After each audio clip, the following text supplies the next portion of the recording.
Pretty kind of for a moment. Never knowing what I wanted to be. Until clarity was hopeless. Synthesis had overcome me completely. On this new game I was a truck. I told the behind and the kind of the message. Dreamed about it for a moment. Then for days and for weeks and forever. Oh, baby, do you know what else I can see to show? Oh, baby, it's the time when you better know. Can we all be good? I'm thinking for you. I want you to be true to me like you, my love. I find a way to try to fancy then. Think about what I left behind. So, it's such you and when I expire, I can't see light for the peace or I to be moving freely with me all and then. In the vision that we from time on. Convoluted to the matter, I can't see light for the whole damn night.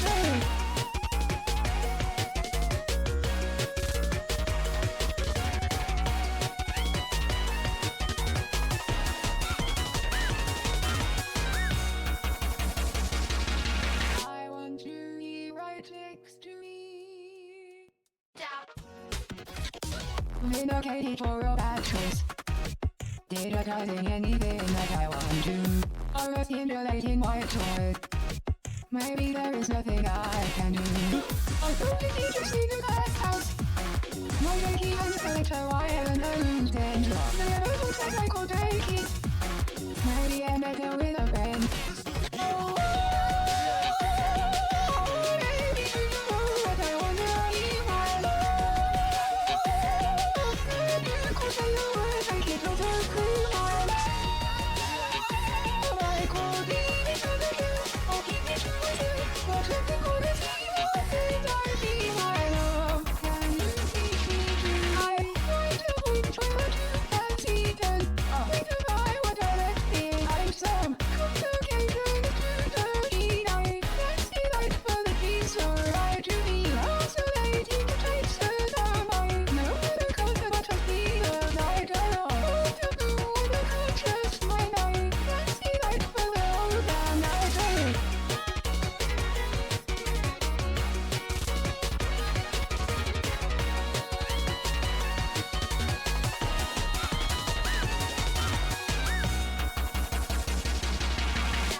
My bones sweet beat, my legs sweet move, my heart sweet beat, my eyes sweet see, my hands sweet feel that you need. I want you here right next to me. Baby, do you know what you want? I want you here right next to me.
Yeah. Hi people. Hi party people. Are you party people? I hope you're party people. Not that I want to have a party today, but God, look at me. I go, wow, it's streaming day. Oh, it's Chronicles. Yeah, I gotta do fucking Chronicles. Oh, but how are you guys? How are things going? You're not a party person? Damn it. Well, you'd be lurking. Oh, but that's boring. Ah. You're not excited for Chronicles. Don't lie to me, boy. I know so many of you guys are though. Oh dear me. What's new in my life? Absolutely nothing. Because you don't need to know about what I've been reading. I need to tell someone though. I need to tell someone so bad. Why can't my friends just have the exact same interests as me and care about all of the things that I care about? Because who am I meant to ramble to about characters if I can't? If I have no friends that give a shit, who am I meant to tell? Who am I meant to tell about the ideas in my brain about men laying in bed at night feeling insecure? It's my favorite thing to write, really.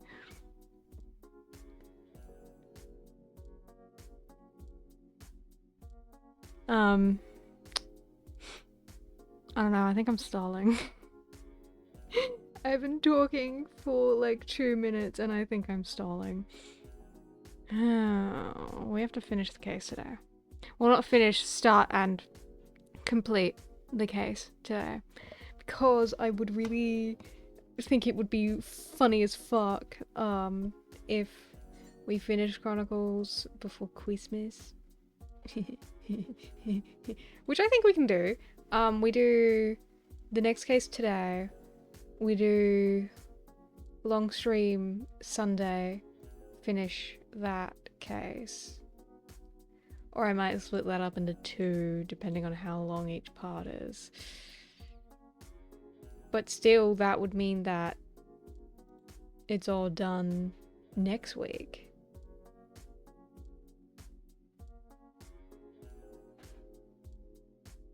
We're finishing Chronicles in the next week. That's exciting. That's exciting. That's very exciting. And update about Christmas streaming. I will most definitely be streaming on Christmas. Because I'm not doing anything this year, so I get to hang out with you guys instead. That's fun, isn't it? That's like the most fun thing you've ever done in your whole life, right?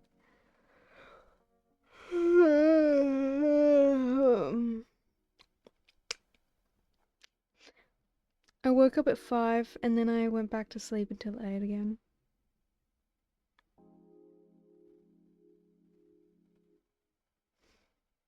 So, you know, my 5 o'clock alarm's kind of useless, but I feel okay. I don't feel worse than I usually do, so that's bonus points.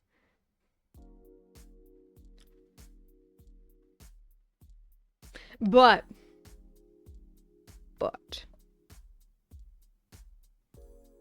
my Utar cover release today, it uses my English voice bank, you know, as in the voice bank for English language that is my voice, which is pretty cool. And next week's song will also be a song using my English voice bank, and then after that I think it's gonna be a song that's singing in English, but it's not an English language voice bank, and it's a Japanese language voice bank. I have 15 voice banks now. 15 voice banks with my voice, and I'm considering doing more. I want to make a diff singer at some point, but diff singers are a bit more complicated than standard utals, and I should like do like some extras. Maybe I should make it like a different kind of English voice bank, because right now I've got an X-Samper English voice bank. I should make like maybe like an appraisal voice bank and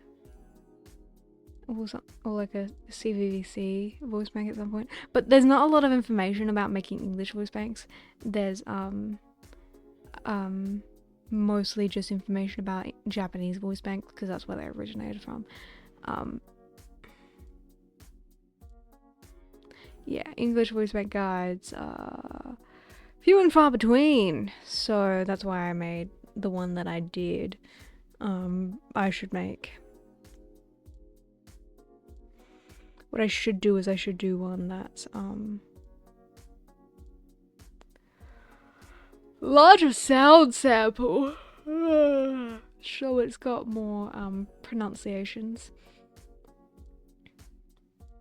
But that's a lot of time and effort and recording.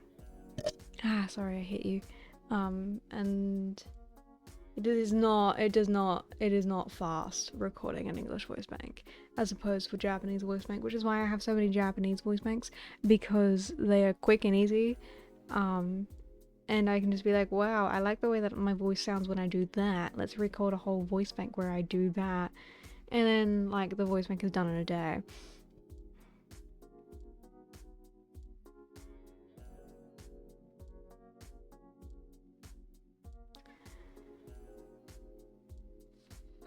But I do want to make more voice bank stuff. I want to record stuff with a better microphone. Possibly, like, mitigate the, harsh sounds. You know, you can hear it when I say the word harsh, right? Like, my, SHs are weird. And I can, like, be pretty, rough with my S's. I do a lot of hissing. Maybe it's because of the shape of my teeth. But that's just me rambling and, not wanting to have to fucking get into the game. But I do have to. I really should. Well, it's fun at least, but no sort of Chronicles. Wow. I would rather be doing Utah stuff than playing Chronicles. I would rather be doing that.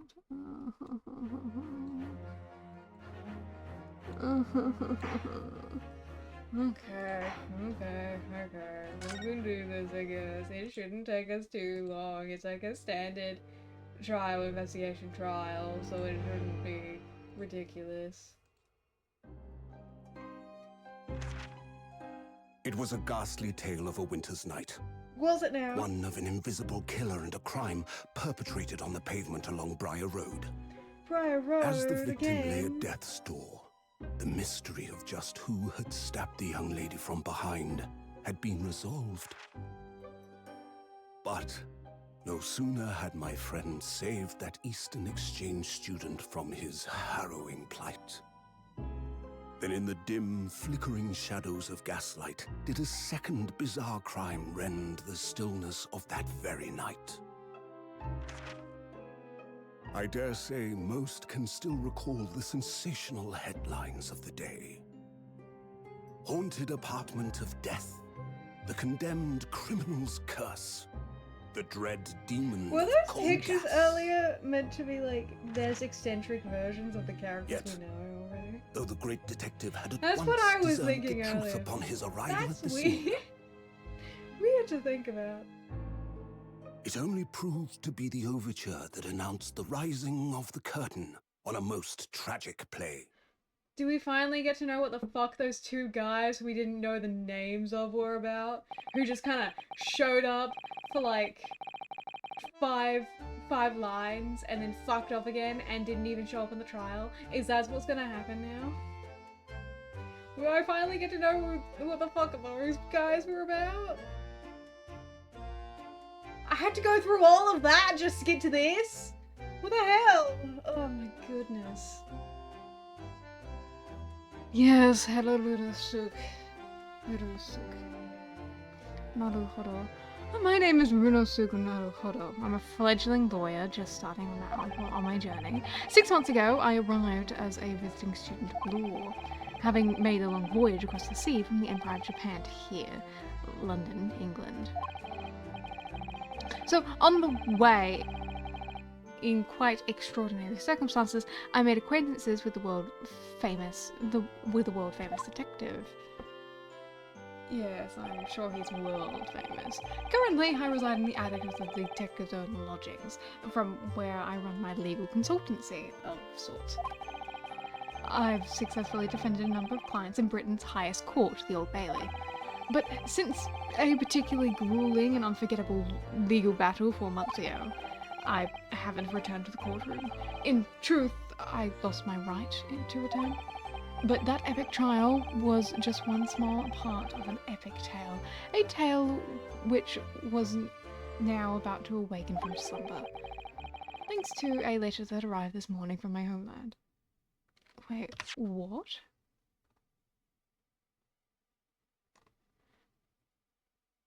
But since a particularly grueling and unforgettable legal battle 4 months ago now, I haven't returned to the courtroom. In truth, I lost my right to return.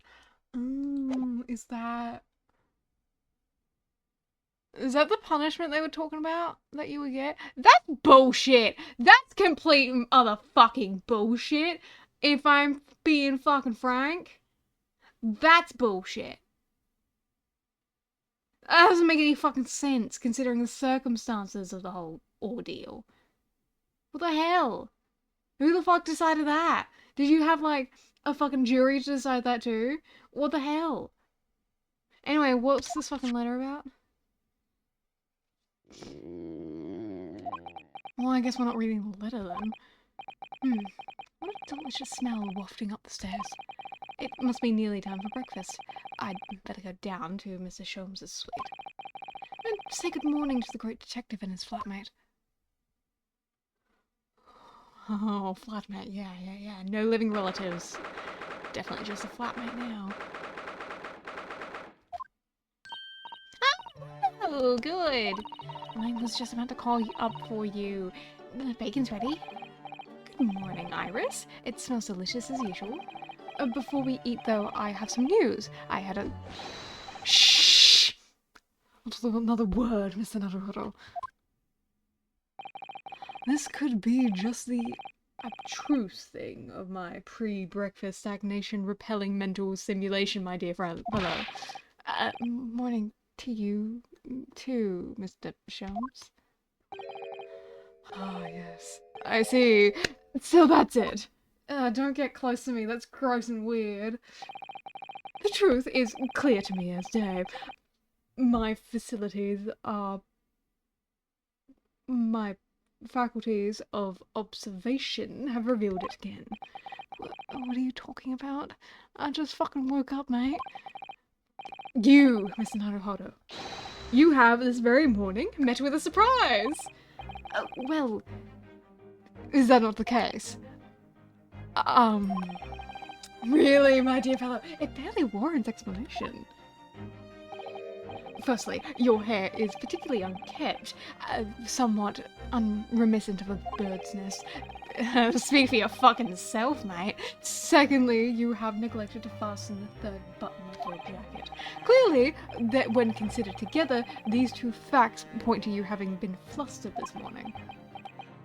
Yeah, no fucking doubt from you coming this fucking close to me, mate. Can I talk now? But of course! Though I don't look for admiration, you understand. My hair looks like this. Always looks like this. It's been this way since I first met you. Oh, it has. And the button was ripped off last night, if you remember. By you. Really pulled off your button? Hurley, what the fuck have you been doing? Hell, come on. I thought of you as a father figure and now you're doing this? That's weird, Hurley. That's weird. I don't want to know about what the fuck you two were doing last night. Ah, yes, I recall the incident now. It was after supper, was it not? And as the evening advanced, I picked up my violin and began to play the wailing notes of a haunting tune. But then, in my utter dismay, the third string snapped. Why did it have to happen? Why? Little wonder then that, in my vexation, I grabbed the first button I saw and ripped it from the proper place. Well, I'd like it back now, please. It's troubling me when I can't fasten my jacket. And it's troubling me that you expect me to know where it is. Somewhere thereabouts on the floor, one presumes. Helpful. What matters at the present time, my dear fellow, is simply whether or not my deduction was unerring. But Hurley, Reno said it when he came in, didn't he? I had a surprise this morning.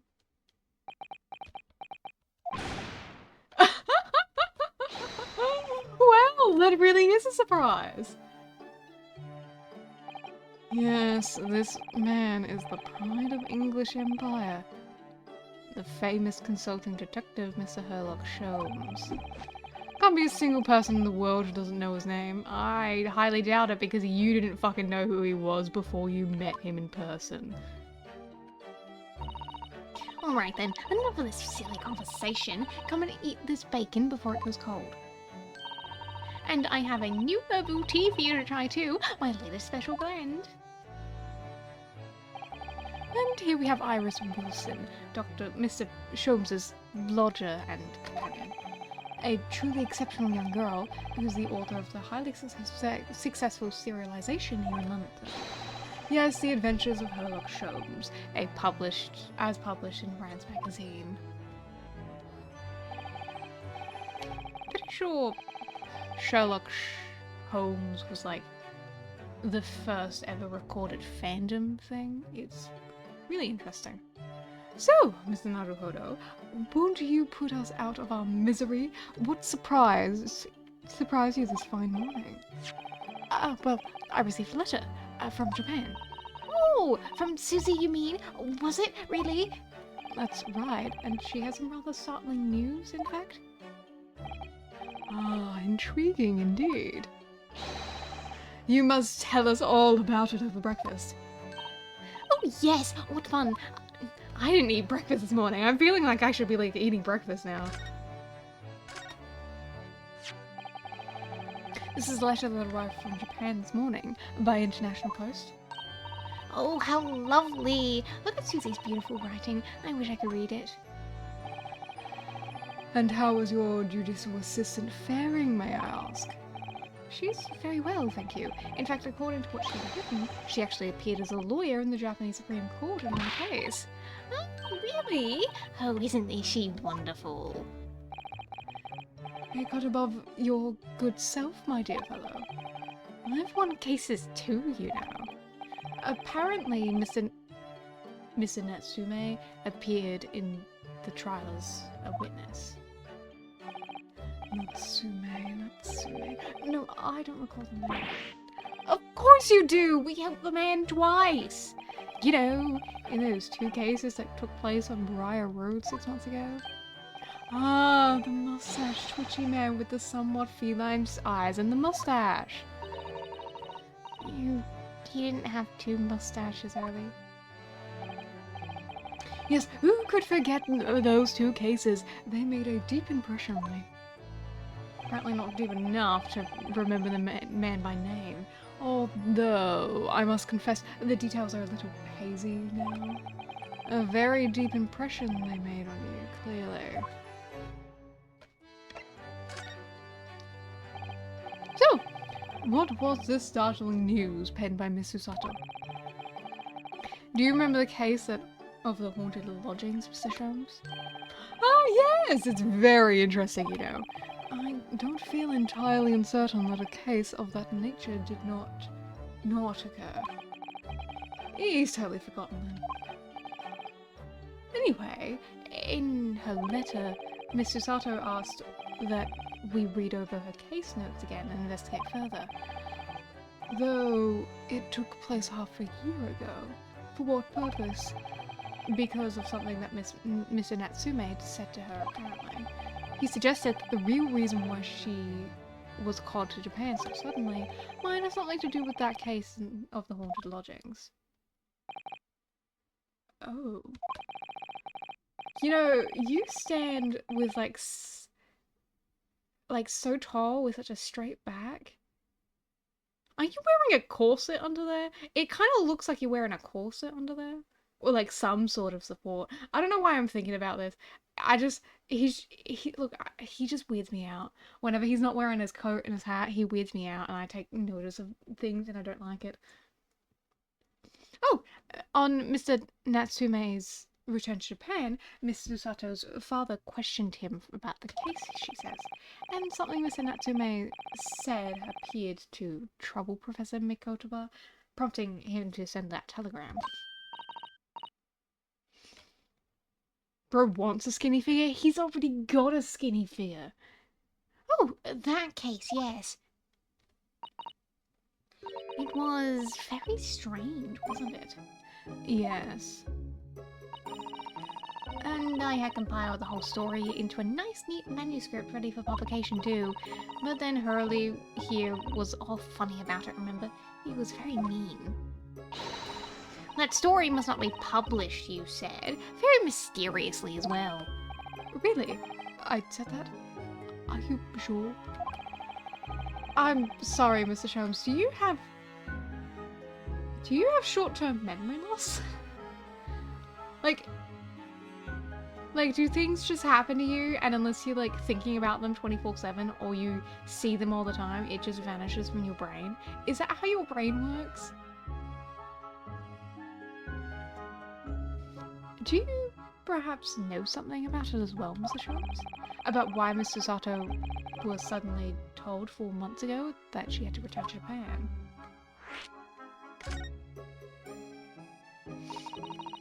It's been 4 months now since we waved Susie off at Dover. It was such a shock, wasn't it? The way she just suddenly announced that she had to go back to Japan. Indeed it was, due to a telegram she received from her homeland, I believe. That's right, telling her to return urgently.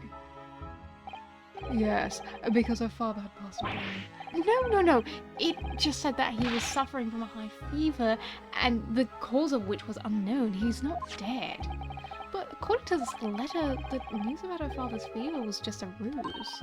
A ruse? So Susie's daddy lied to her so that she'd make the voyage back home. Why would he do that? I have to admit, I have absolutely no idea. But she believes it's almost certainly related to the case of the haunted lodgings.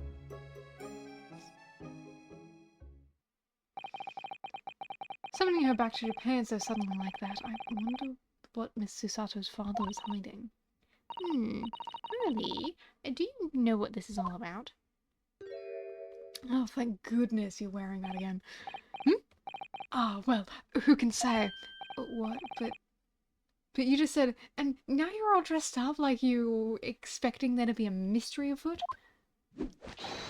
Please, I have engagements, my dear fellow. My calendar is quite surprisingly full today. Oh, is that it? And a stringent analysis of the matter would be excessive, I feel, even if I were quite at leisure. So... Oh, that's why you're looking off to the side. I was like, are you usually looking, like, directly at me when you say this shit? You're looking off to the side now. It's weird. Man the fort in my absence, won't you, Iris? I will, Hurley. Don't worry. See you later. Yeah, the way you do that with such a straight back too. Are you sure you're not wearing a corset, sir? Take off that fucking waistcoat. Let me see. Not in a weird way. Okay, he makes me uncomfortable. I don't. Just wear your jacket all the time. Never take it off. He scuttled off rather quickly there. I think perhaps Professor Mikotoba isn't the only person hiding something here. So Seki's son was involved in 2 cases, but only one of them was forbidden from being published. By, of all people, Mr. Sholmes. Which means he actually fucking remembers something. Which is weird. Because he never fucking remembers anything. Aha! I found them at last. Iris, are they... The notes about the case, that's right. Susie and I compiled them together. The case of the haunted lodgings. Do you want to read them, Bruno?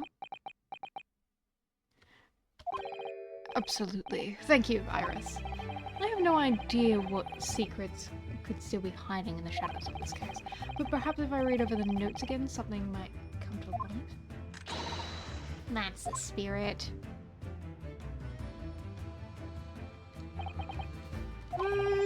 So, Iris and I decided to read over the case notes again together. Everything from what happened to our investigation and that fierce battle in court that followed. Reliving every detail. We just need to find a clue. And I have all the time in the world. Because of course, I'm no longer allowed to practice the law in the courts of Great Britain. Which is bullshit! That's complete and utter bullshit when you consider the fact that the only reason you're not allowed to practice the law is because of fake evidence. But you know, you didn't know, A, you didn't know it was fake, B, you admitted in that same trial that it could very well be fake and you didn't believe in yourself. You admitted in that fucking trial that it could very well be fake. It's not your fucking fault. It's the fault of the person who forged the fucking evidence. It was your first fucking day there. This is bullshit, and whoever the fuck decided on this, I'm gonna punch in the fucking face for making the most outlandish decision I've ever fucking heard.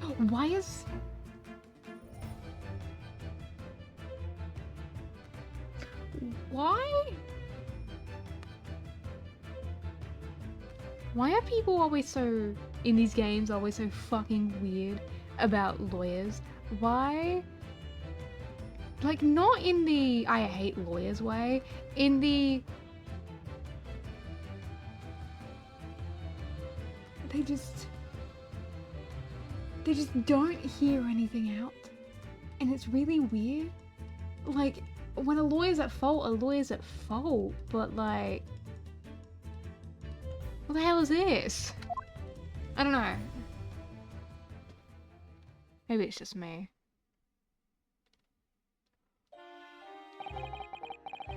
Oh, 6 months ago, was it? This mysterious incident that unfolded in the wintry streets of London. A young woman was found lying on the snowy pavement of Briar Road with a knife in her back. Fortunately, her life was spared, but she was unconscious for several days following the incident. And the fog was thick and nobody saw her attacker, but by a cruel twist of fate, a visiting Japanese student was walking behind her at the time and was duly arrested. That man was Soseki-san, and the man who effected his arrest was Mr. Sholmes. Believing in our compatriot's innocence, Susato-san and I decided to represent Soseki in court, and after a grueling trial of many twists and turns, we finally managed to prove his innocence. Yeah. But his jubilant jubilation was short-lived. We received a telegram from Mr. Sholmes the following morning.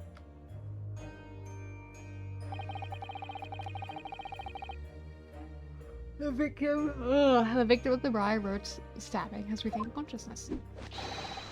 Hurry to Bart's at once. So Susato-san and I summoned a hansom and headed immediately to the hospital.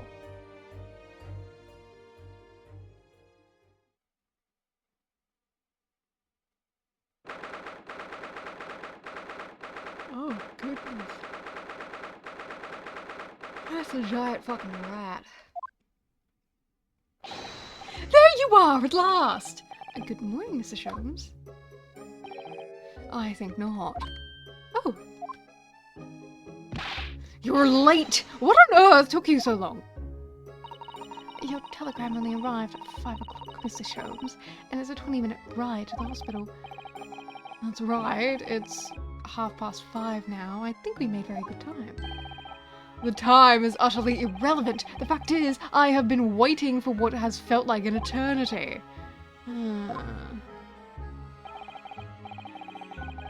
In point of fact, I myself was awoken at 4 this morning by a telegram boy, and feeling it was somewhat unjust that I alone had been roused at such an hour, I sent one to you. Well, thanks for that. Anyway, you're here now, so the victim is over there. She's only just regained consciousness.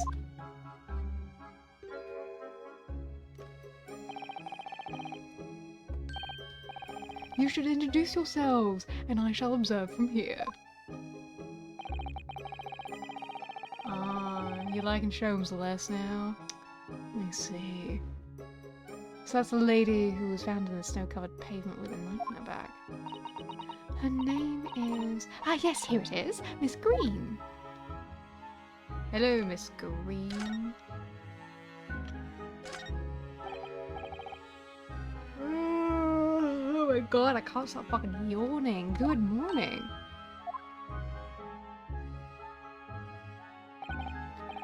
Hello, I'm, Runosuke Naruhodo from the Empire of Japan. Oh, no, was it your knife that... Are you the man who... No, I'm a lawyer. And I'm Susato Mikotoba. Pleased to meet you. Oh, no, was it your knife then? You the one... No, I assure you, I'm Mr. Naruhodo's judicial assistant. We heard that you'd regained consciousness and wanted to come give our best wishes. Best wishes? For me? Thank you. I'm Olive Green. My favorite color, by the way. I'm an artist. Well, no, that's not right, is it? What I mean is, I'm trying to be an artist. Well, what I really mean is, I just really want to be an artist. But the truth is, I don't have any talent. I know I don't. It's no wonder I was stabbed in the back. I don't think that's related, actually. Gosh, this young woman seems to bend over backwards to put herself down. Seeing as we're here, we should ask her about what happened from her perspective, I suppose.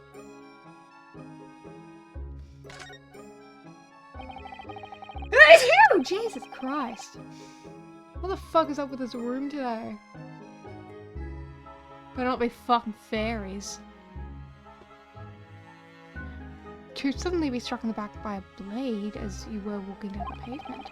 What a terrible experience you had, Miss Green.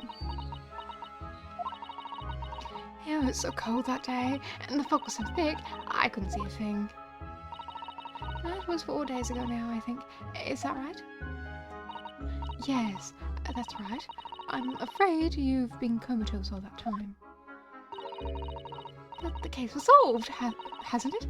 Well, I've been in the hospital, I mean. Indeed it has, my dear madam. Spectacularly. By none other than Sherlock Sholmes. It really fucking wasn't Mr. Sholmes. Mr. Sholmes, as you well know, it was Mr. Naruhodo's hard work in court that solved the case. Are you yet to hear what happened, Miss Green? Yes, I'm afraid so. A gentleman from the police force is supposed to be coming to fill me in shortly. Oh, I see.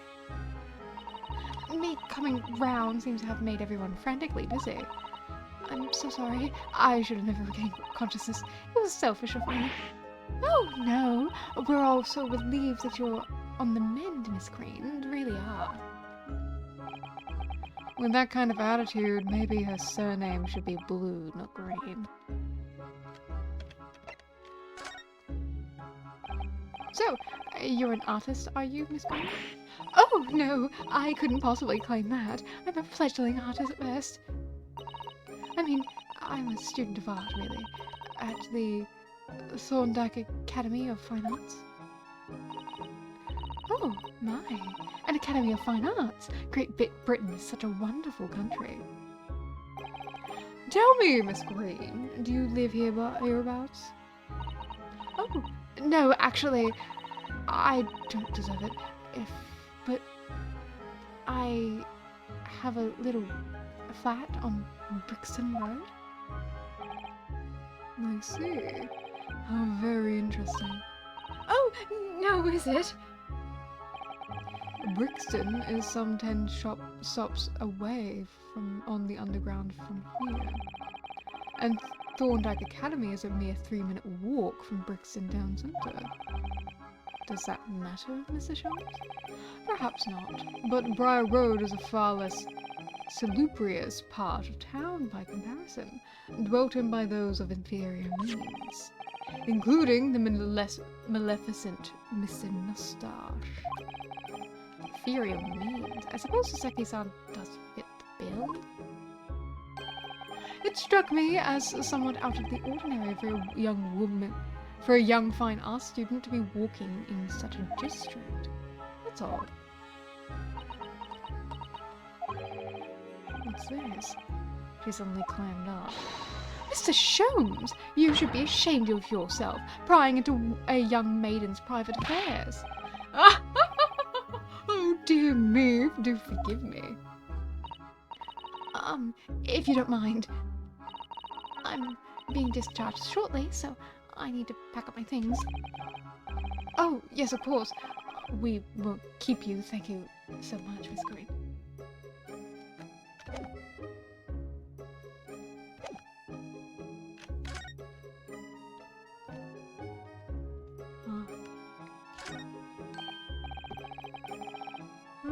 Look, there's a photograph on the frame here.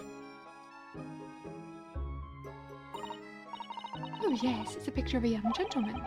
He looks like he's about the same age as Miss Green, I would say. Perhaps the young woman's special someone, do you think? My, Mr. Naruhodo, I didn't know you had a sense for matters of the heart. Not in the least. I sincerely said the first thing I thought of.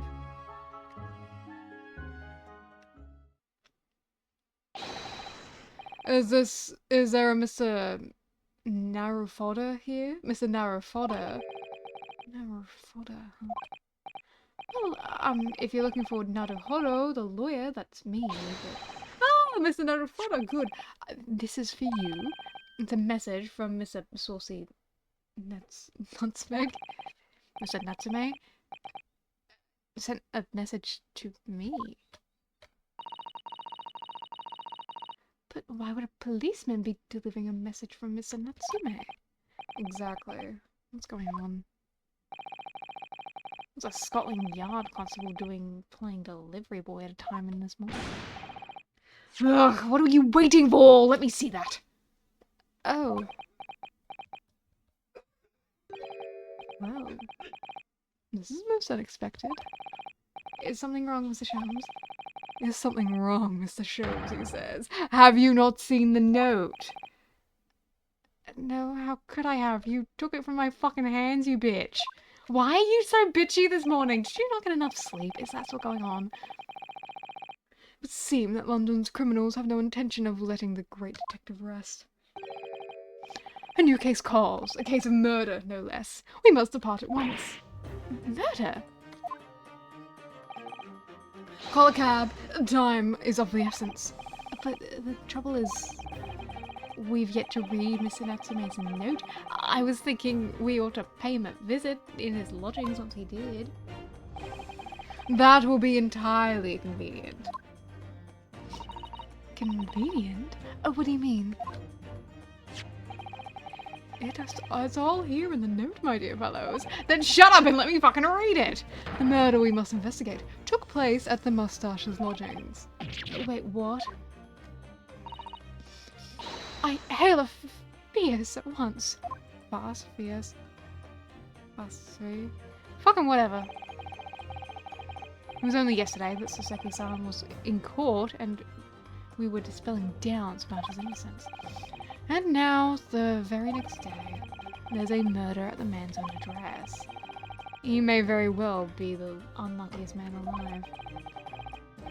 Also, it seemed to us at the time, but we were soon to discover it was worse than we thought.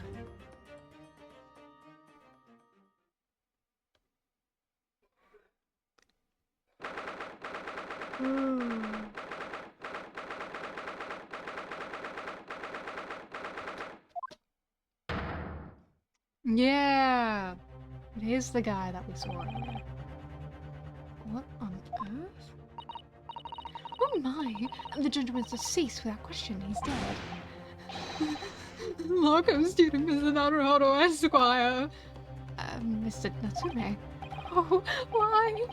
Why is this happening? Why to me? I've only just got out of court yesterday. I was finally home after 2 days of misery. And then I wake up the next day to this. No early bird should catch a worm like this. A woeful worm without a wiggle. I see you're in high spirits again this morning, Mr. Mustache. Not the horrible Sherlock Holmes. Shoo off! Show yours off to the door. I never invited you.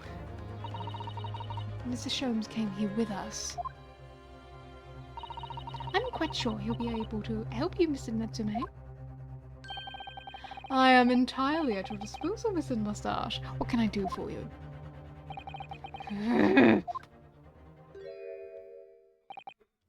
Sup, my dude? Here they go already. Busybodies. Ah, Inspector Gregson! What a pleasant surprise! Pleasant, is it? Give me heartburn every time I see your face at a crime scene, Sholmes. Ha! I deduce, Inspector, that your heartburn is a result of your excessive consumption of fried food. Good morning, Inspector. This is a crime scene. Don't go touching anything. Or good morning to you too, Sunshine.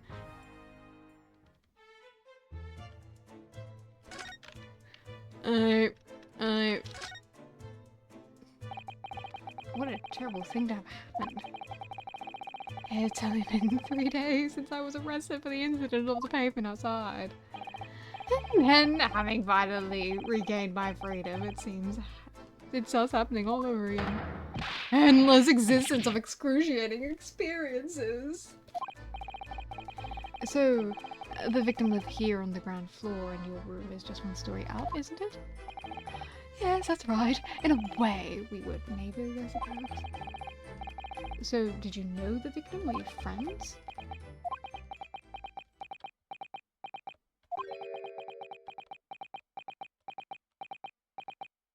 I'll take that as a maybe. What's the matter with Soseki-san? Wasn't innocent enough question, wasn't it? Why did he seem so shaken by it?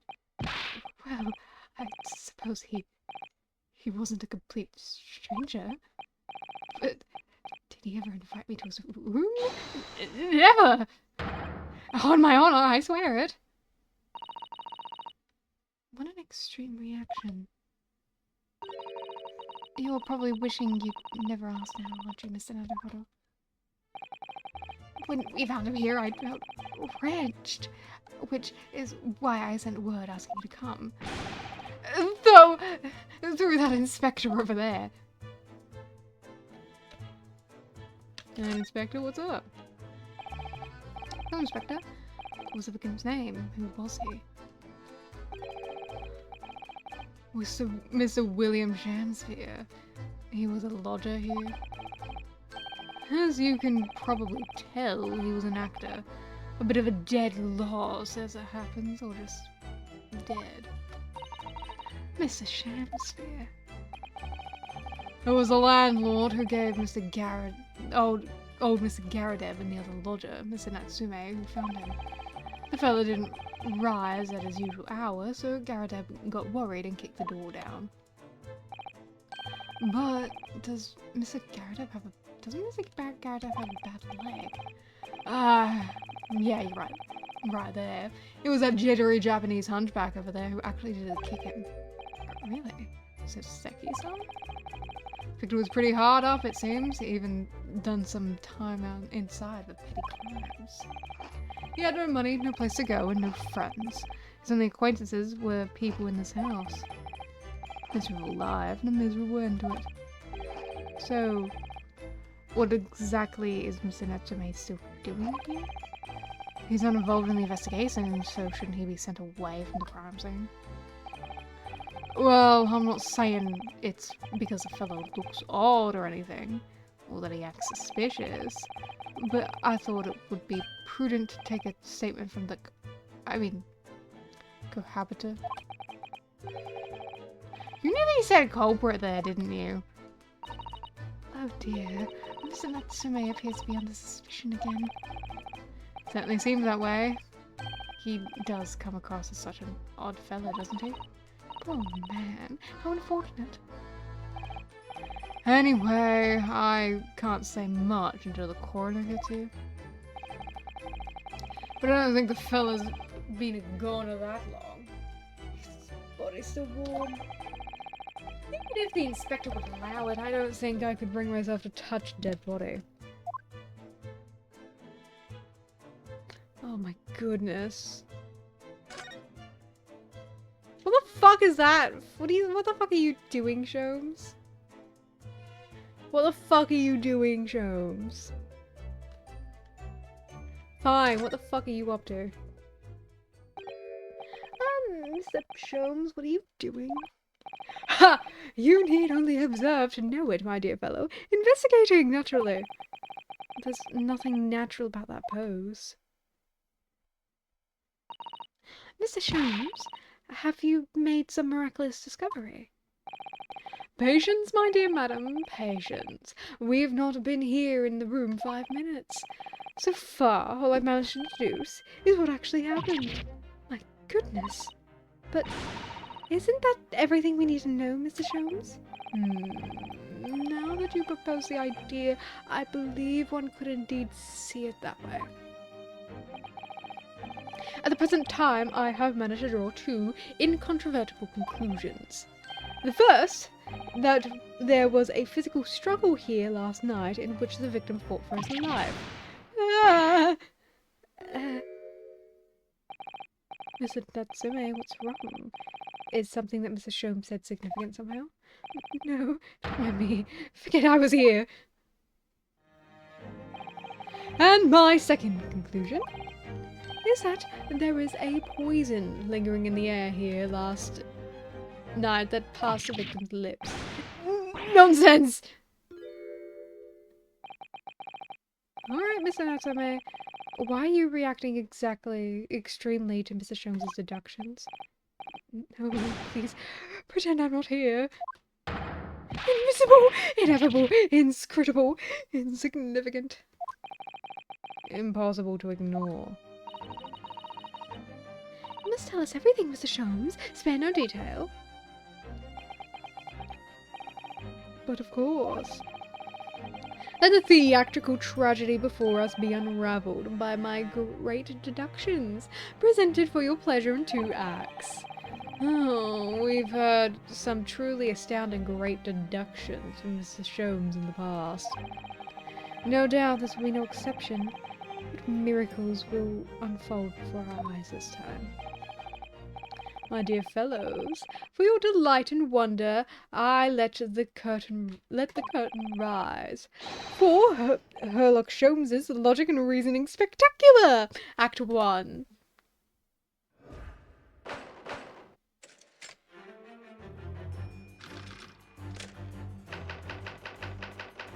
Guess we're getting right fucking into it, huh? Careful observation of the victim reveals to us the events that transpired in the in this disconsolate room last night.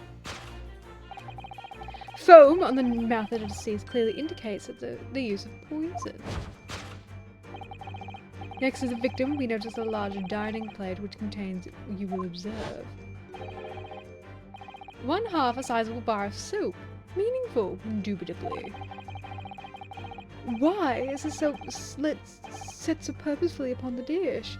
Like the victim's Last Supper, in fact, yes. Could it be that the man was about to eat it? Of course, that fork reveals the answer. It appears the young man's appetite was his undoing. What the fuck? Taking up arms in the form of cutlery, in the form of his cutlery, the victim engaged in a deadly battle for his life. Yet the struggle against his hunger was in vain, for he, in the end, could not resist devouring the slippery feast. But London's foul soap is besmirched by foul poison. Yes, the victim's life was claimed by the poison that tinted the contents of his plate. The soap and the lather that the young man's mouth was too perfectly matched to ignore. The cause of death was clearly intoxication due to excessive ingestion of foul soap. Though personally, I have a greater interest in the taste of foul candle wax, of course. Okay.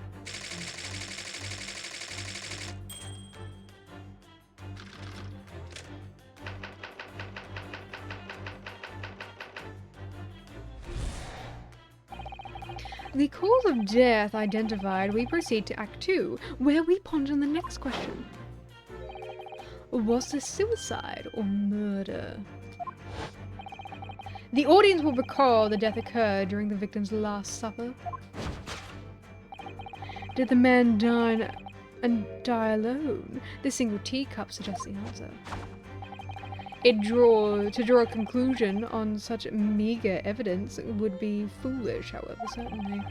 The careful criminal could have absconded with his own cup to cover his tracks. Well, allow me to lift the veil of doubt, my dear fellow. Indeed, what reveals the answer, of course, is that broken lock. Though forced open now, at the time of the incident this door was locked. Then the sole key was in the victim's pocket. In other words, when the victim consumed the poison, he must have been alone. Alone with the inferior soap, from whence wafted into the inferior soul. And with that acrid aroma lingering in the air, the victim met his end in tragic solitude. We can take comfort in the fact that his soul was well cleansed as on its way to the hereafter.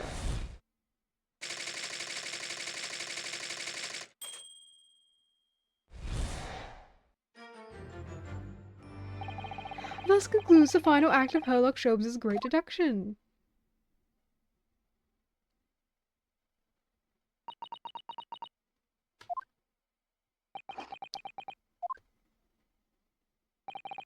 There's just one thing, Mr. Sholmes. You are disposed at identifying just one thing, aren't you, Mr. Naruhodo? Pray, what concerns you? Oh well, no matter how hungry he was, do you really think the man would have eaten soap? It is quite apparent that this man had barely a penny to his name. It is a curious thing, but one so destitute... To one so destitute, so can suddenly appear quite irresistibly appetizing. How extraordinary. In truth, I have tried a little soap myself in the past. You've eaten it, you mean? My dear fellow, it was some time ago now. My postulation was that it would cleanse my gut. And did it? As I arrived in agony on the floor and spilt the contents of my stomach, yes, I believe it did. The experience taught me a valuable lesson. Soap is quite poisonous. It has an unpleasant taste and leads to great discomfort. In summary, I cannot recommend it. Believe me, I wouldn't eat it even if you did. There's something that troubles me as well, actually. Oh, what's that? It's Mr. Natsume.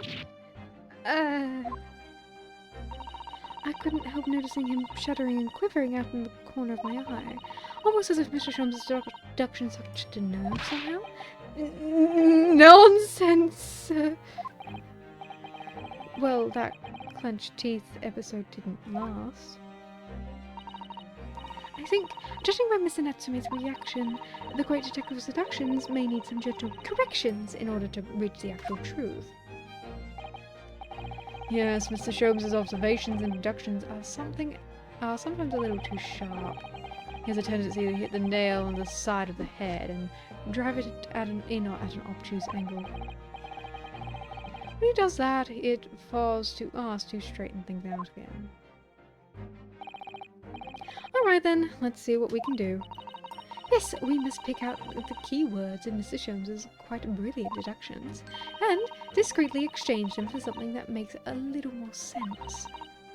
If we can do that, I'm sure we'll arrive at what Mr. Sholmes meant to say in the first place. In that case, are you ready for the second performance of the day? Once again, my fellows, for your continued delight and wonder, let the curtain rise for Sherlock Sholmes' Logic and Reasoning Spectacular, Act 1!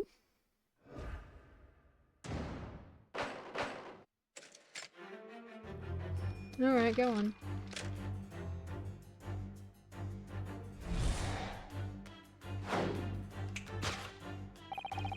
Careful observation of victim reveals to us the events that transpired in this room last night.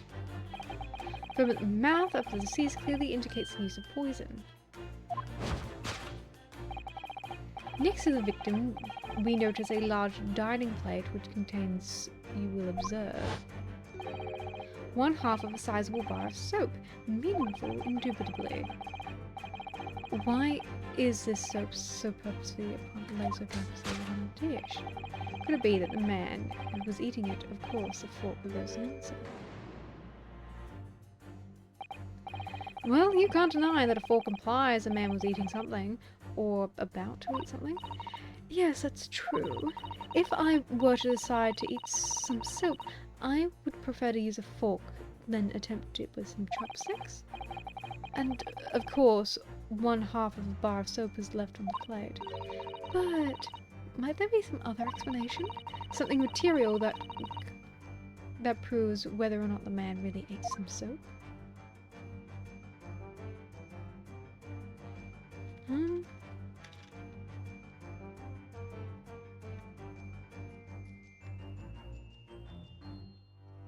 Oh, the other half of the soap. Look, there's more soap on the floor here. Mr. Shamsby really must have loved that stuff. Let's not jump to conclusions, Mr. Naruhodo. Look closely at the soap. Do you see that it would fit together perfectly with the other half of the bar? What the... how can that be? I think that there are two halves of the same bar that are broken apart. Alright then. Take that!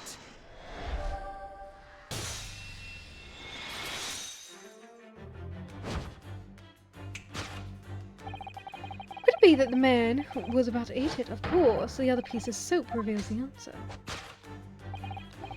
It being the other half of the soap on the table, in short, the victim was not eating soap at all.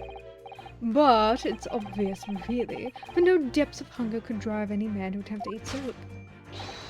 Even I, with my unquenchable thirst for practical knowledge, took only a single bite. But that begs the question of how the man was poisoned because there's no signs of any food on the table. An excellent observation, Mr. Naruhodo, and one that furnishes us with the answer we seek. For London's foul soap is besmirched by foul poison. Yes, the victim's life was claimed by poison that tainted contents of the plate. Mr. Sholmes is still pushing the soap argument then? Perhaps he's suggesting the man licked the soap rather than ate it. If soap in London is that poisonous, I don't think I would be washing my hands with it. But there's no signs of any food in the room at all. Of course, food isn't the only thing that passes people's lips, is it?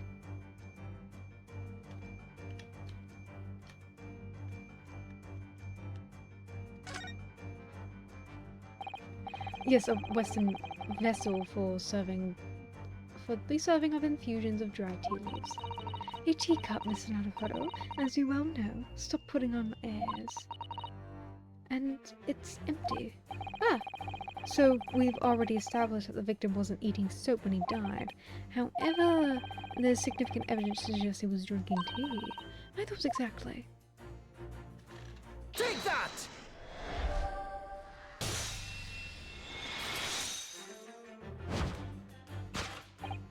Yes, the victim's life was claimed by poison that tainted the teacup.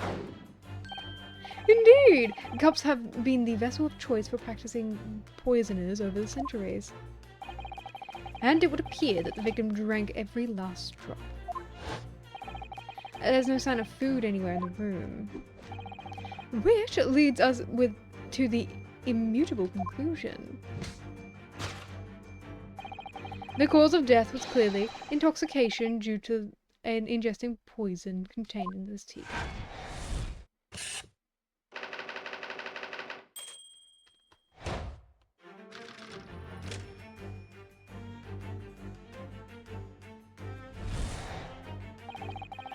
Cause of death identified, we proceed to Act 2, where we ponder the next question. Was this suicide or murder? The audience will recall that death occurred during the victim's last supper. Did the man dine and die alone? The C-cup suggests the answer. The Western vessel for infused hot drinks again. It already featured heavily in our deduction so far. Yes, we can imagine that shortly before his death, Mr. Shakespeare was having a drink of tea. There would be nothing remarkable about that, but what troubles me is Mr. Natsume's reaction when he heard Mr. Shom suggested. There's more to this deduction than it seems. We must closely examine the scene of the crime again with some clues.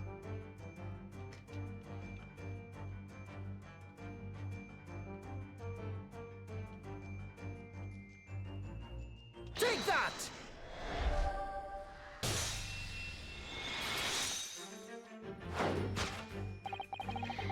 Did the man dine and die alone? The other key teacup suggests the answer. Yes, there are 2 teacups in the room all along. In other words, this is a strong indication that the victim's last supper, there was a guest present. At the very least, we can say now with certainty. Somebody else was in the room last night taking tea with the victim. What are you talking about? Utterly, unbelievably, unjustly unreasonable. To draw a conclusion on such meager evidence would be foolish. However, certainly, in which case, what more can we deduce about this possible guest at the table? Well, allow me to lift the veil of doubt, my dear fellow. Do you mean you know who exactly was in the room at the time of the victim's death? Indeed. What reveals the answer, of course, is this broken lock. I'm not sure I like where this deduction is going now. I'm afraid it's too late to go back to how can days of eating too much soap. But the identity of the guest who was here last night when the victim passed away is something I have a very bad feeling about. Well, we can try and ignore your feelings, but we cannot ignore the truth, Mr. Naruhodo. No, I suppose not. Time to look around again.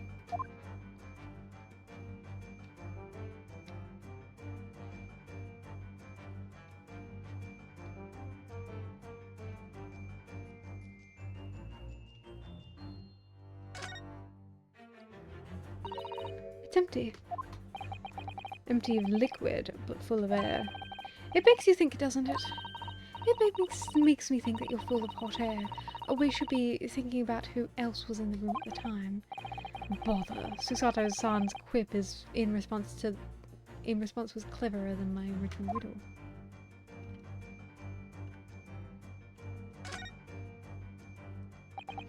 At first glance, it seems that the only things in this room are makeshift stage and costumes.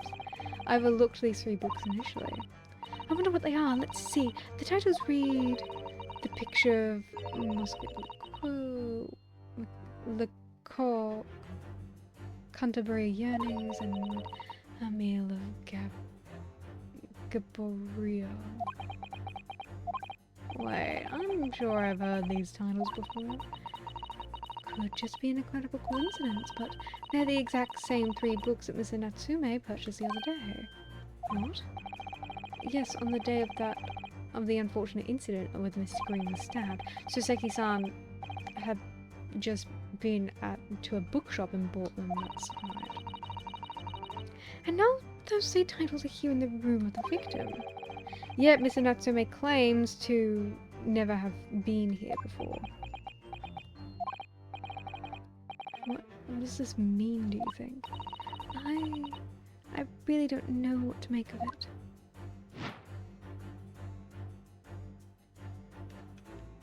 Take that!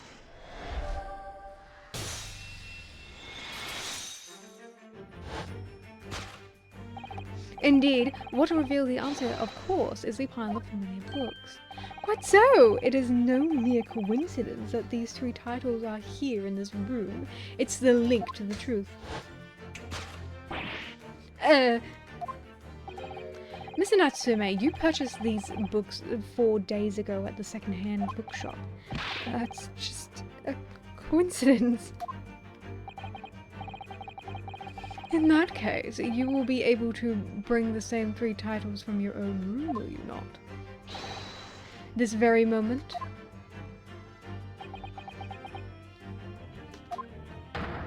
No! Never! Non-negotiable! If you can't bring your own copies here, it proves that these 3 books are in fact yours.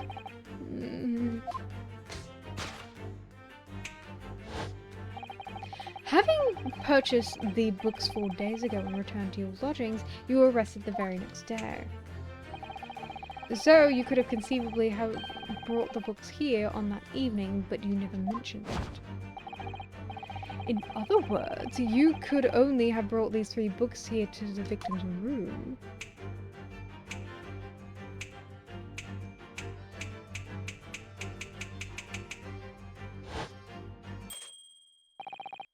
Last night, having returned to your lodgings after the trial concluded at the Old Bailey.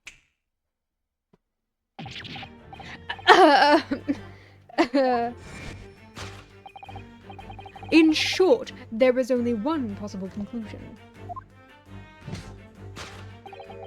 The victim died here in his room last night as a result of poisoning. And that same night the victim had a visitor. And that visitor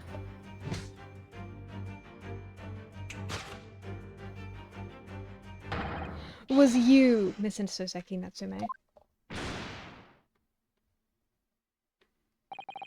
Thus concludes the final act of Herlock Sholmes' great deduction.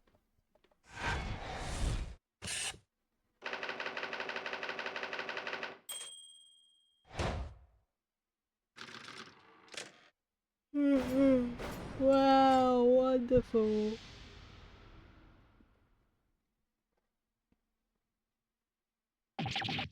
Not again, not again, not again.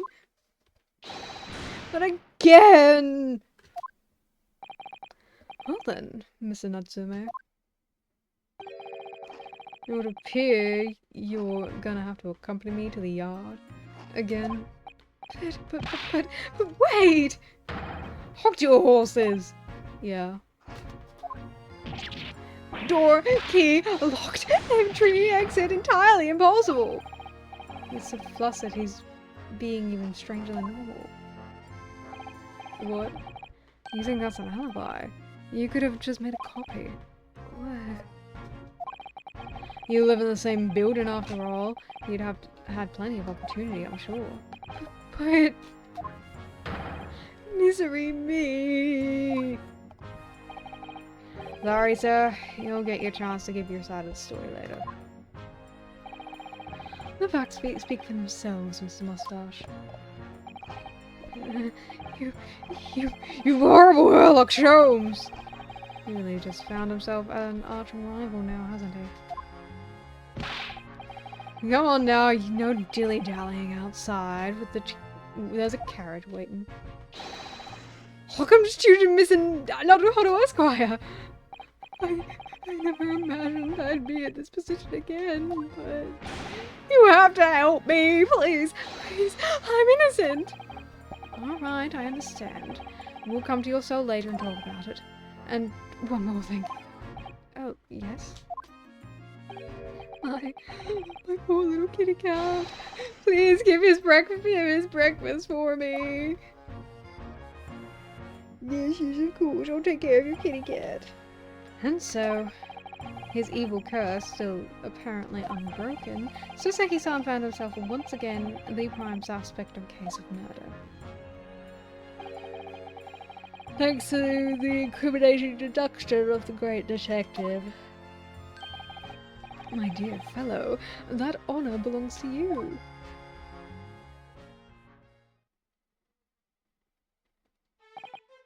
Well, at least that means Inspector Gregson is no longer here. We can examine the crime scene in more detail now. Yes, that's right. And of course... What?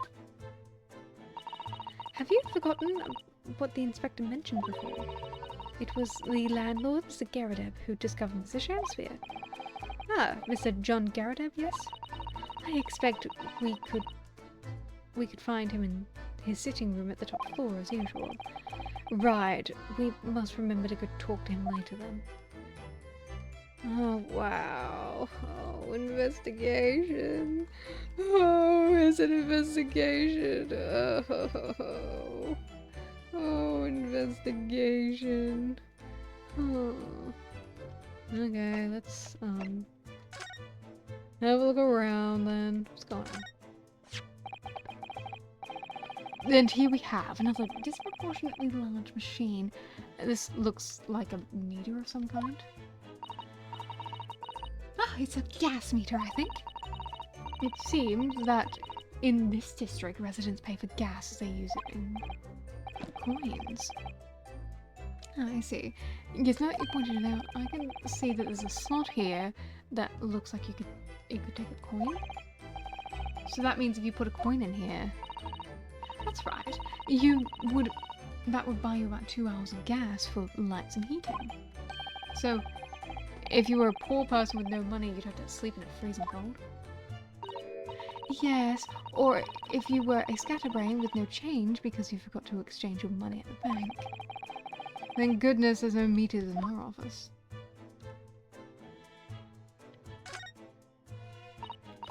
Oh, the poor man. So young to die. And do you suppose it was very painful death being poisoned with that? I don't know. All we can do now is hope that he'll be reborn in a better life. Yes, I suppose you're right. I wonder... Do you think that putting our hands together in Japanese prayer will help a British soul? Sorry. I made sure I had a reference at the ready for just such an occasion on this day, actually. This book is entitled The Beginner's Guide to Praying for the Departed, the British way. I'll just reread it now, one moment. There's quite a spine on that book, isn't there? What's this? What's this? It looks like a part of an envelope, I think. Yes, I think you may be right. Perhaps it was torn off when the letter was opened. Is that significant?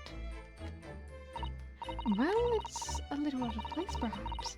When you look around the room, there's no sign of a letter, or the rest of the envelope, in fact, is there? Ah, she's right.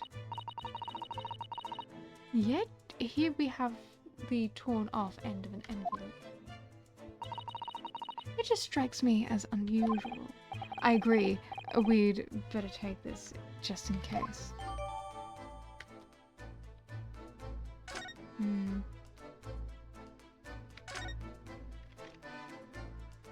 Not much over here, huh? A makeshift stage is...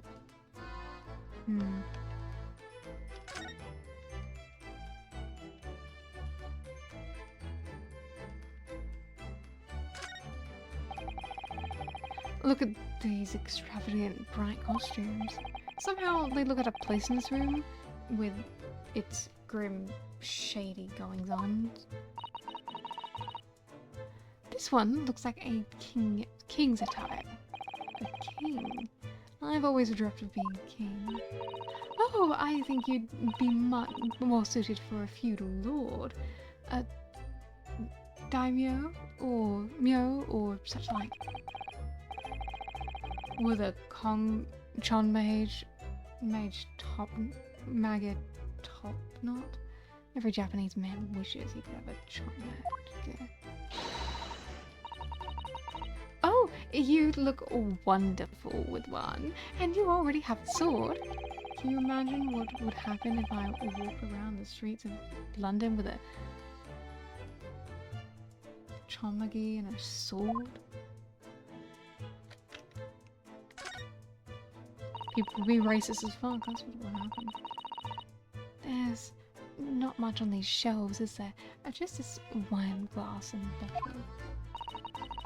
And both of them are cracked. Yeah, not much use, are there? What's the matter? Oh, I was just reminded of the Reaper, that's all. Yeah, making the prosecutor Lord Van Ziegs make my courtroom smell of alcohol. Yes, he's so reckless with the wine glasses. I was thinking it's a waste that, and he should donate some to the needy. You can suggest it next time we meet.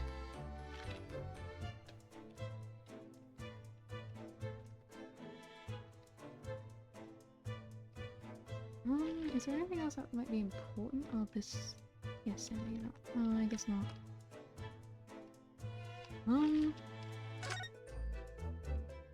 Well then, I'm gonna go now. Bye. Oh, Jesus, look at all these. I'm gonna go to the Gyarados room first.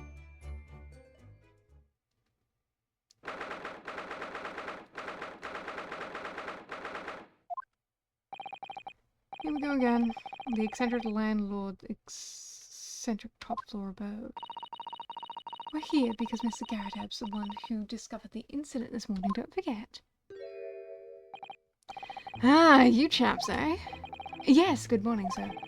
Thank you for your cooperation in court yesterday. It was quite a trial. As much as for Mr. Gyarados anyway, really. Came straight back here after the business at the Bailey yesterday. Didn't expect to wake up to more bawling nonsense this morning. I wonder if you wouldn't mind telling us exactly what happened, Mr. Gyarados. Yes, I suppose you'd like to know all about that dead loss of an actor chap in the ground floor room. Those were exactly Inspector Gregson's words, weren't they?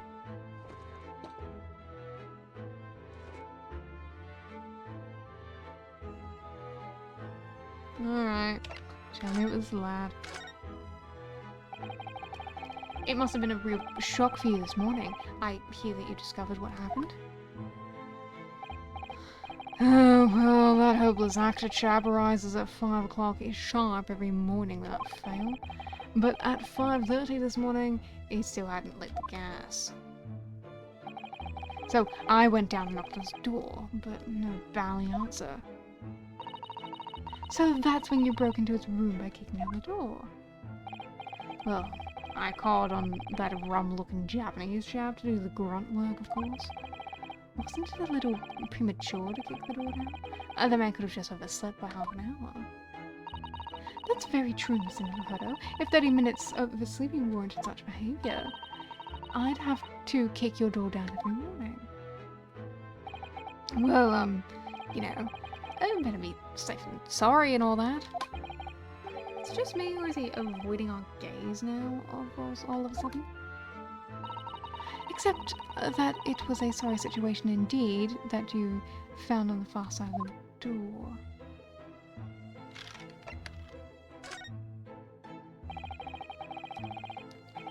And the victim's name is Shamsphere, I believe, is that right? Yes, William Shamsphere took the ground floor room 3 months ago now. And how would you describe him? In a word, destitute. Destitute? Well, let's face it, the only redeeming feature of that room was the cheap rent. Anyone wanting to live in a place like that is either broke or has a ballet school loose. They're hard to choose which category Saseki style to fall into. There's another photo. That's a little rude. He was doing research as well. Research? What into what? Shakespeare, of course. Shakespeare. Read a few plays of the old bard himself. You know, Romeo and Hamlet and all that. Yes, William Shakespeare is England's most highly regarded classical playwright and author. He's known as Seo in Japan, as you know, and many of his works have already been translated. Seems incredible that Shakespeare was shortened to Seo, though. Someone was too heavily handed there. There were a lot of costumes in the room, actually, weren't there? Of course, Mr. Natsume is a scholar of English literature as well. I imagine he and Mr. Shakespeare would have had much in common. Shakespeare interpretation disagreement leads to shocking murder. I hope it's not that. There's another photo? Really? How rude.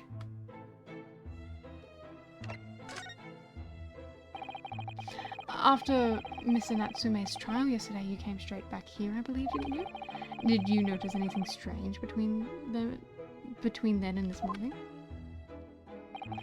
Well, now must have been about 6 in the evening by the time I got home. Snow was coming down rather heavily, as I remember. It was completely dark already. The veiled actor chap was out at the time. Garrett noticed there was no light from his room or something, I suppose. Couldn't summon the energy for anything much, so I just sat down on the fire up there. It was after 8 before Shakespeare got back, and the chap was up until past 1 in the morning, I'll have you know. Suppose he met his end sometime after that. I was asleep by then, so I'm rather in the dark there. Well, thank you. That was very illuminating. Is everything alright, Miss Susato? Well, I was just thinking it's a little strange, that's all. Mr. Karadev, you were up here in your room all evening, if I understood correctly. Not a big fan of stairs, not with this blasted leg. Then, how is it that you seem to know the precise movements of your tenant of the ground floor? That's a very good point. I can't imagine that you could hear noises from the ground floor all the way up here. Was this all man like to spy on his tenants? Is that it? I say, I know what you're thinking, and it's a bally outrage. I'm ex-military, don't you know? I don't go around spying on my tenants. Why would I? Then how did you know Mr. Garadeb? Then how did you know Mr. Garadeb? It was the gas, woman. The gas tells me everything. The gas? What on earth do you mean, sir?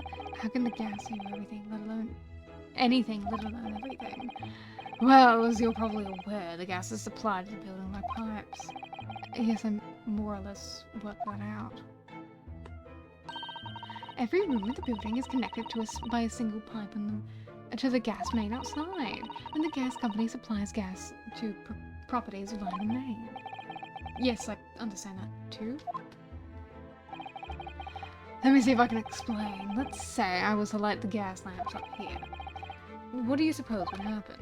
Well, obviously the room would get brighter. Exactly, but at the same time, the lights in the other rooms of the house would dim for a moment. What? Will they dim? Why?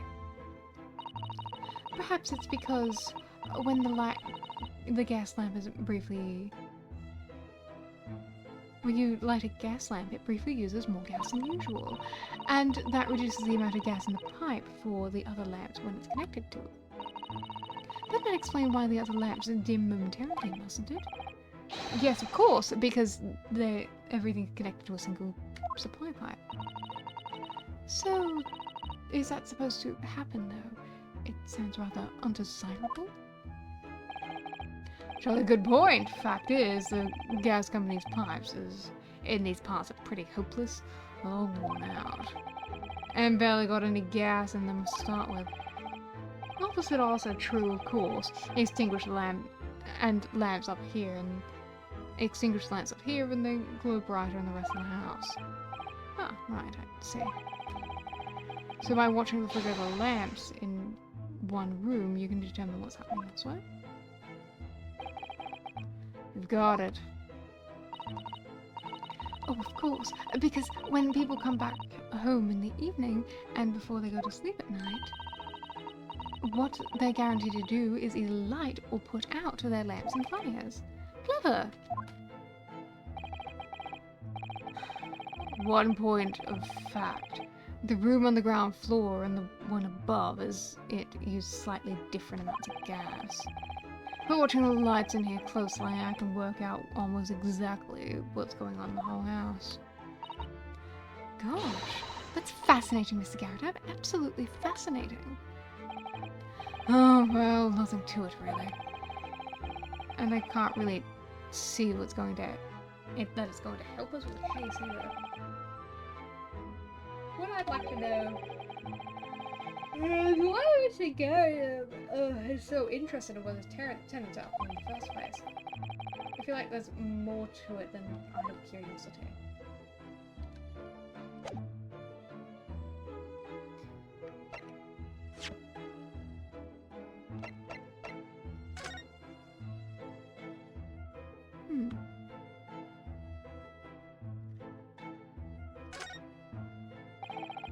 Whoever opened this envelope didn't bother with the letter opener or scissors, did they? Yes, whoever opened it was clearly someone with unrefined temperament. And judging from the angle of the rip here, the person in question must have been right-handed. Mr. Sato, I think perhaps someone's been reading too much The Adventures of Elections. You can never read too much of it, Mr. Naruhodo, never.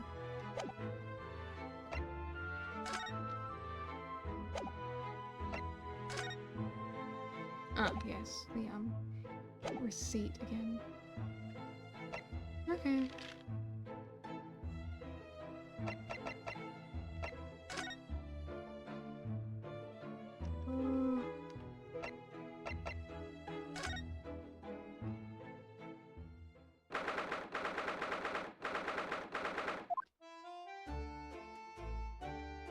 Absolutely nothing.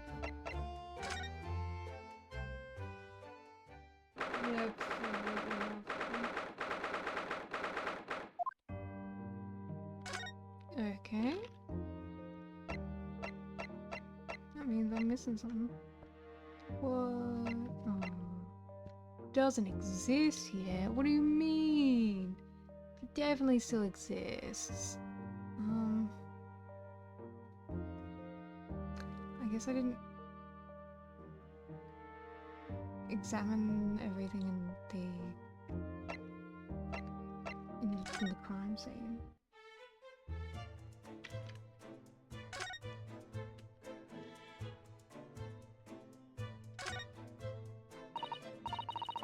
Ah, one of the teacups that Mr. Shamsphere and his guests drank from last night.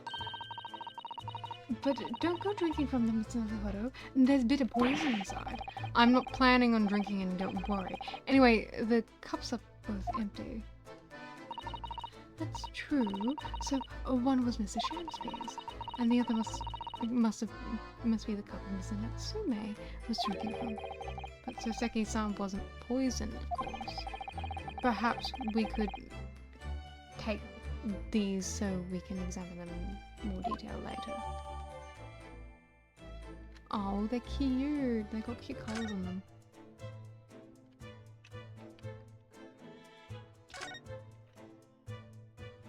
No.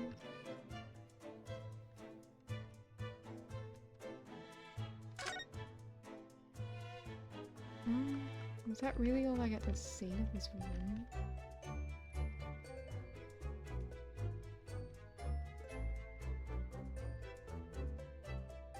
he's got bells on him. That's cute.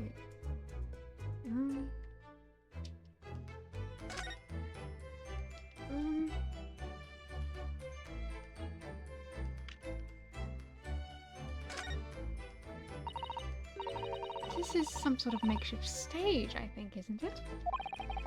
Where does the audience sit, though, for the nightly Shakespeare performances? Actors aspire to the great stage. Actors aspiring to the great stage must practice their act, Mr. Naruhodo, with or without an audience. In fact, on a related note, perhaps you should set up a mock bench at for the office and... What? Then you could practice your art every single day. I mean, I could do that with a desk, too. Let's think about it.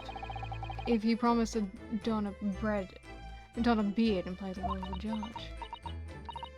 Well, if that would help you achieve your goal. This I have to say.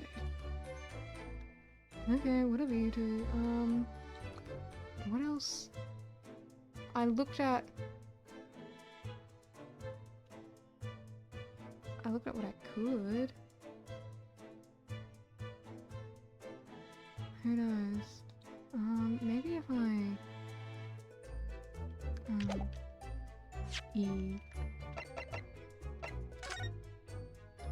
They're so cute! I love the colours on them. Ah. This one has a T line in it and this one doesn't, implying that this one was drunk from and this one remained empty. This must be the cup that Mr. Shamspeare was drinking from. It's stained on the inside. Tea does that, I'm afraid. Even green tea. Oh, really? I've never noticed it before. You've never noticed? Well, I never leave it in the cup long enough to leave a mark. I let the gulp it down. Drink tea while it's hot. That's a Japanese way, isn't it? Oh dear. So many people seem to have the wrong idea about our culture, and most of them are Japanese.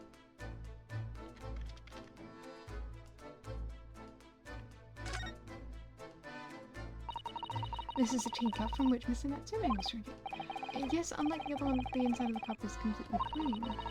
I suppose he must have drunk the contents before the tea had a chance to leave a mark. I've always gulped it down too.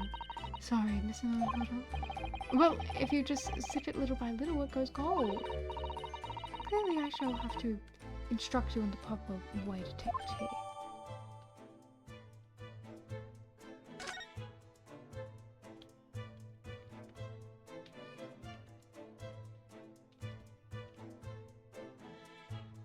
Alright. I believe it. What now?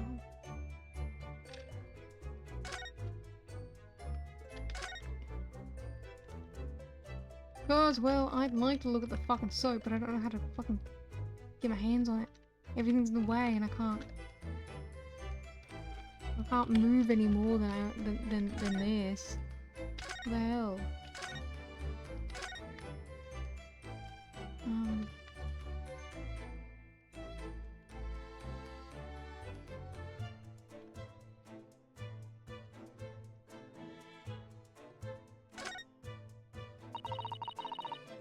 As we've seen from the outside, the window is completely bricked up. A vestige of the former window tax that Britons have to pay.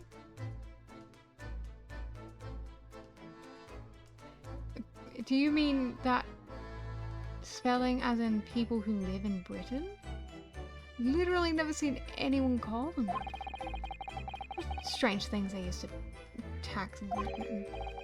I mean, making people pay for a number of windows they had on their property is extraordinary. It's heartbreaking to think of the poor having to block up their windows just to avoid an unaffordable tax. Oh, what is it, Mrs. Susato? If you look closely, a number of the bricks are loose. Oh. More soap? I did see that on the windowsill outside. Oh yes, it looks like as though an amateur has broken out of feeling fear. Mr. Shamsby, was it Mr. Shamsby who did it? I wonder, being at the lodger renting this room. Ah, look at this, Mr. Naruto. On the outside, there's a ledge, and there's something on it. What outside?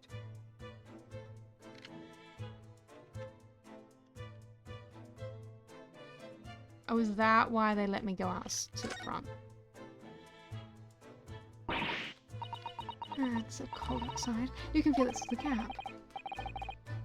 It did snow all last night. It would be cold. But more importantly, what is that on the ledge? What are those snow-covered lumps? It's more bars of soap? Soap? What are bars of soap doing lined up on the edge on a ledge outside the window? I have no idea. But the pair of them look rather charming like that. Still, that's very strange, isn't it? Bars of soap lined up outside the window. I think perhaps we should take one. There are two after all. Oh dear, I suppose we could. Oh, what's this? Look here at the soap. Ah. Do you see the middle there? There's a patch of a different colour. It's sort of transparent, but some sort of fancy design, I suppose? Only in Great Britain. It looks like a Hinomaru flag of Japan, doesn't it? How wonderful. It's probably a very expensive brand. Expensive. Then what's it doing in this ramshackle old room?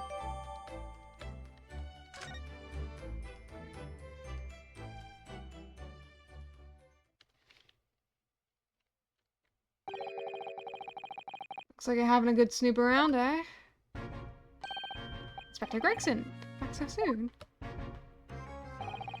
After I threw that little Japanese fellow in the clink, I went and reported this to the investigation division. 5 minutes time, this place will be cordoned off by the yard. Oh, I see. We better be leaving now. Oh, Mr. Namatsume must be feeling very low being back in the cell again so soon.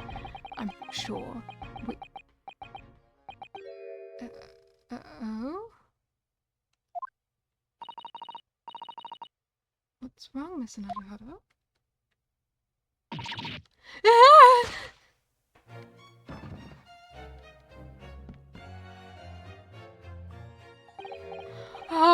Out, a brief candle. Life is but a walking shadow, poor player. That struts and frets his hour be upon the stage, and then is heard no more. Now, how soundeth the next part? It is a tale told by an idiot full of sound and fury, signifying nothing. Indeed! Oh, happy day! The hell? Walking Dead! God, his legs really just fucking collapsed under him. The feather isn't dead at all. What was that nonsense he was saying, though? Did you not, like, check for a pulse, Gregson, when you got here? Yes, it was from William Shakespeare's Macbeth. The one play I never got to read in school. It's a soliloquy from Act 5, Scene 5. Shakespeare.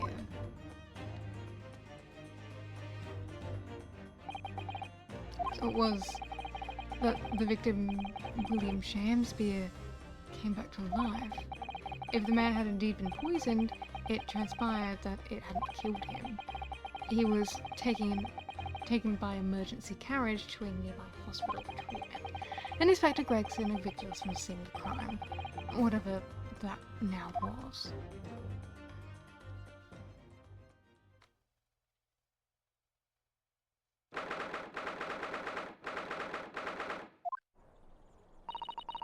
Whatever do you think will happen now? Good question.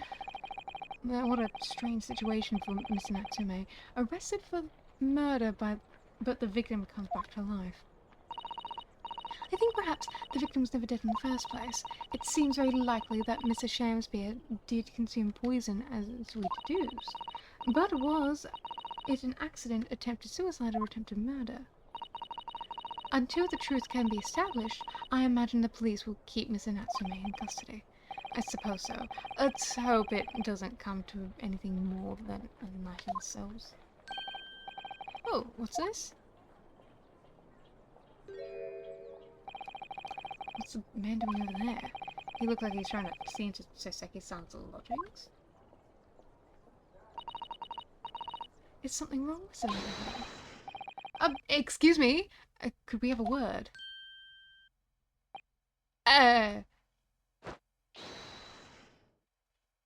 Well, he's off. He just ran off. I feel sure that I've seen that man somewhere before. Where was it? I do too, but I don't remember. Well, we've done as much investigating as we can, I think. Perhaps we ought to go to the prison and speak with Miss Natsume again. A good idea.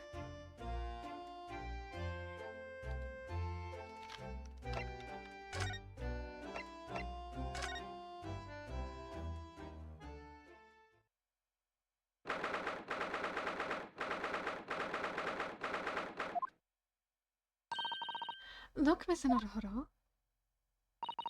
Miss Natsume, have the police finished questioning you now? Welcome, student Miss Naruhodo Esquire. Oh, yes. What is he? Tell me! Is he a ghost? Is he here to haunt me? Let me guess, you're talking about Mr. Sholmes? He actually calls himself a great detective, Miss Natsume, not a ghost. But his diabolic deductions, they're not of this world. They've left me. Cursed. I'm cursed, I tell you. Well, that sort of hurts. Credit where credit is due, Miss Naruhodo. You were heavily involved in that deduction too. Yes, moving on. We have some wonderful news. Oh. The victim that we all thought was dead has come back to life again. Now, in the absolutely worst case, you could only be tried for attempted murder. That's great, isn't it, Miss Natsume? It's terrible! Oh? I'm stuck in the cells hovering for some silly wrong end of a stick. You did it, didn't you? Confess, you're a killer. Why the mustache? Constant questions.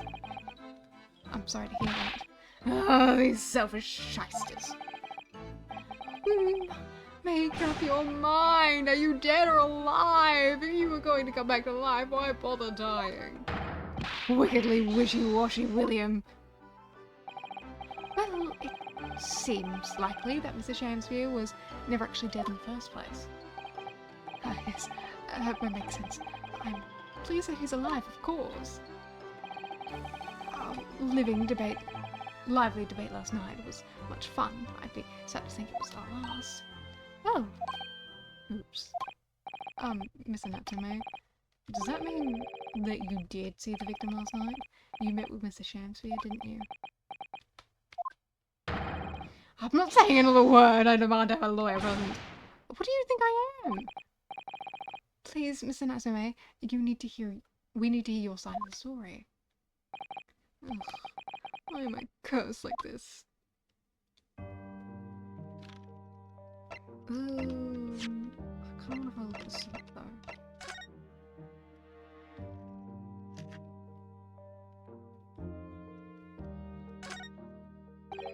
Oh! Oh, what is it, Mr. Naruhodo? This bar of soap, when we first found it, I could have sworn there was some sort of round disc in this depression here. Just a reddish one? Yes, you're right. I remember it too. But now the depression is completely empty. Where could the disc have gone?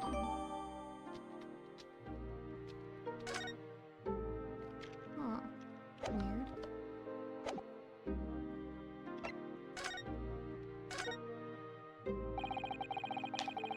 Can you tell us exactly what happened last night, Mr. Natsume? There's nothing to tell. But, Mr. That Odo Esquire, I'm eternally grateful for you for helping me with that accursed case yesterday. The case that saw poor Miss Green hospitalized after she ended up with a knife in her back. It's hard to believe that was only yesterday. After the trial was over, I trudged my weary way back to my lowly lodgings, and that evening at 9:30 it must have been, I visited Princess Shakespeare. So, you did go to the victim's room then? As we feared.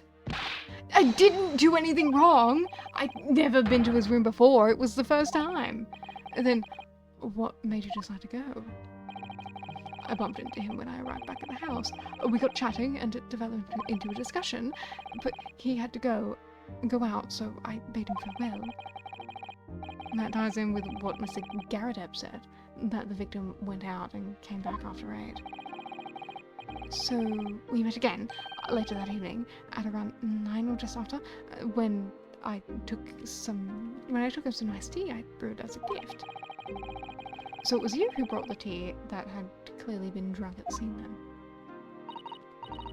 And I suppose that you were discussing the works of Shakespeare, were you? Yes, that's right. That's exactly right. Romeo and Juliet, who was the strongest? It was a delightful debate. I'm sure. Such a stimulating subject, Shakespeare. And the debate became very heated, so you slipped poison into Shakespeare's tea? No, never, not at all. Team Juliet won, that was me, and when I left his room, the flamboyant fellow was fighting fit, I swear, categorically.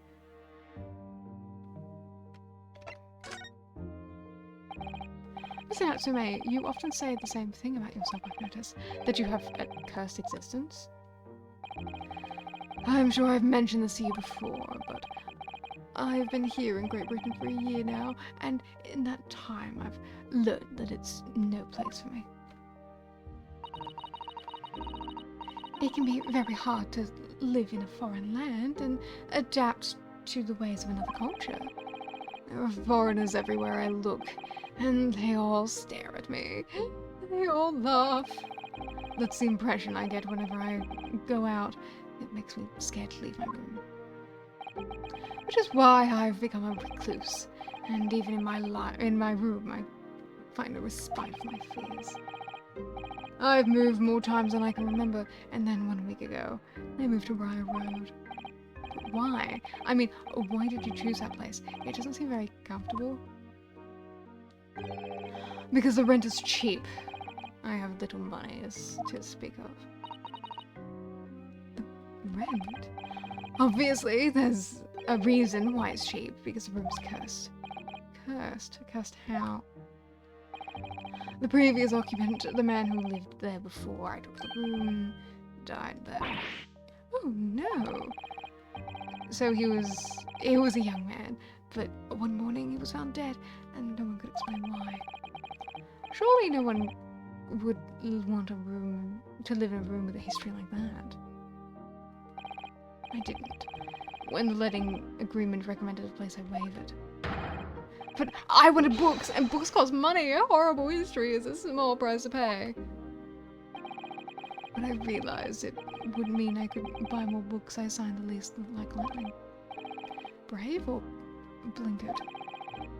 And after I moved in, I came to realize what I'd done. I realized how horrible the room's history really was. Gosh, or was it really so awful?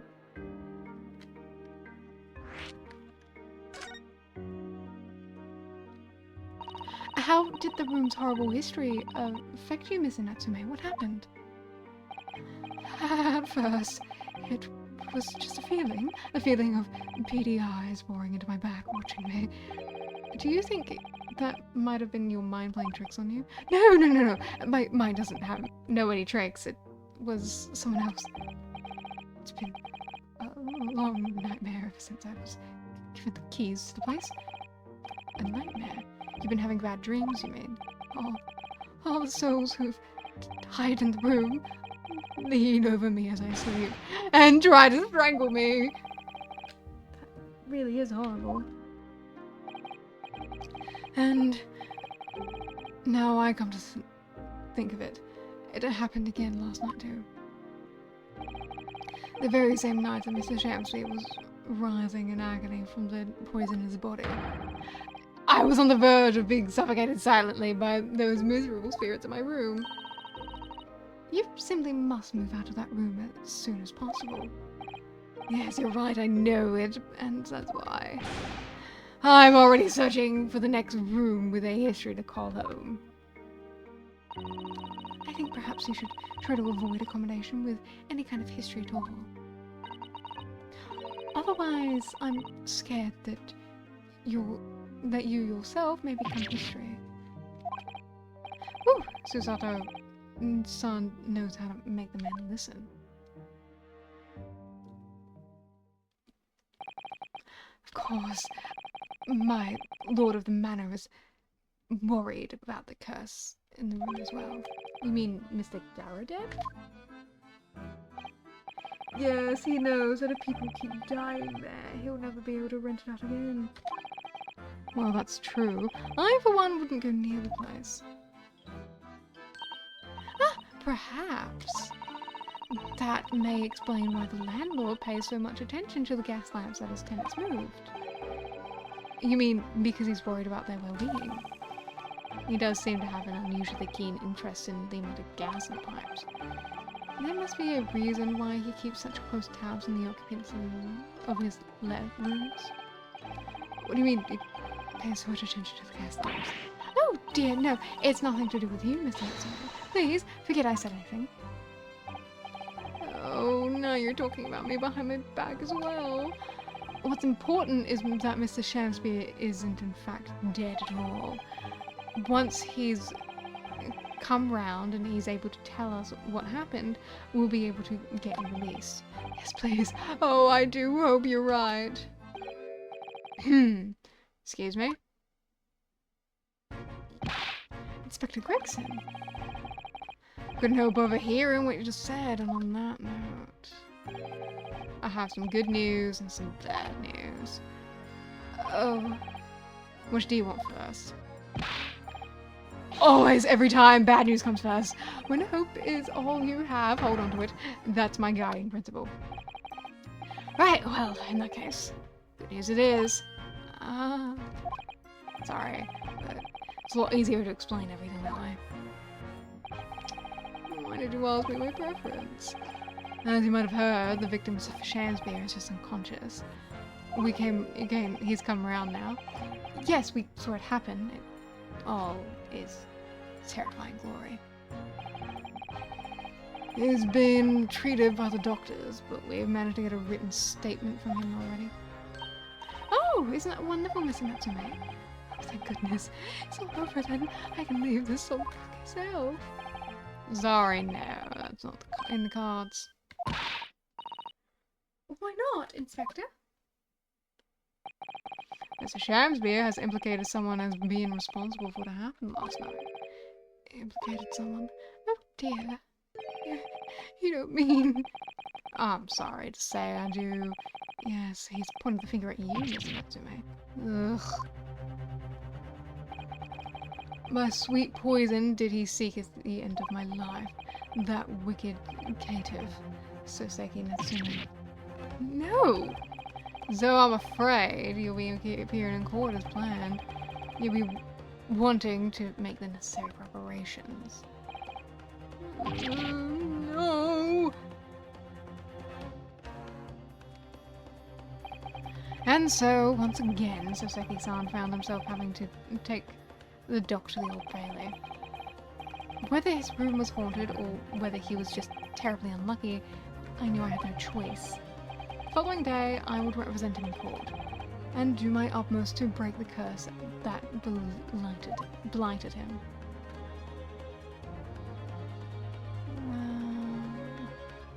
Ooh, that one took a while to load the to be continued, huh? Oh well, investigation time. But first, I'm hungry. I'm really hungry. I'd like to have some food now. Oh, goodness.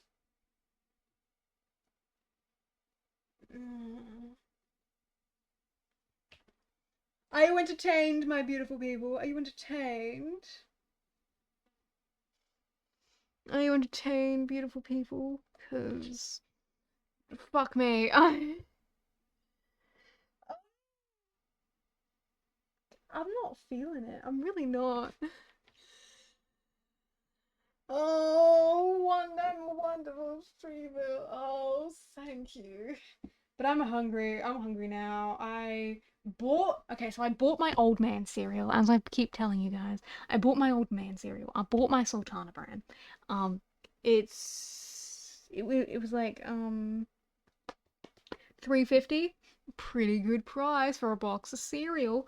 Oh,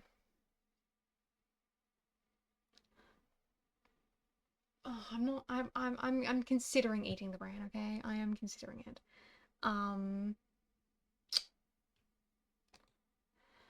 I'll just have to, I'm gonna go see what we have in the cupboard. Decide what I want to eat then. And take my washing off the line while I'm out. Because I need my washing.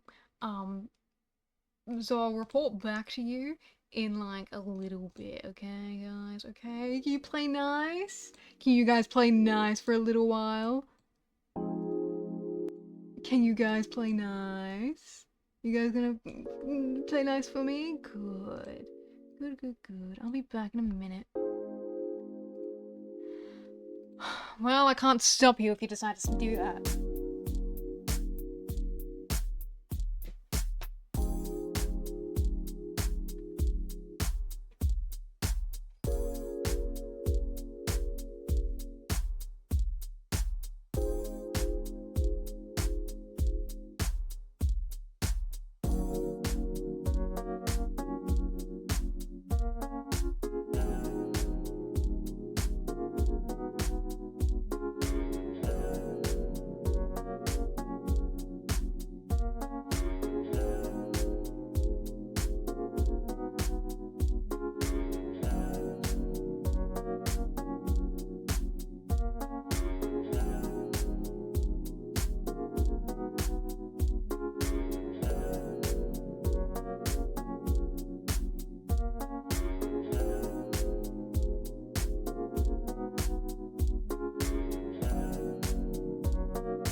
Right.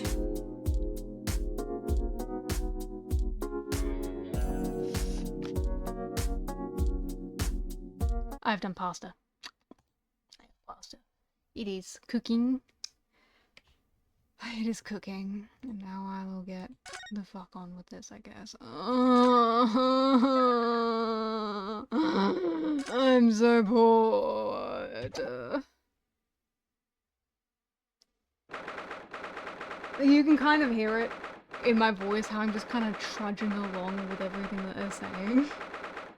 At least I think you can. The Old Bailey. This place always makes me feel strange.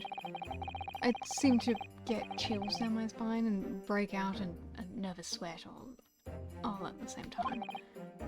Well, I didn't think I'd be back here so soon. That's my line! Good morning! As always, I just have bad taste. You're completely and utterly right. I acknowledge the fact that I have bad taste. Ah, good morning, Natsume. It was only 2 days ago that I was declared not guilty. Yes, he somehow managed to prove he didn't stab... We somehow managed to prove he didn't stab Miss Green in the back. But now this? Another morning, another murder, and here I am again in this hellhole. God, keep coming to court. I'm beginning to think he's right. He really does seem to have... seem as though he's cursed. Listen, Naruhodo, I'm afraid I have bad news. Oh. Mr. Natsume, good morning. Yes, morning. So, here we are again. Yes, again.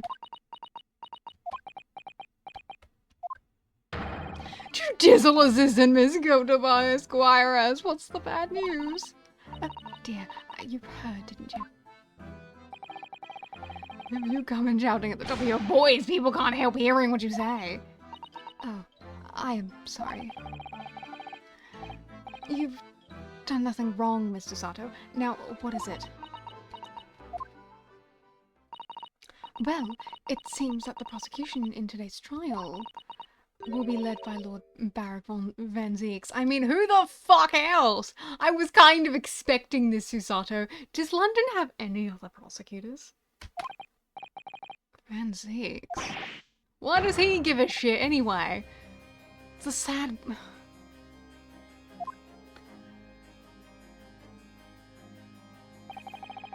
So-called Reaper of the Bailey.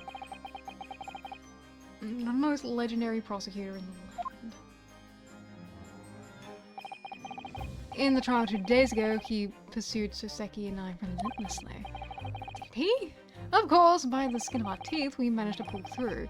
But still, I wouldn't call it his pursuing of you relentless. Perhaps Mr. Natsume's acquittal in the last trial wasn't the end of the matter after all. Yes, I know what you're thinking. The legend of the Reaper that says nothing can save a person in the dock when Lord Van Zeeks is the prosecutor. Oh no. What is he the lord of? That even if that person is found not guilty, the accused will meet a mysterious end in one way or another. And we've experienced it firsthand. A man we successfully defended met the most terrifying end after his acquittal, right here in the Old Bailey. Well, fuck do I care about that? Do I have to put up with those ice-cold eyes boring into my soul again? Cursed by evil spirits and now by the Reaper. Petrifying perils, potentially. Well, if it's potentially, at least you appear to have hope, Mr. Natsume. Welcome, student Mr. Naruhodo Esquire. Yes, I'm innocent. You have to believe me. You more than anyone now. Don't worry. I'll be your steadfast ally every step of the way in this battle, I promise. And this promise is... It promises to be a hard battle, I fear. Well, The trial is scheduled to begin shortly. We should move into the courtroom. Let's go. Oh, yes, I forgot to say, I'm afraid he won't be able to make it. Mr. Sholmes, I mean. Wow. Oh, what a disappointment. That's probably for the best. Oh. If he were here, I might be tempted to rely on his help. And that could be seen as a weakness. If Lord Van Zeeks were to notice, he'd pry on it mercilessly. At least, that's my gut feeling. It's another photo. You're right, yes, you're right. Oh, well said, Lockham Student Mrs. Naruhodo Esquire. Well said. I swear on the sword at my side, and on the spirit of Kazuma that it harbors. I'll show him what a Japanese lawyer can do. I'll set you free, with honor. Oh, yes!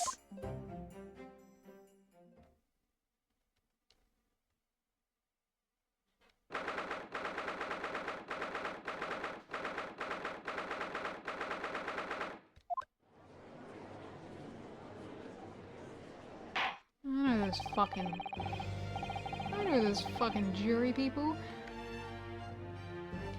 In the name of Her Majesty the Queen, I hereby declare this court to be in session. I now call upon the counsel for the prosecution and defense to declare their willingness to proceed. Back to your vampire stance, are you? Well then, sir, maybe you should just stop getting drunk in the courtroom. The prosecution is ready. The defense is ready, my lord. Readiness for this trial, my learned Lebanese friend, is not what the defense needs. Wow.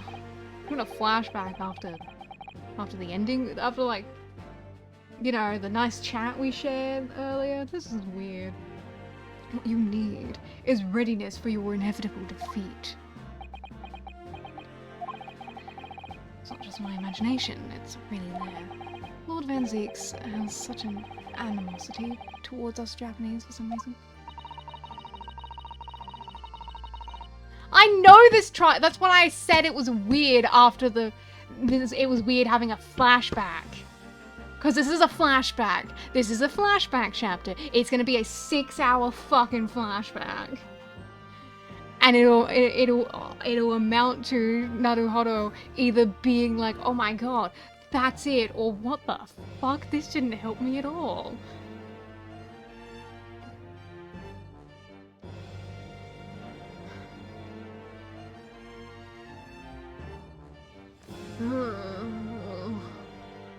Whatever. It's only 4 more parts after this. Ugh. It was some time ago that he first became known as the Reaper of the Bailey, I believe. These past few years, he hasn't appeared in court at all. Yet now he's back in the courtroom. Though for some reason, only when I'm defending. This Reaper, with his curious disdain for us Japanese, is a prosecutor shrouded in mystery. I'm sorry, he doesn't appear in any other trial except for the ones you're doing? Obsessed much? Dude, fucking get a life. Gross.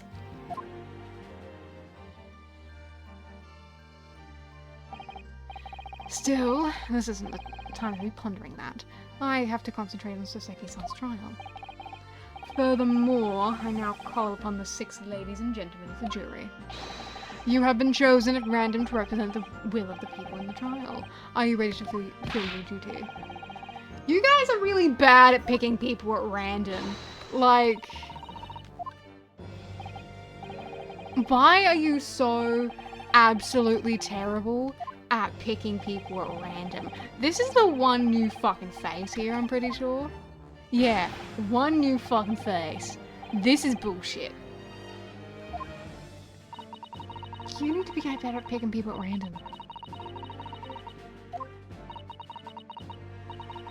The British jury system is so different from our own, isn't it?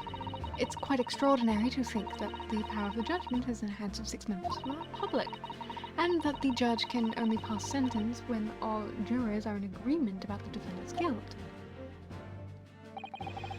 6 citizens of London chosen at random, or at least that's the idea. The prosecution would draw attention to the fact that the accused was on trial here but 2 days ago. Accordingly, where possible, the same jurors have been asked to return to the duty today. Why? Very well, let us commence the trial. Lord Van Zeeks, your opening statement, please. Ladies and gentlemen of the jury, it is not the intent of the prosecution to cast doubt upon your last decision. However, the innocent verdict afforded to this eccentric Nipponese before has had dire consequences. Did the accused repent for his wrongdoings in that affair? Far from it. So the devs could reuse 5 sprites. Yeah, I figured that's why they were doing it. Why like it? No one ever felt fucking random. It was because because I didn't want to have to make 6 new sprites every single time. Which I 100% understand. These are all these are 3D fucking models, and that's a lot of fucking work.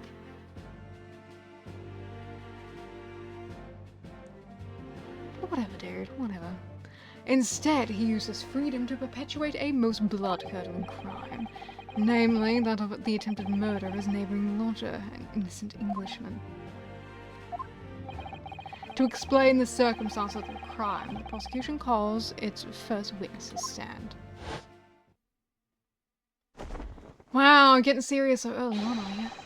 The detective responsible for investigating the scene and the accused himself.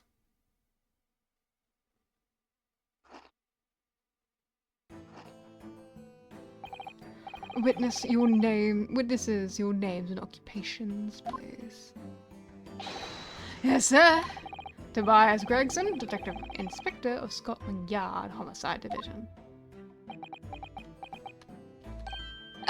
Seki Natsume, from the Empire of Japan.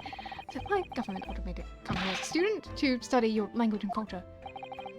Mr. Natsume. Yes, my lord, sir.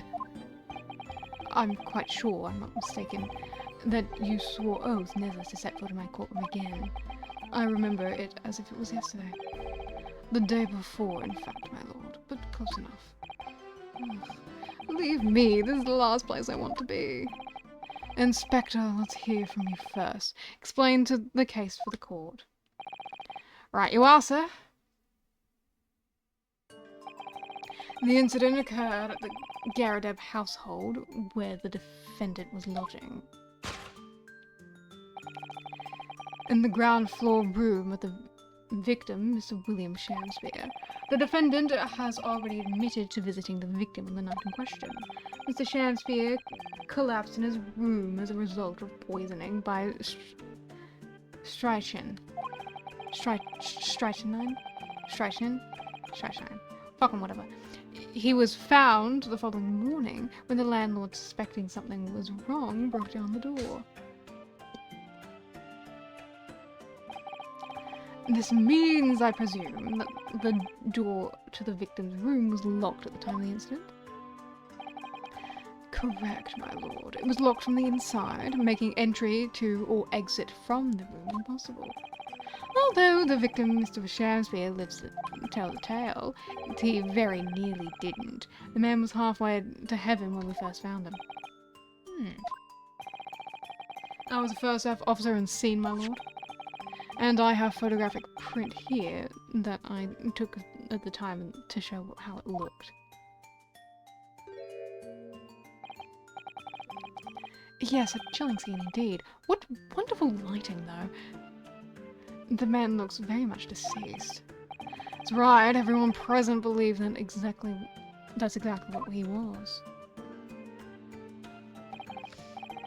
Yes, very well, I accept this photographic print as evidence for the court. Wonderful. Now then, Mr. Natsume. Yes! As the defendant, do you have anything to say at this junction? They're haunted. Haunted by evil spirits. Good gracious, what's haunted? My lodgings! There's been a whole series of strange happenings in my lodgings. The tenant before me died in mysterious circumstances. A woman was stabbed by no one on the street outside. And my neighbour was poisoned. And me! What about me? I've nearly been killed countless times. Killed, Mr. Natsume, how?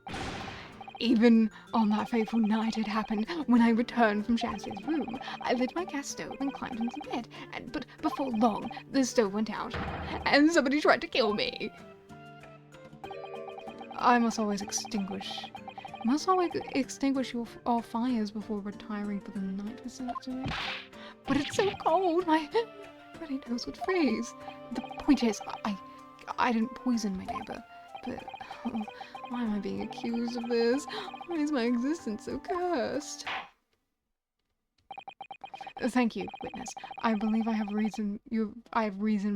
reasonably clear picture of the events. If I could raise one more point, my lord. One more conclusive point. Conclusive? Go on. Fortunately, the victim, Mr. Shakespeare, has regained consciousness after his ordeal, and he has named the true culprit. The poison consumed by the victim was administered in a cup of tea that he drank on the night in question. Tea, my lord, that was brought to the victim's room by the accused. The accused? Good grief. Order! Yes, that's the crux of the whole case.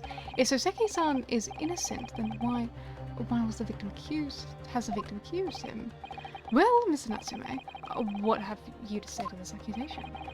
Good evening. Yes, I did take some refreshingly brewed tea with him when I visited Mr. Shams's room as a gift. The public water pump outside always freezes at night, so I brought a bottle of water, especially to make it. And this is the result. Never will I touch tea again. Never. The public pump was frozen, you say? That's not information we've heard before. That would do, thank you. Now, according to our laws, the defense must have the opportunity to cross-examine witnesses at least once. Therefore, I call upon the witnesses now to make a formal testimony. I presume the prosecution has no objection. None whatsoever, my lord. Good. Then you will give your account of events on the night in question in the court now, and I will go check on my gorgeous past to make sure it's not fucking gonna be a reproach.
Okay.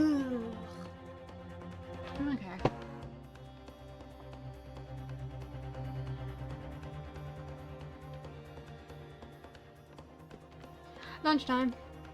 It's lunchtime, guys. It's lunchtime. It's lunchtime and I'm hungry. Really hungry. Ugh, big bowl of pasta. I think I might have cooked too much pasta, but oh well. Just means I can eat it for longer, I guess. So, how do I feel? It's been an hour and a half. 2 hours and a half. Ugh. I feel tired. I feel like I don't want to play this anymore.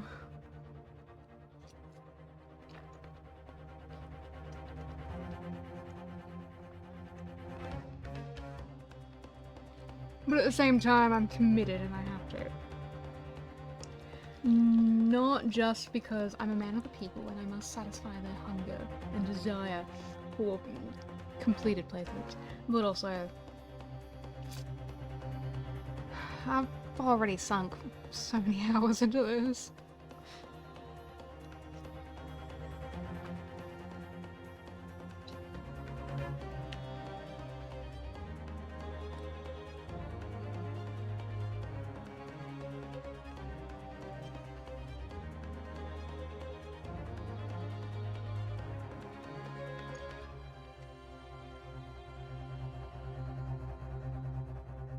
Moopai, why do you gotta keep exploding in my chat room?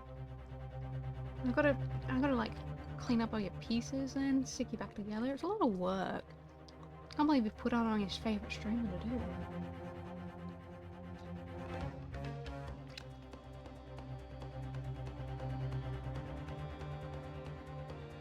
Sorry. I'm taking a minute to actually fucking eat this shit. Because you know I hate fucking playing and eating at the same time. Which is why I started buying cereal. I meant to be like eating before we start stream, but you know. Aww. I can put you back together after you explode into tiny big gazillion million pieces. Oh, wow. I'm so cool.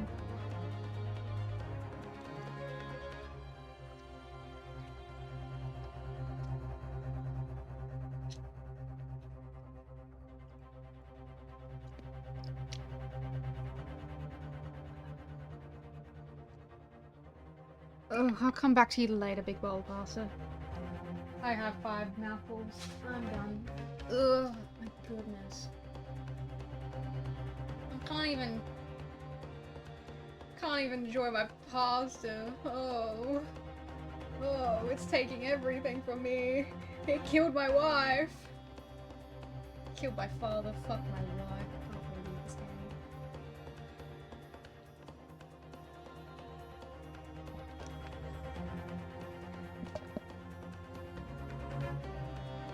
Okay, yes. Ugh, give me a testimony, bitches. I will eat more moo pie. Just give me a few minutes, okay? My stomach needs to like settle down. I got a small stomach. It was 9 o'clock that evening when I visited my neighbor and took some tea with me as a gift. And a heated literary debate took over a nice hot. We had a heated literary debate over a nice hot drink. After which I went back to my room at around 11. Ugh, my tea was completely harmless. He couldn't have locked the door behind me otherwise, could he? Shine takes some time after time to have an effect on the body. People don't keel over immediately after taking it. The victim would have been perfectly able to lock the door after his guest left. The argument still stands. Yes, I see. It all seems relatively straightforward. Excuse me, but the testimony does raise one rather crucial point, I think. Mr. Natsume claims his tea to have been harmless, presumably, though. The teacups have been examined for traces of poison, haven't they? Why didn't I think of that?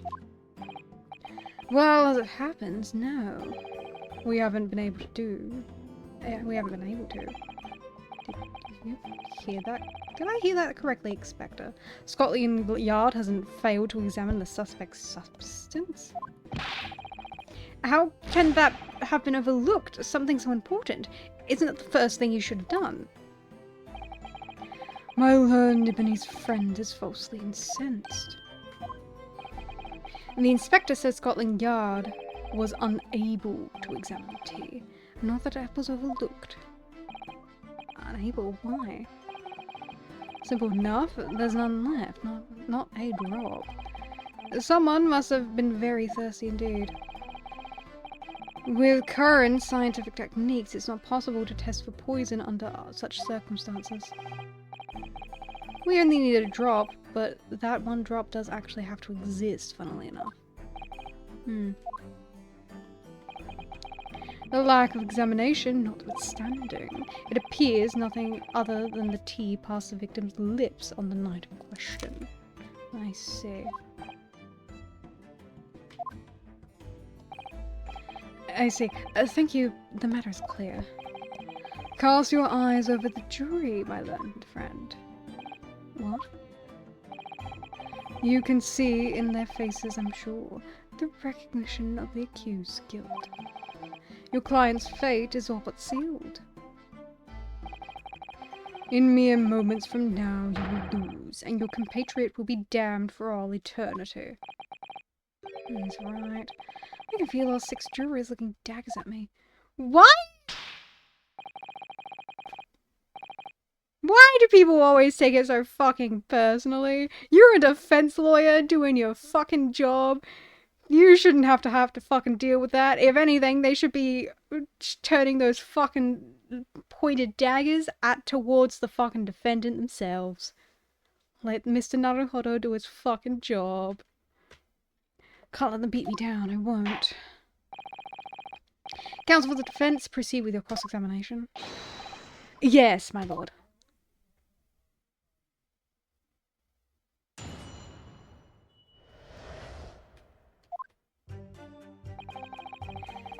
Around 9 that evening when I visited my neighbour, and I took some tea with me as a gift. Hold it! Were you and your neighbour good friends then? Ugh, no. We weren't friends, not at all. Never, ever. Simple no would have sufficed. Then, why did you decide to pay him a visit? Mr. Shamspeare fancies himself as having great literary knowledge. As a fellow scholar of English literature, I find much to talk about together. Come now, no Nipponese could understand the finer points of English literature. Okay, that's fucking racist. Fuck this guy, guys. Fuck this guy. I don't care how fucking sad you are, bitch. You say that to me, to my face, as a man, the word of God, who isn't even Japanese himself. I take offense on behalf of Naruhodo. Not that I can question, that was the topic of conversation as well, I presume? It was the day of my last trial when I was acquitted. I'd just arrived back to my lodgings when I ran into Mr. Shamspeare outside the street. That was around 6 o'clock. We exchanged one of two pleasantries, but it soon turned into a heated discussion. He was on his way out at the time, though. So I promised to visit him that evening at 9 to continue our debate. But did I have ill intentions? No, not one, not two, not any, not at all. Never, ever. A simple no would have sufficed, I feel. Then tell the court what did happen when you visited the victim's room. A heated literary debate, a very nice hot drink, after which I went back to my room at around 11. Hold it! A literary debate about Shakespeare's works, I think you said, didn't you? Shakespeare? Ah, a very worthy topic of the conversation, I must say. if you all say so. Oh yes, my lord. Romeo and Juliet. Who was stronger? It was a profoundly pleasurable parley. Romeo and Juliet. Who was stronger? I'm going to regret asking, but how did the debate go? Well, we both agreed that we would reach a conclusion more quickly with a reenactment. So we battled it out in a Greco-Roman style, naturally. What? Mr. Shamsphere had all sorts of costumes in his room for such a contest. So, when you say reenactment, you mean you were actually in costume? He was Romeo, I was Juliet, and after a vigorous, wild tussle, I, as Juliet, came out on top. A victory I'll cherish forever! I dare not imagine the terrible scene of carnage. The fact remains that it was you who prepared the tea and took it to the victim, correct? I boiled the water in my room and made a pot to take with me. I'd heard that he was too poor to have tea himself, you see. It was true, there was no signs of any tea leaves in the man's room. I wanted to do something nice, to be friendly. So why is everyone looking at me with such suspicion? My tea was harmless, of course it was! And do you have any basis for that statement, witness?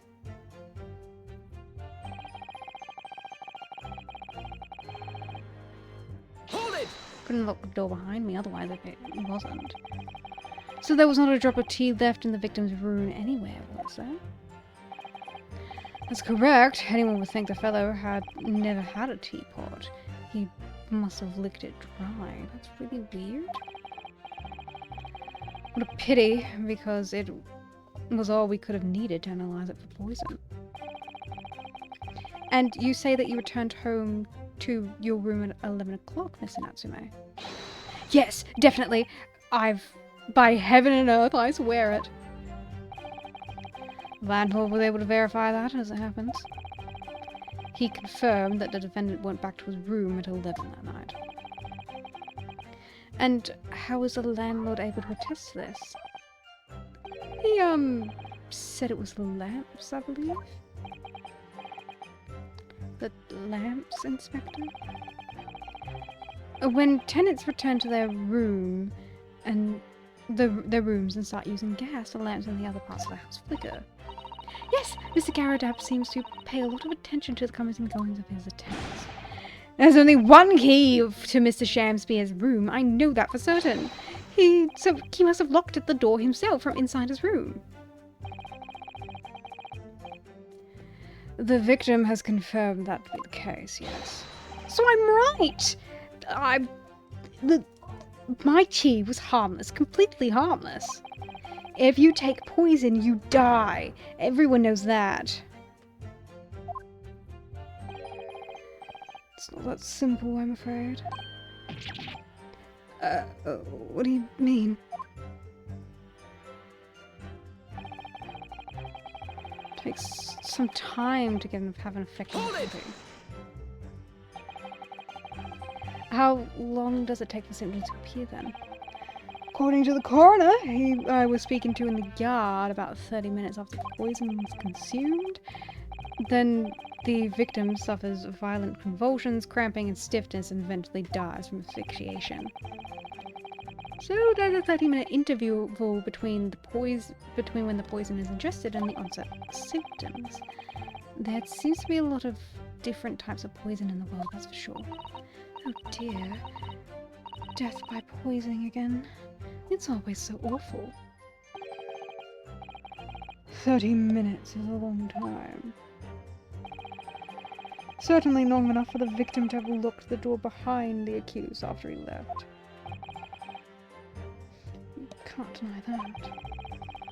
And it further degrades Soseki's alibi.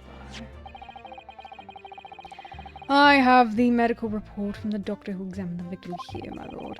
It spells it out really. The accused is the only person who could have done it. Very well, the court will add this report to the court record as evidence.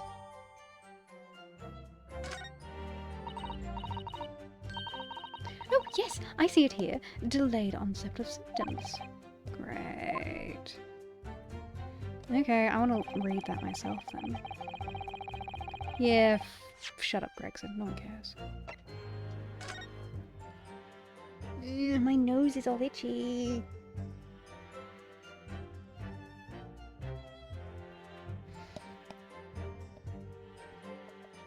Ingestion of a small quantity of strychnine. Toxic effects present 30 minutes after ingestion.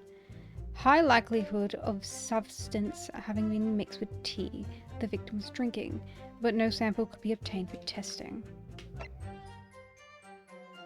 The poisoning incident occurred around 1:30 a.m. on the 31st of February. It says from the victim's pocket watch that appears to have broken when the man collapsed after the delayed onset of symptoms.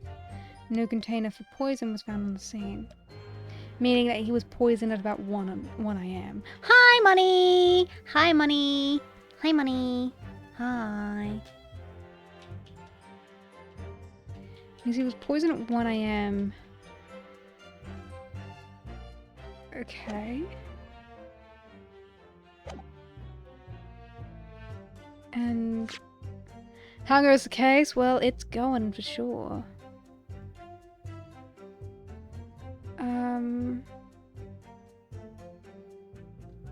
What did you say about the time?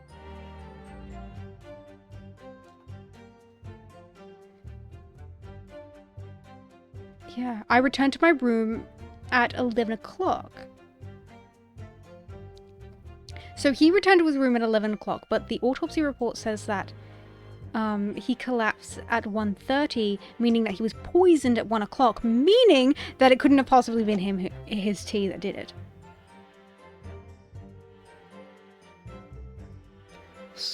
Okay.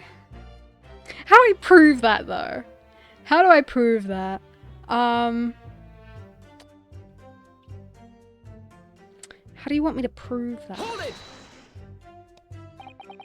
it! The argument still stands, you say? This is what Mr. Natsume has been saying, isn't it? The pair of them drank tea together that night, so if there was poison in it, the victim wouldn't have been able to lock the door after the accused left later on. Exactly! Ugh, me and my tyrannism, sweet and innocent, I tell you. I'm afraid, sir, that doesn't follow. You see, strychnine is a slow-acting poison. In other words, it takes time for symptoms to appear. So you could have left the room up to 30 minutes after the victim drank the tea. As long as you did that, Mr. Shamspeare could have locked the door after you'd gone. But no! We drank the tea straight away. The battle over whether Romeo and Juliet were stronger, that came after the tea. Do you have any evidence to support that statement? In my great homeland, the Empire of Japan, we have a saying. Drink tea while it's hot. Sure, a proverb will satisfy the prosecution. I'm afraid that's not conclusive proof to support the defendant's assertion. On the contrary, there is sufficient grounds to infer this guilt on this matter. No. That's the extent of the testimony, is it? If I could voice a personal opinion, Mr. Naruhodo. Of course, go ahead. Mr. Natsume is arguing for his innocence so adamantly and so persistently. Yet Inspector Gregson just brushes what he says aside. It's really quite infuriating. I mean, I would have to agree with you here. So we need to find an inconsistency in what the inspector is saying, I think. I'm afraid so. As things stand, the jurors are sure to find Mr. Natsume guilty. As I see it, what we need to focus on is the poison in the tea. Let's listen carefully to the testimony again. Okay.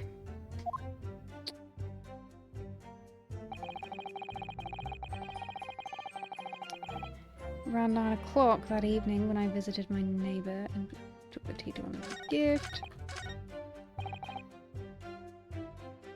Effect on the body, you know, keel over immediately after taking it.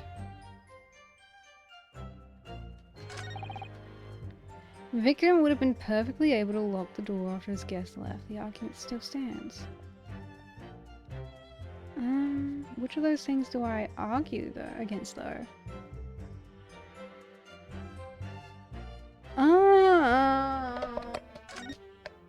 I didn't mean to click that. Oh, fuck. Okay, Naruhodo, you think while I think. I think I do need to present the autopsy report.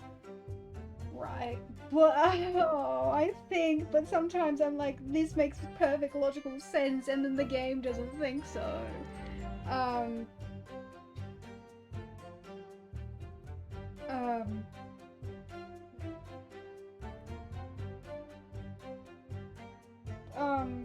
I do need to present the man, I'll just fucking, you know what? Fuck this fucking shit. I'll just fucking present it for the fucking things that I think I need to.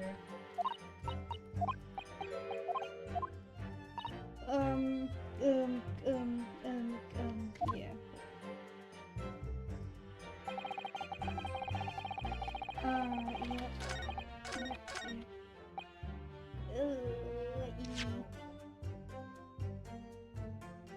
And I need this one. No, not that button. Objection! No, okay. Okay. It's just fucking... Yeah, same. Come on.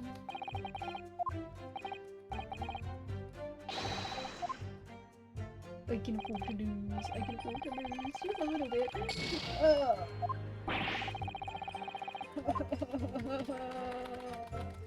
Do go on. Oh shit.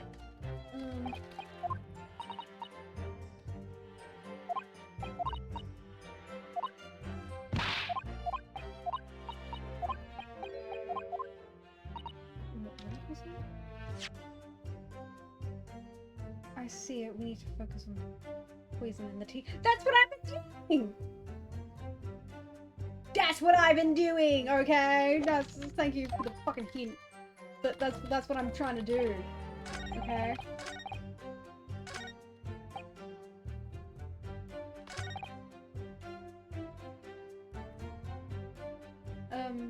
Okay, if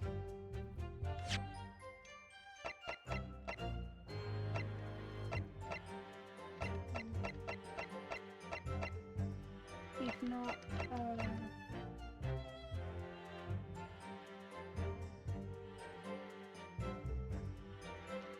Objection! was the other one? Fucking hell, Jesus. The argument still stands, you say? I think not, Inspector. Come again. I think you'll find that you've overlooked a very significant chronological inconsistency here. What are you on about?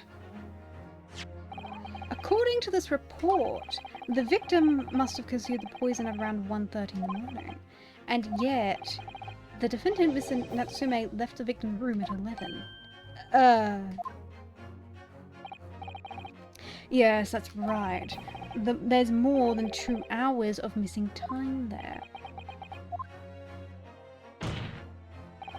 In other words, if there was poison in the tea that Mr. Natsume brought to the victim's room, how could the victim have fallen ill to it 2.5 hours after the defendant left? Oh. Why do you have the same animation? The defense's argument is entirely reasonable. How do you respond, Lord Van Zix? This is... oh, fuck. And still no eye animation? What the hell?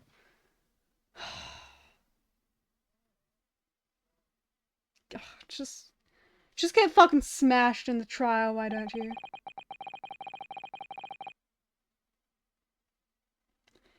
Pray forgive the discourtesy if my mind has wandered.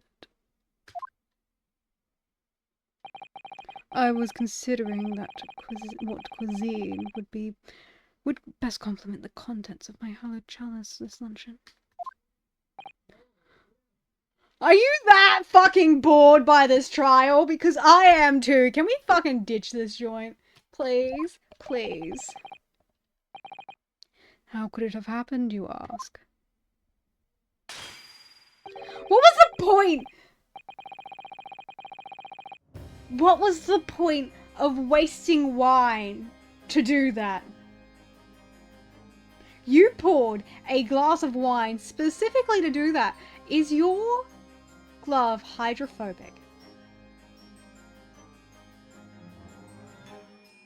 Do you love this? Do you absorb alcohol into your skin? Or do you just like the smell of it? God, he's downing bottle after bottle in this fucking courtroom, Jesus. I do hate to shatter illusions, but my Nipponese friend appears to be chasing a phantom idea. How? Explain then! Is it so hard to imagine that the victim drank his tea after the accused had left? 2.5 hours after? 2.5 hours after. Why would you fucking drink tea 2.5 hours after it was done? Did I like Godot shattering his mug? Okay, shattering a mug with your bare hand is way more impressive than what Van Zeeks is doing. Because Van Zeek seems to have an endless supply of wine glasses, implying that these are these are made specifically for him to shatter at will within these trials. Whereas Godot has like a couple mugs that he uses over and over again for his 16 cups of coffee, then I'm pretty sure he's got some shaky fucking hands every time he picks up a piece of evidence. Like, ceramic is so much harder to shatter with your bare hands. For all we know, these glasses could be, like, just the most fragile glass in the fucking world, and that's why it's so easy for him to get all of them. Because they're just defects. Godot was more fun than you! Godot was fun at the very least. You're not fun, Van Zeeks. You just look sad and you're racist and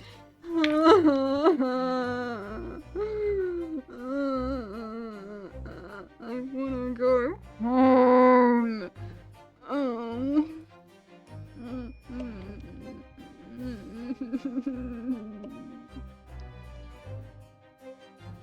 Objection! Oh, bastard. Mr. Natsume brought the tea with him to drink together as a neighbor. And in Japan, there is a well-known saying, drink tea while it's hot. Objection! What does the fuck does that have to do with here in Britain? Also, fucking who drinks fucking cold 2-hour-old tea? Like, okay, iced tea exists. But this is 2 hours old tea.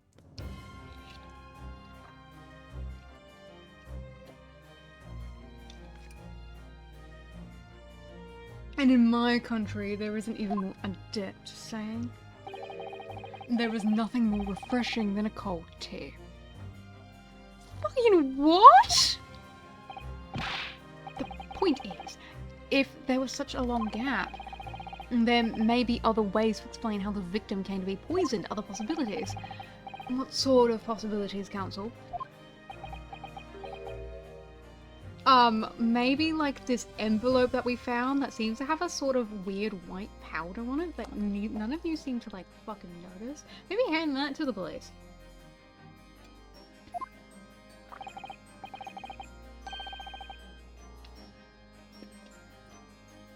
Well, for example, man could have had another visitor. Another visitor. It's a very bold assertion, my learned friend. From someone who has nothing to substantiate it.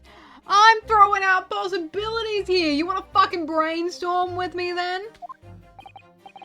Or the victim could have taken the poison of his own volition.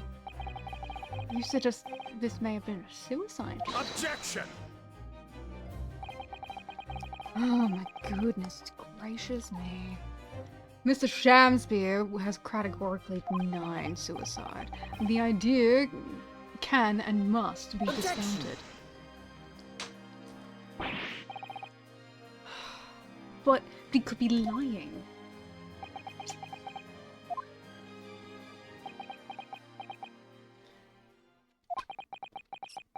How, is this the time you're gonna smash a glass over my head? Is something wrong, Lord Van Zeeks? I was listening to the sound of the carriage pulling up outside the courtroom. Pray, forgive me, forgive the discourtesy. Why are you so fucking disinterested? You're...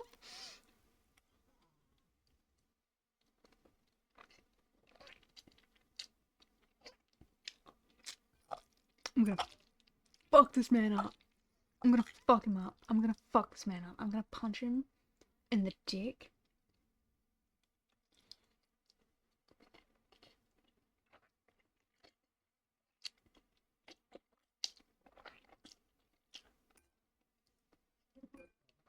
He's so fucking rude.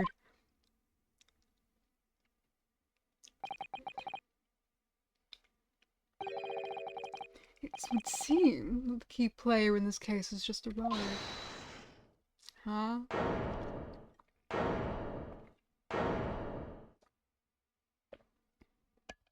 Huh? Out! Out! Brief candle! Life's but a walking shadow. Ah! You're well, I see. A poor player that struts and frets his hour upon the stage, and then is heard no more.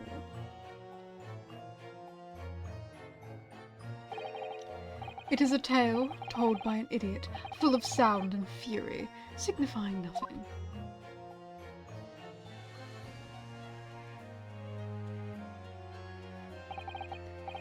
Sir, you? William Shakespeare, my lord. Alas, 'twas I, undone by these bitter events. I am the victim. What's he doing here? I seriously didn't think he'd be up and about so quickly. The prosecution seeks to call this gentleman to the stand. With his testimony, my learned friend's futile resistance will be utterly crushed. Oh my god! Oh my god, what a fuck. Oh my god. You're so obsessed with me, Lord Van Zeek. What the hell, my dude? What the hell, my dude? What are you doing, my dude? It's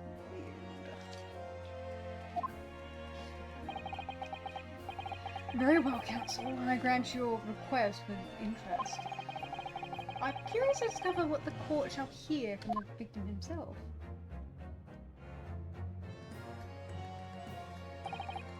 Happy am I, Shamspeare, to regale thee with the tale of woe, my lord. But I still have my own tale to tell, my own tale of worse woe. I can regale the court with the tale of my perfect innocence in perfect English. That will do, Mr. Natsume. Let the court now hear from the victim.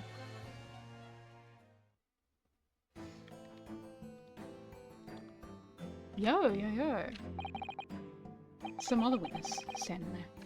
Alright, so this is Mr. Shamspeare, but who's the other guy beside him? Yes, I think I feel sure we got a glimpse of the man before. State your names and occupations for the court, please, witnesses. A writer of words so sweet they do scent the breeze, an inventor of ideas so profound they compose the earth. The unrivaled poet, the unmatched scribe, William Shakespeare. Were the great bard to be recalled in life anew, lo, what a magnificent man. Good fellows, I am he who ponders such a miracle, William Shamspeare. Oh, my name's Meterman. Adrian B. Meterman. I work for Altamont Gas Company, East End branch office. Oh, I remember now. Yes, it was yesterday on Briar Road. Oh, yes. She's right, it's him. The weirdo. That weirdo. Why is pants so short? It's weird. I don't like it. Maybe it was fashion. I don't like it. I'd probably have longer pants, mate. I don't need a flashback to like half an hour ago, please. Actually, I think it was an hour ago now. But yes, we spotted him outside Mr. Garrett's house that morning. And he's a gas company employee? What does he have to do with the case? So, Mr. William Shamspeare, you are the victim in this miserable affair, correct? Oh, heaven, oh, hell. Do that you command me to remember. That sweet poison that didst cross me and cross mine innocent lips. I subpoenaed him for the trial, with the doctor's permission, naturally. Hearing the testimony of the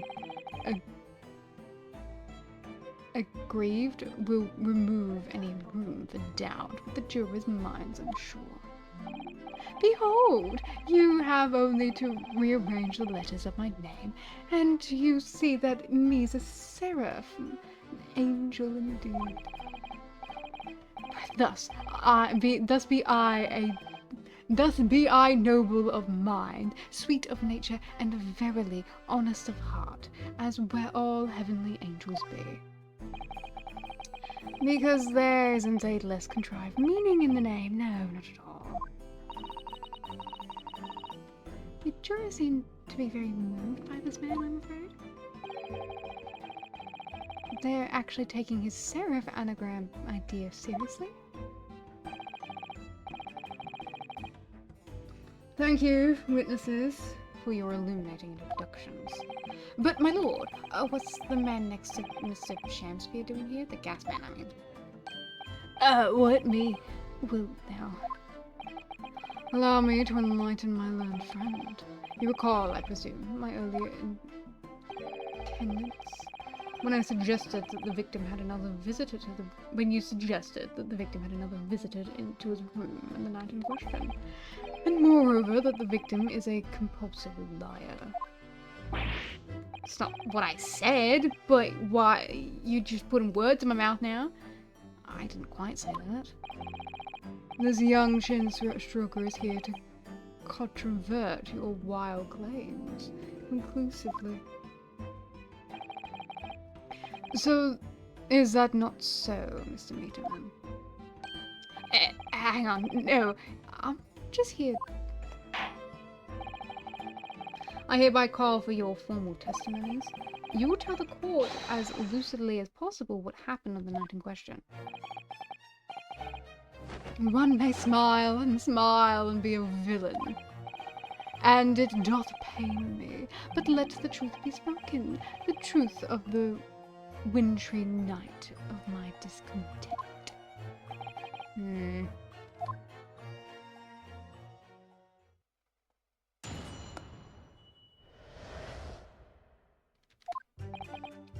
The snow lay about. My neighbour did cometh to the evening, bearing a gift of tea, but merry bitter was his drink, and when he left, I did fall prostrate on my table.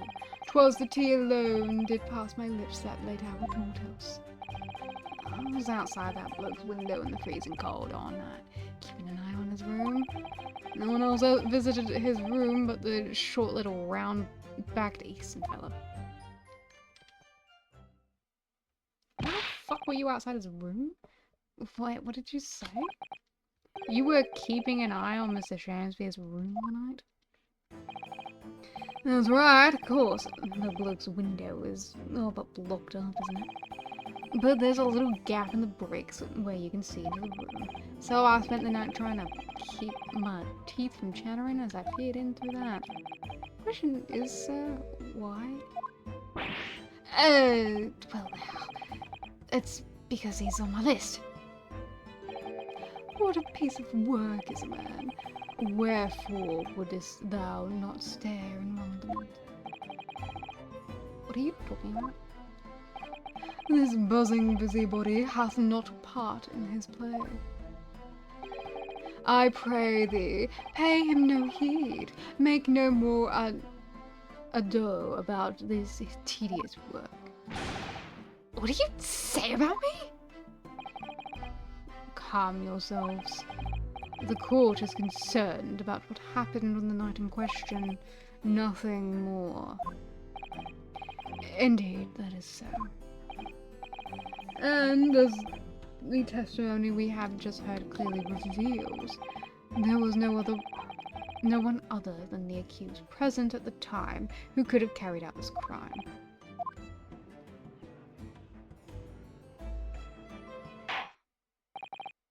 Well, I believe this may be the final testimony of the trial. Now, counsel, the defense may proceed with the cross-examination. Final testimony of the trial? Don't tease me with something that sounds so miraculous. Yes, my lord.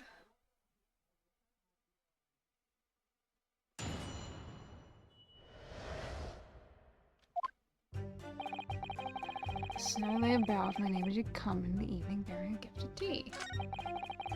His drink was bitter. Hold it! Let me stop you there. Mr. Natsume left your room at 11 o'clock, but it wasn't until after 2 that the poison made you collapse. That amounts to more than 3 hours of missing time. If the defendant had really put the poison into your tea, that 3-hour window of time is something you're going to have to explain. Gladly. 'Tis an easy task. What? I did drink the tea not while my guest didst tarry, but after he took leave of me. Faith, 'twas stone cold, but at 1 hour post midnight, verily where my lips part. Objection! Doesn't sound normal. Nay, 'tis quite ordinary, sire, after all. Thou wouldst recall our fiery debate. Amidst such arguments, there'd be no time for fiery tea. Romeo and Juliet again. Who was stronger? Mr. Shamspeare, in summary, allow me to confirm, did you not come here with the intention of naming your attacker? But of course, my liege. 'Twas this stooped lover of words did attempt to shuffle me into the mortal coil. Ugh. You all know what that means. Hold it! So, you didn't have any kind of evening meal? Dinner? Supper? Fie on luxury, fie on gluttony. To eat thrice daily is but a waste of time. Sorry? I would that my belly were full, no more oft than the sun doth rise. Well, most heroic eating habits, I must say. Night and day do I fill my hours with learned study of great bard and playwright. Hence is it that there doth naught in the chamber be than the costumes of mine art. Hi, mommy. Hi. Hi. Hi. Hi. Hi. Thank you for following me. That would appear to be the case, as even a rodent was found starved to death in your room.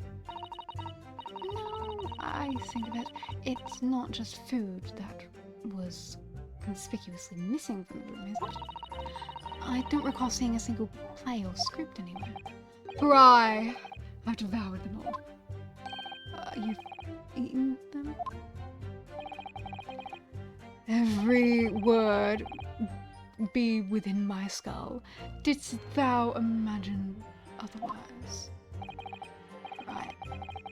That wasn't misleading at all. Now, could you turn around do you think? Which brings us to the conclusion that the only way the poison could have passed the victim's lips is the tea.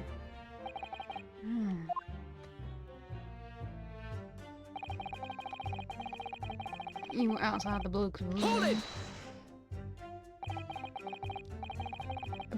The windows of that house have all been filled in. A historical artifact of the now defunct window tax. Yeah, you're right there. All bricked up horribly. But as it happens, a little part of the brickwork in the bottom corner, that's been opened up. I was looking in through the gap. Yes, there were a few bricks loose, weren't there? And for some strange reason, a couple of bars of soap lined up on the ledge outside as well. Oh, don't be like going around poking my chin in other people's business, especially not on freezing cold nights. But them's my orders, and that's what I'll keep doing, as long as there's breath in my body.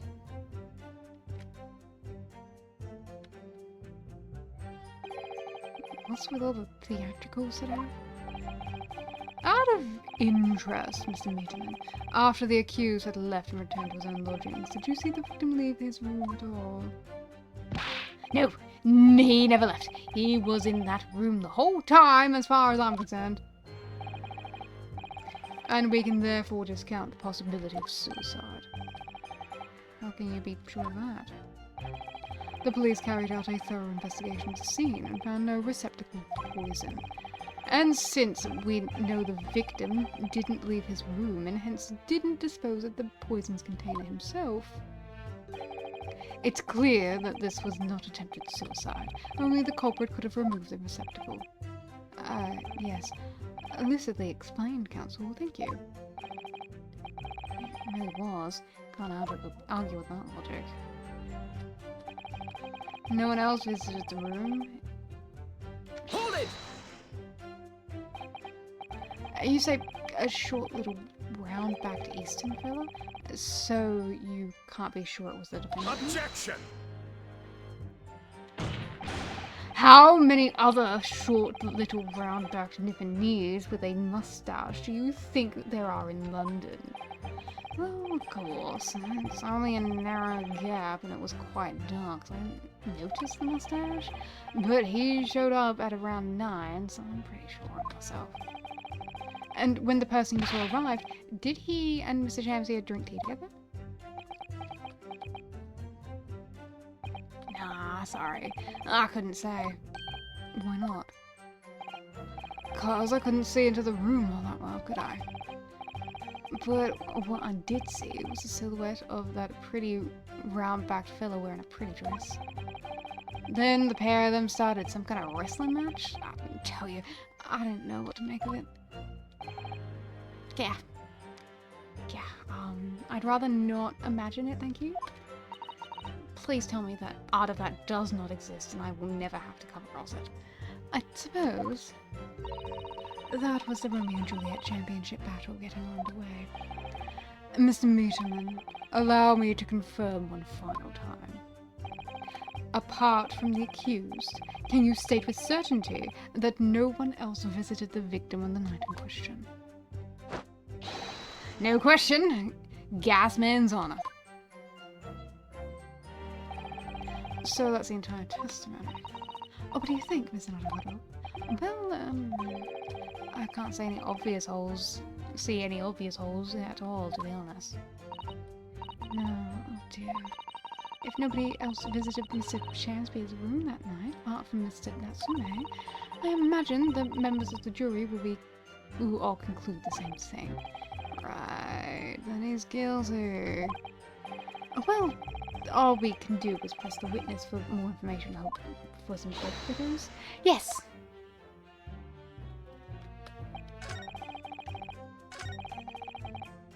Hold it! To be clear, by neighbour you are referring to the defendant, Mr. Natsume. Oh, indeed, sire. Perchance thou wouldst that call him the man from upstairs. And at that time did the mustachioed Nipponese visit you in your room. A meeting was promised for the hour of 9, and lo did he come to tender a gift of fragrant tea. Details which, in accordance with the defendant's own testimony, yes. and we were broiled in such a literary debate of which history hath not seen before. By which I presume he means that discussion about who was stronger, Romeo or Juliet. I, Shakespeare, did play the part of young Romeo, whilst my neighbour played the fair Juliet. Each of us dressed as would our characters be, to bring weight upon our merry experiment. But I dare not imagine the scene. Frailty, thy name is woman. Canst thou imagine how dismayed I was? Yes, I had heard of the Eastern art of jiu-jitsu, but ne'er did I dream 'twould be a skill practiced by a comely maiden. Juliet beat Romeo up. It's not helping our case. I believe the court has heard enough about your earth-shattering literary debate. Perhaps you could reiterate your statement about the tea that the accused brought to your room? My liege, I am thy servant. Gladly I would do thy bidding.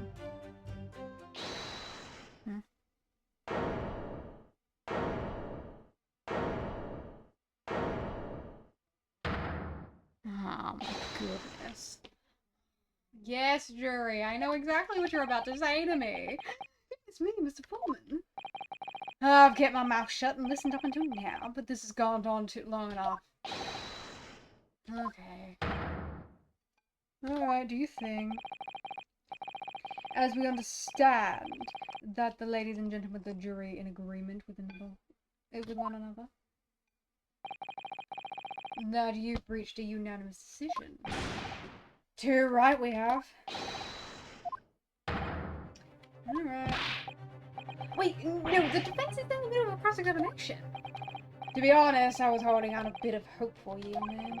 Especially after you identified those few hours that followed the accused leaving the room. Yes, the 3 missing hours, as you put it. But in the end, what difference do they make? None as far as I can see. And since there was that's now apparent, there's really no reason to delay our decision any longer. You've got beautiful eyes, miss. Like I was saying before, if I don't take 5 bob home with me tonight, the missus will blow my top. Yeah, fuck off, old man. No one cares about you. Very well, let the court be appraised with this. Alright, Guilty! go ahead. Guilty. Guilty. Guilty. Guilty. Guilty.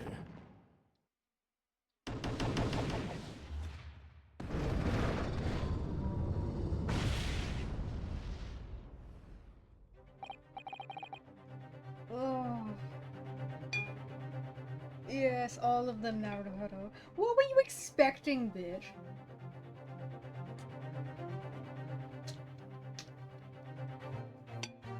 This happens to you every time. Well, it would appear that the jury is indeed unanimous. Oh my god, get some fucking eye animation! So, this time at least, it seems justice will be done. All's well that ends well, as they say. This calls for toast, I feel. Oh, you're not even gonna drink it! You're not even gonna drink it, good sir. You're gonna just fucking get yourself drunk off fumes.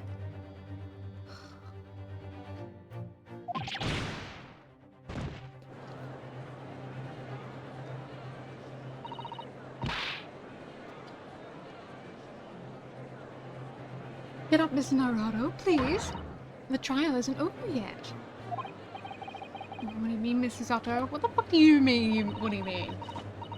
About the information I found in the Encyclopedia of British law I have. That obscure right that belongs to defense in these situations. Remember? Oh, yes. The only interesting part of the trial has commenced. The summation examination. Yes, that's right. We don't have a jury in Japanese courts, of course. But here in a British court of law, we can reverse the decision of it if a majority of jurors force it out. Continue. Let's try Arcana now. Whatever it takes, I just can't let that happen. The defense moves to invoke its right to a summation examination, my lord. Why am I not surprised? At my learned Nipponese's friend's inability to admit defeat. Alright, you go do that, and I'll down this bottle of wine to make it easier to deal with you. You choose to cling desperately to some archaic rule you barely comprehend instead of accepting the truth. Certainly no other defense counsel in recent times has exercised the right for summation examination, because they all know that once the jury's mind is set, it cannot be altered. Oh my god, nevertheless, the right remains and must be upheld. The defense counsel's request is granted. The court will proceed with the summation examination as outlined in the Encyclopedia of British Law. Thank you, my lord. Are you and your fellows prepared, Mr. Foreman? Believe me, my lord, we know all about this young lad's tenacity. And we're ready for it. I'm not! Ugh. In that case, ladies and gentlemen of the jury, I hereby call upon you, upon each of you, to state the grounds on which you find the defendant guilty of the crime. Oh, dear me.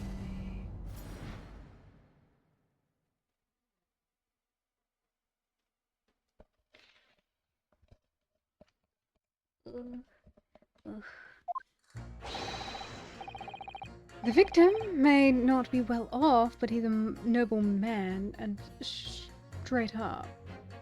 There's no reason to doubt the man. Well, I do declare the good gentleman has no reason to lie. In fact, I think he's rather splendid. Let's look at the accused by comparison. He's Japanese, stoops all the while, and has a mustache. Very fishy. There's no evidence to suggest the gangling actor is a fraudman. For now, at least. I really don't care. 3 hours of missing time is nothing when you reach my eyes, you know. Nothing at all. So none of you have a real reason, you just...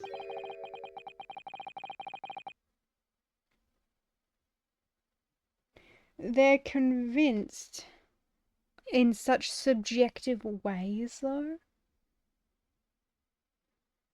Oh my goodness.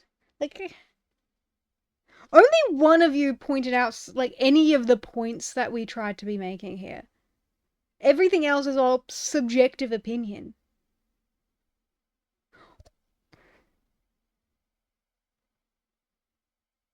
I'm so annoyed. It would seem that all the jurors have come to the conclusion that Mr. Shamspeare is a fine, upstanding, and honest citizen. If you ask me, they've all been bewitched by strange theatrical movements. And sadly, nothing Mr. Natsume has said appears to have registered at all. Well, here goes, let's not forget. I pleaded with the jury on Soseki-san's behalf before, and it worked.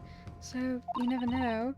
Before we begin, it might be an idea to remind you of exactly how... Susato-san, please, I don't need a tutorial.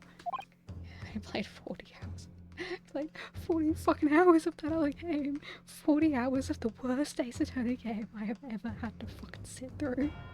I don't need you to tell me how to do a fucking summation examination. Well, you are still new to British law after all. There's a chance I might have forgotten. No! No, we're not hearing Susato-san out, please, Naruhodo, don't make me. Thank you. I'm good. I'm confident. I'm handsome. I'm incredible at everything I do. You know, people should just, you know, I've got a website and everything. Everyone loves a man with a website. Like, did you worry, Susato-san? I'm an amazing. And I'm a lawyer. I'm a lawyer. I'm a lawyer with a website. With a website, Susato. With a website. I've got a website. I've got a website. You can't doubt a man with a website. I'm pretty cool like that. I've got a website. Anyway. But I've been through plenty of summation examinations already by now. I think it's important that we don't delay this art any longer than necessary. Of course, I understand. Oh, Jesus. And I'm quite sure you're right.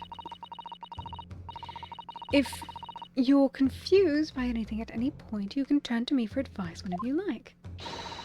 I'll be here for you. Key to this is really listening carefully to each juror's statement. It's like a witness cross-examination.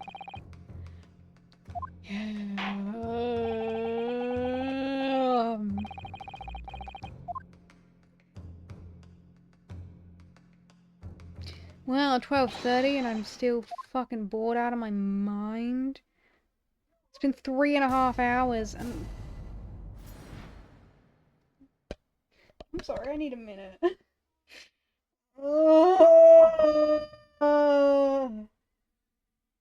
Oh, goodness me. I'm okay. I'm okay. I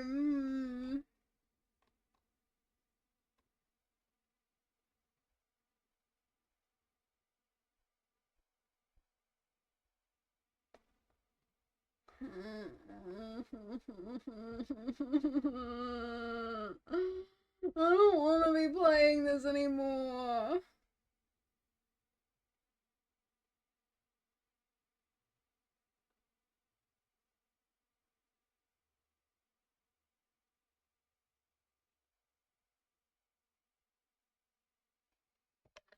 I want to push through it really badly. I want to push through it. I'm so understimulated.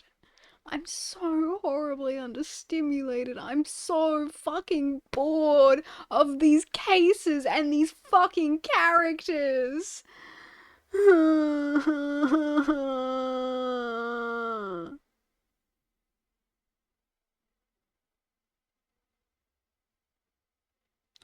This is a good mechanic. It's a really good mechanic. I like this mechanic a lot. Why is it in such a fucking awful game? Not that it's a bad game. Like, it's fine. It's fine. Like, the quality is the same. I'm just not engaged at all, and I just don't care. I was so excited to play this, and now...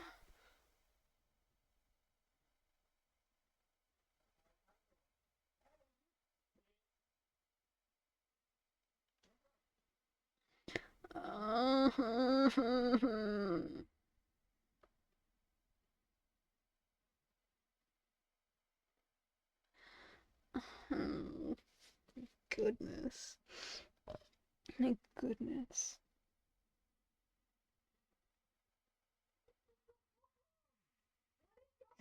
I'm so close. I'm so close. I'm so close. If I finish this case today, then the rest of the game will be finished in the next week. It'll be great, and then I can hang out with Miles Edgeworth. Like, oh.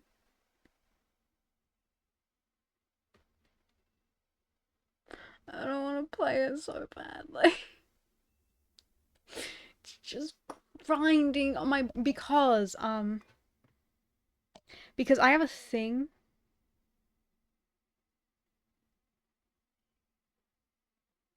Because I have a thing in my brain where if I'm not, if like I don't want to do something for whatever fucking reason, then it just becomes grinding and numbing, and it's just terrible to me, right?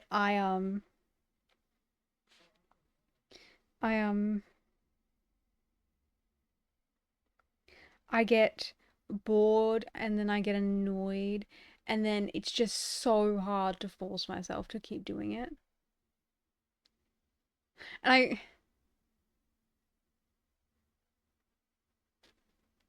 I don't want to just skip it. I don't want to just fucking drop the game. But at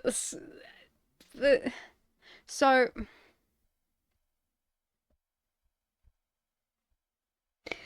yeah, but for the last few streams, I at least pushed the fuck through. Now I'm just like, no, I'm not doing this anymore. That's what my brain's getting to. It's getting to the point where it's like, absolutely not. This is, I just can't do this anymore.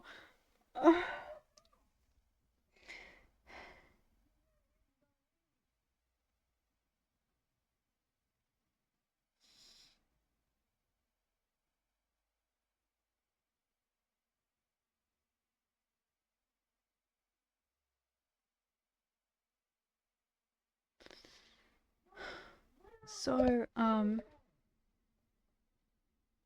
it's like we're not even at the like point in the game where we get to story. This is a fucking flashback chapter. It's a fucking flashback chapter. Oh, it's a fucking flashback chapter. And a long one at that. I guess the entirety of Dual Destinies was flashback chapters, but that was fun!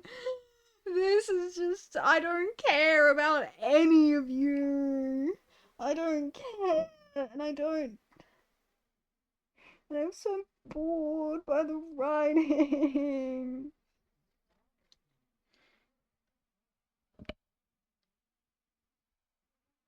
What do you guys think?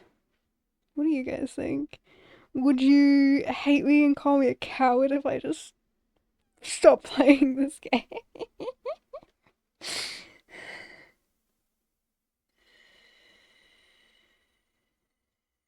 Oh dear lord.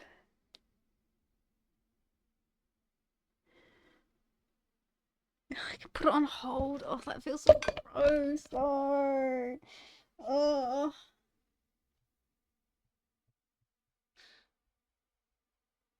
Mm.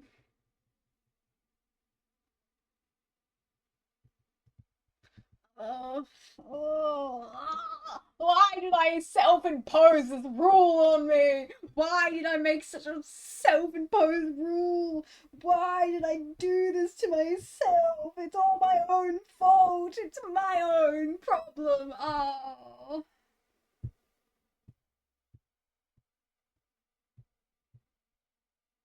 I know, I can't stop myself from comparing it.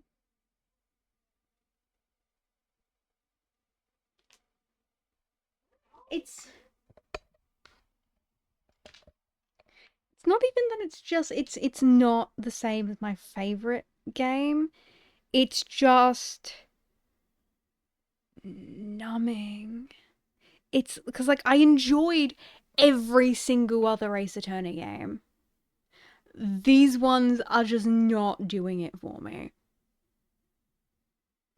But I want to like them so bad. I want to like them and understand what other people are getting out of this that I'm not. Why is my taste so bad? Why is my taste so bad?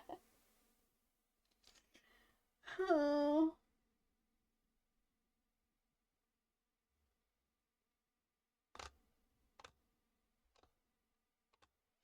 We have this jury thing to do, and then we have the other thing. And then we have another witness testimony, and then that's the end of the trial.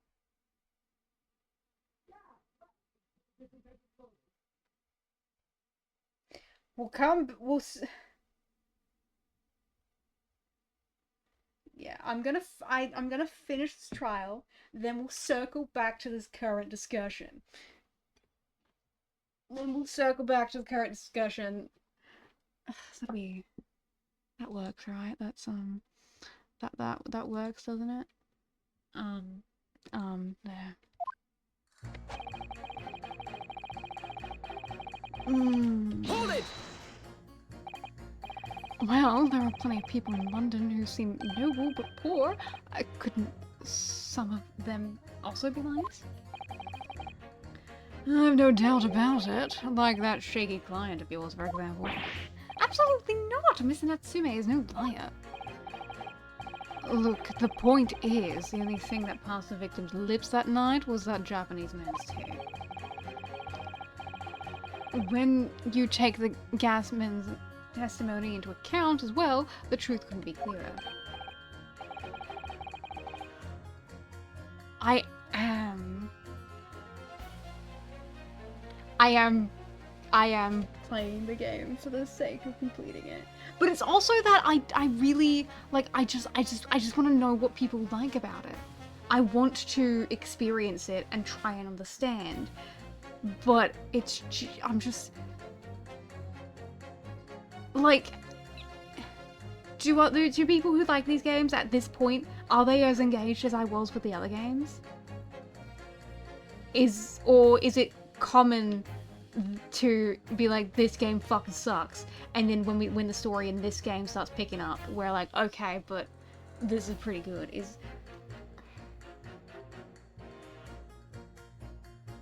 Because it's not even that I'm not into it, but there is something I'm enjoying. It's that I'm just not into the whole thing. And that's worse. That's so much worse.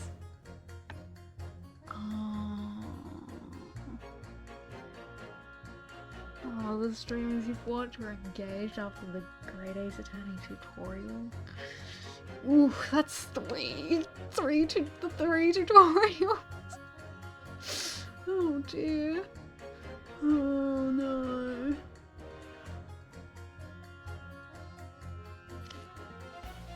I need to talk to someone. I need to like interview someone who like fucking loves these games.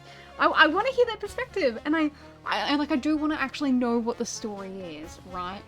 So even if I don't finish the game, I'm definitely gonna like read about it or something, or like watch someone else play it. Maybe not, because I'm very picky about watching Let's Players.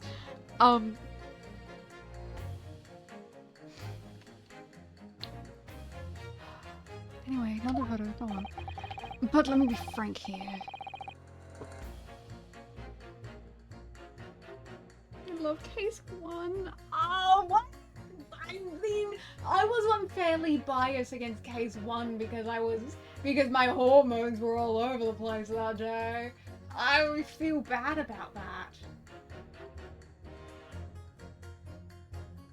Just didn't kill me though.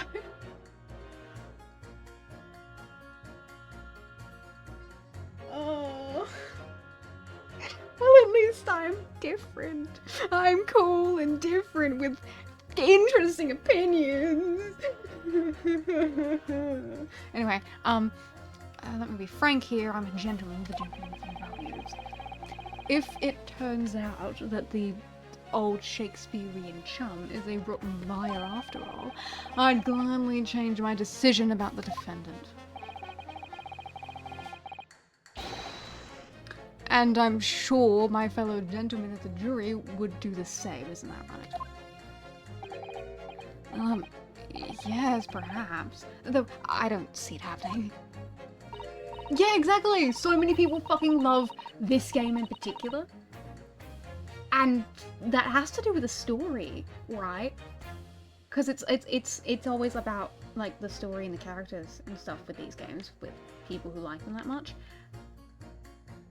I want to know what engaged people so much about it, right? Like, I want to know what the story is, because not because I'm curious about the story, but because I'm curious on why people like it. And if I find out what the story is, then I'll be able to logically deduce why people are enjoying it so much. Then I'll see what I'm missing, and then maybe I'll like it too. Because I want to like it really badly, but I'm just not. Oh. What's that? Lovely gent up here, you know, he'll have to speak up. Look, I really don't care about all this nonsense. Let's just keep... I just need this trial to be over. How many gentlemen do we actually have on the jury then? Alright, so I may hold you to that. Don't forget what you said. Alright, if you can show me the victim's a liar, I'll consider my position. Okay. 3 hours of missing time is nothing that you reach my head, really. Nope, that's not what I meant to do. This one. The one next to it. Hold it! Oh, what do you really mean by that, sir?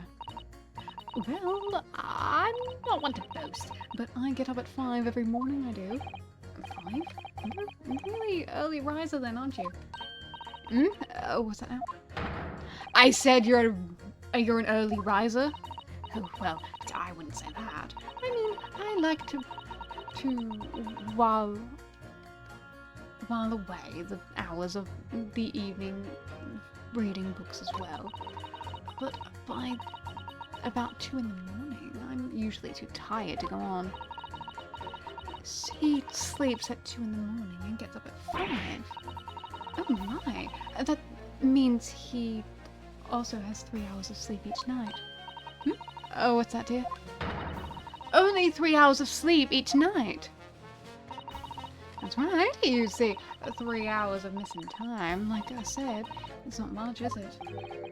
This really isn't helping. Key summation examination, identifying contradictions. Shut up, Susato, I don't care. Shut up, Naruto, I don't care. I'm busy, let me press everyone.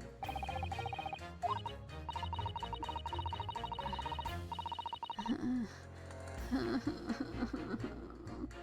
so bored. Okay. Especially if you're unable to do that, the judge will have a trial, blah blah blah. Fucking I don't care.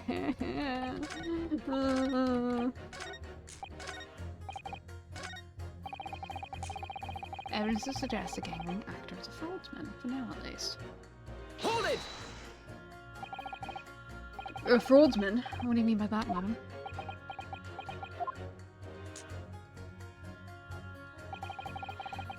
It really is most tiresome problem for the company. That's irritating. We can be absolutely certain that a customer is stealing from us without hard evidence. We can't even threaten to take action for fear of being sued. I'm sorry, you've lost me a little there. Who are you? I'm the wife of Augustus Altamont, owner of the Altamont Gas Company. Good gracious, Altamont Gas, you say? Gas is the future of energy in this country and around the globe, but proper handling is essential. As I'm sure our employee from the East End branch office would be the first to agree. Absolutely, Lady Queen Bee. Gotta be used properly. Altamont Gas is the best in the world, of course.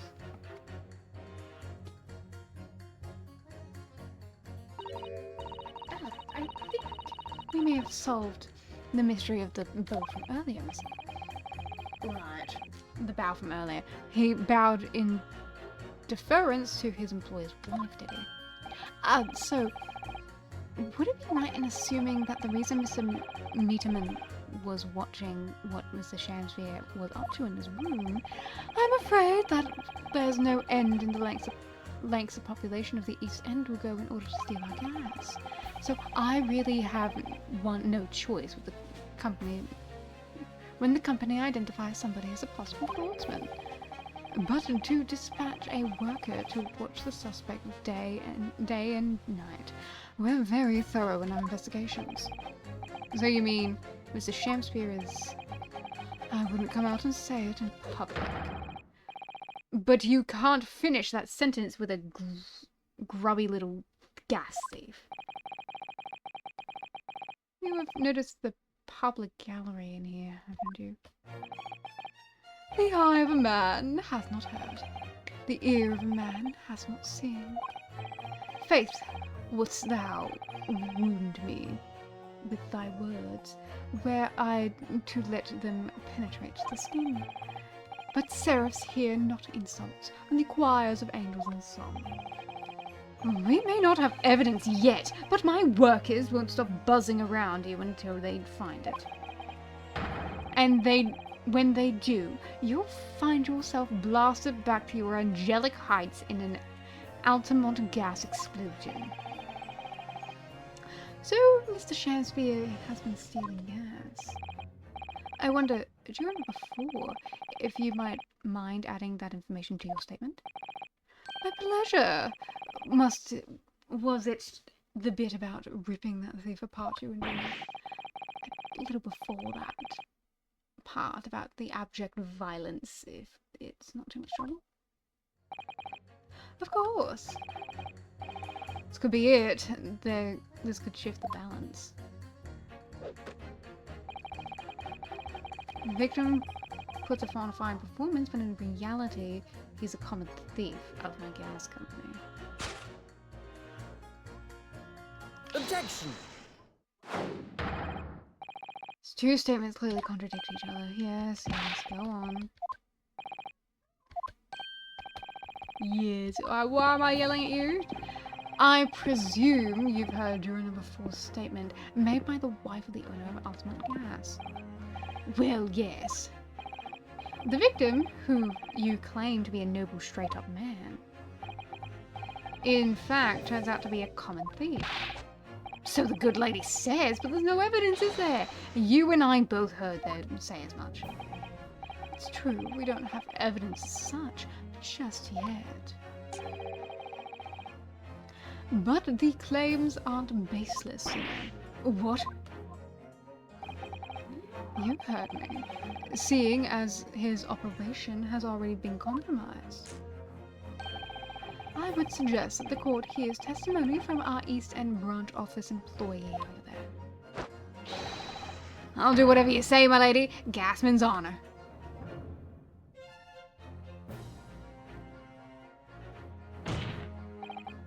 Juror number 1, you say you're a man of your word. If I could show that Mr. Shakespeare was a liar, you assured me that you would reconsider your decision about the defendant's guilt. Yes, I did say that. And as a man of honor, I'll hold to it. And as I'm sure the other gentlemen of the jury will. Me? Well, yes. Now that we've found the man's a liar, perhaps we ought to consider the matter further.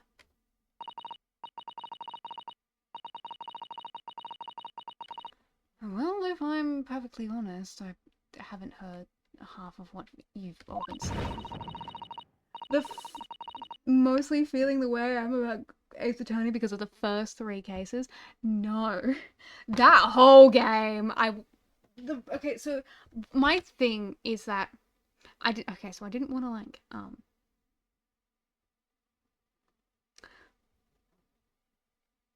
because like I didn't want to like get into it because I want to like finish this and then discuss it. You know what? Actually, we'll do that. ZDS, put a pin in that thought. We'll put a pin in that.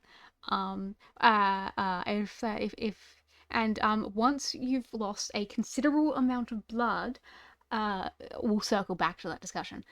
Because I am actually going to get into it after the trial, because I want to at least stop at the trial and then discuss it. Okay, so put a pin in that, and then let me know when you've lost a bit too much blood. Yes, we're putting a pin in the discussion, i.e. I'm putting a pin in you. Get with the program, mate. So if it means you'll recap a few points, that would suit me down to the ground. You're a man, you can deal with it. See, you're a gentleman. Oh, no, I'm not having any part in this. I want this trial to be over and done with. I don't hate you. In that case, I shall change my leaving. So, Mr. William Shakespeare, if that is your real name, we of the jury demand to know exactly what kind of man you really are. No, you really are. Well, if I hate you so much, you got some hard evidence to prove that? I don't think so. Oh, I got hiccups again.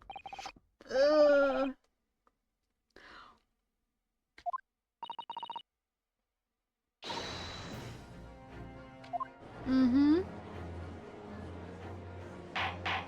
Whew.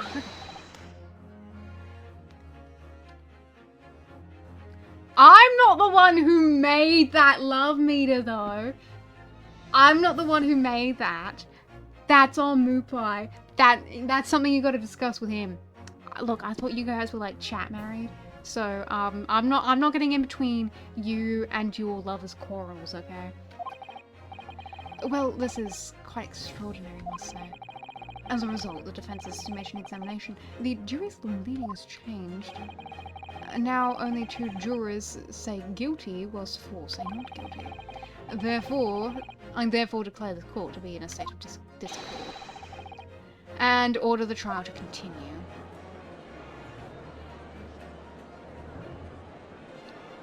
I'm on my 3rd bottle of wine already.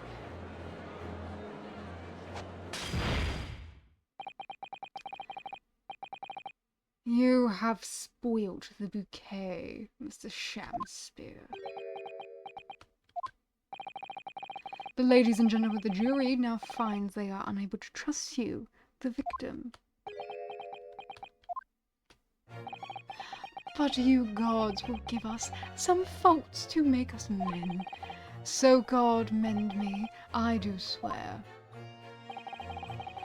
This gasman speaketh that which concerns him most, naught but gas, naught but thin air. Aye, it burneth bright a while, and it hath not substance, and it doth reek foul. Oi! What did you say?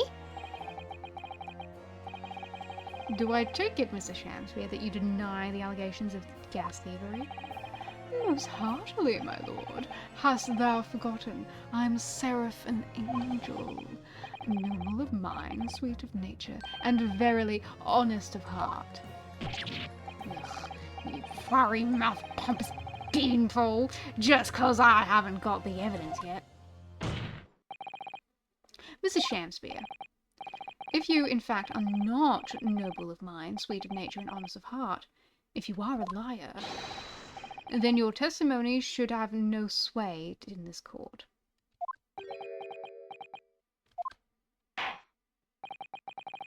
It is my considered opinion that at the present time no other possible culprit of this crime has been identified. All testimony heard by the court thus far heavily implicates the defendant. In short, it would not be unreasonable at this stage for me to rule the case. Oh no. However, in light of the fact that the jury has expressed concern about the validity of this witness, I believe it would be inappropriate for this court not to pursue the point. Objection! I assure you, my lord, that would be a waste of the court's time. The gas in this case are unrelated. Juror number 4. Yes. Didn't you say before that although you had no hard evidence to prove the man was stealing gas, you have strong grounds for suspecting him? That's right, we do. Don't we, worker? Absolutely, Lady Quinby. Gasman's honor. Very well then, we will hear your testimony now. And you will tell the court precisely why you believe the victim, Mr. William Shakespeare, has been stealing gas. Yes, my lord, it'll be my pleasure. On the ultimate, if I may, my lord. Go on, madam. This worker's testimony may have a significant bearing on the good name of my husband's company. Therefore, I should like to take the stand alongside him as a supervisory role, if you wouldn't mind. Woohoo! Oh yes, sweet as honey. Very well. As an exception, I shall honor your request. Thank you, my lord. You wait till the boss gives you an earful. Ooh, it's gonna sting, you mark my words. So, you will both testify before court on the subject of the illegal consumption of the ultimate gas company's fuel. Yes. Is this that clear, my good lady? Ye clear as ultimate gas, my lady. Which is the clearest in the world.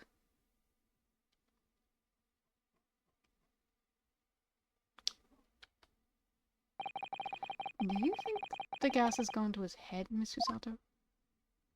I think the man is just a very dedicated employee, Miss Anaforo. Well, that's one way of putting it. God, she's pretty. I'm proud to be the company's East End branch investigator and meter money collection agent. Ultimate gas meters accept threepenny pits. Each coin given customers about 2 hours of gorgeous gas. And yet, the meter in Mr. Shamsphere's room didn't have a single coin in it. The meter didn't appear to have been tampered with, though, and the collection agent has the only key. Somehow, he's using all the flaming gas he wants without paying a penny. If that's not thieving, what is?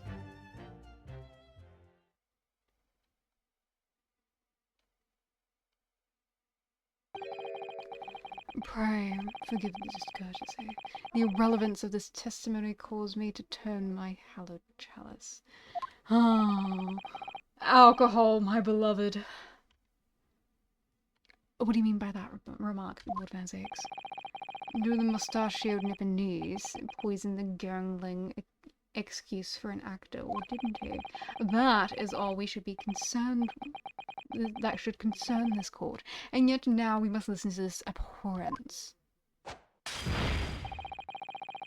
Clearly, what separates the vast British Empire and your Eastern Island nation is more than a geographical distance. God, you fucking racist arsehole. But this could turn out to be a crucial testimony. The cross-examination must go ahead. Don't you... I'm angry with you.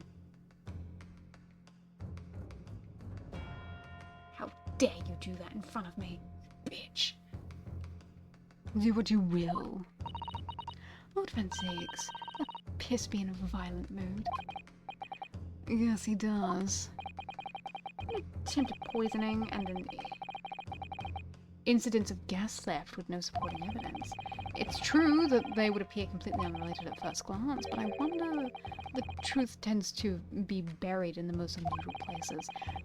And the first step to uncovering it will be to establish just who and what this man really is.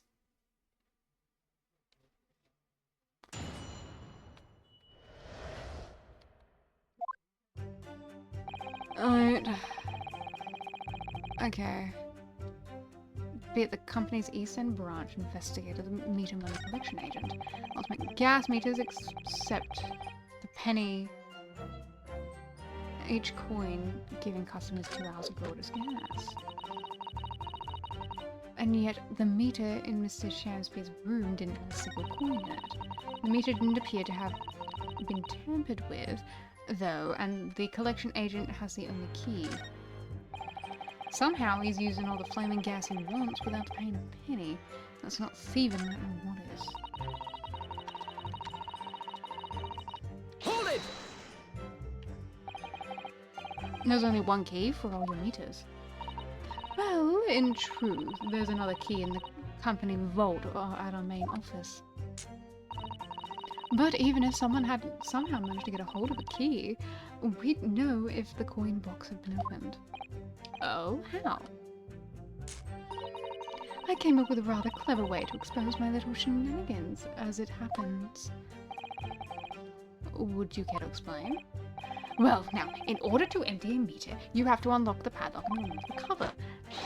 But when I close the cover again, I stick a little beeswax seal on it, do you see? A seal? Like the sort of thing you'd put on an envelope, you mean? Something like that, yes. Basically, you can't remove the cover again without breaking the seal. Now, in the case of Mr. Shamspeare's meter, there were no coins inside it at all, as I said.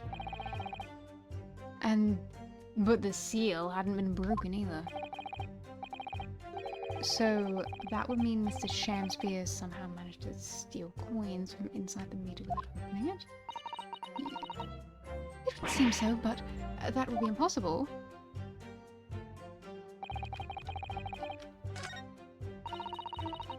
Oh! That's why he has all that fucking soap. Because of the seal on the soap.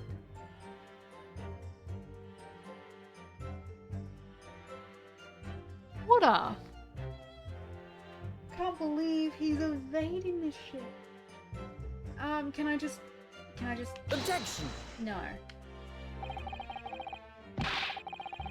Okay, I think I need to do a bit more than that. But I see where you're going, I think.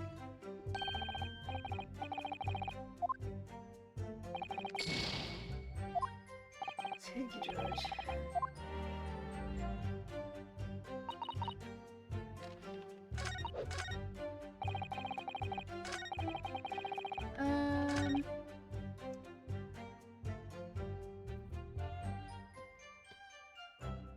Oh, guys, don't commit tax evasion, please. I'm not covering for you if you do that. So, all London houses have a gas supply. Have a gas supplier fitted with these gas meters, are they? And they're the latest model, the height of technology, developed by our company, Ultimate Gas. And anyone who uses our gas will have one of these meters in their property, yes. So if a 3p coin gives 2 hours of gas, most people would use about 3 coins a night. A bit more than that, usually, if they have both gas lights and gas stove, that is. Thinking about it, Soseki-san doesn't have a fireplace in that room of his, does he? Some people still choose to use candles, of course, and only have gas for heating. Ah, yes, I do remember seeing candles in Mr. Natsume's room, actually. And how does the money in the meter get back to you at the gas company? Every 3 days, a gasman like me visit properties in the gas supply and empty the meter of coins. I must say, the design and manufacture of the new meter cost the company an awful lot of money. But happily, it did put a stop to people not paying their dues, for the most part. Because they have to pay in advance, you mean? Yes, exactly right.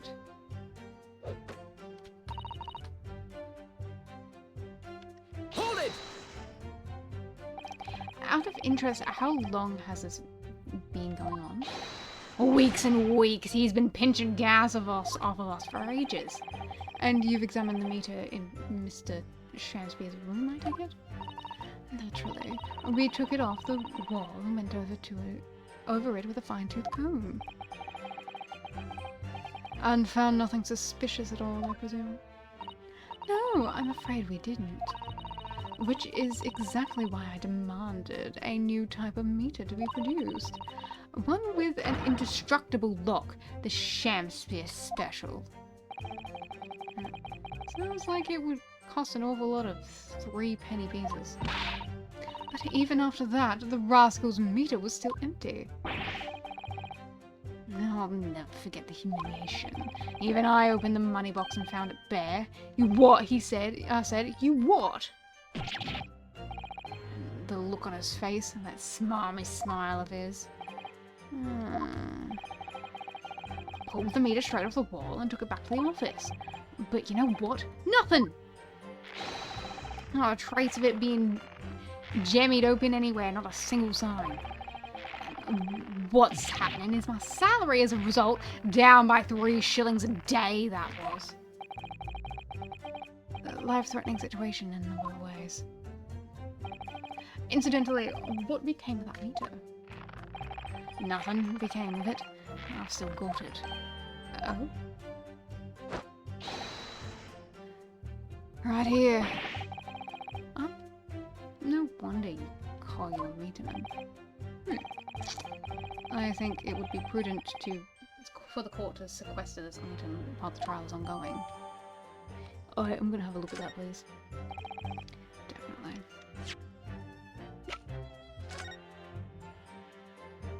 Oh, there's your wax seal, I see.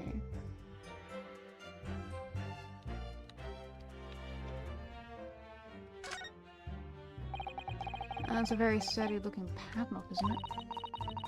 And the money box is sealed with beeswax too. So if Mr. Sholmes were to get up to any mischief, he'd be found out immediately. That's another Hotto! Mischief of that kind is not the sort of thing that Mr. Sholmes would do. You know, you didn't finish that sentence, don't you? Well, anyway, it's understandable that the gas company would have a safeguard the money that's rightfully theirs. But it does feel a little over the top, perhaps?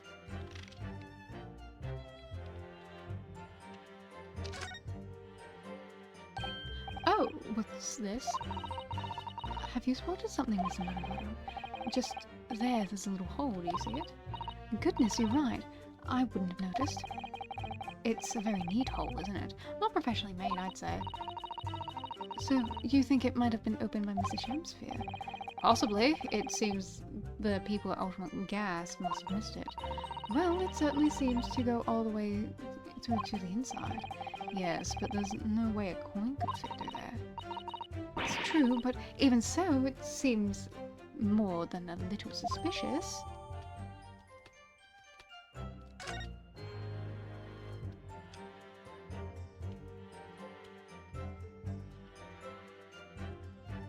Well, what if he's not paying in coin? If he's not paying at all, why would he bother using a coin at all? It could be using something that seems like a coin, because you don't really have the technology to recognize a coin from button, do you?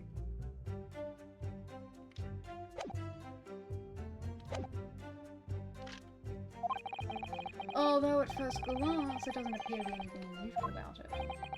Let's move this along, shall we? Continue to testimony. Though I would say it has as much value as the contents of that meter.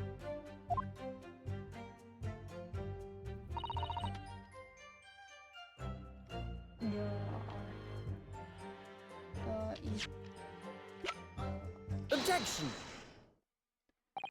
Lady Altamont, I'm afraid to say that this meter clearly does show signs of having been tampered with. What? Get away! I've been over and over that thing! I'm telling you, there's nothing wrong with it. In that case, what do you have to say about the small hole that's been made in the base of the coin box? Hole? What? You're right.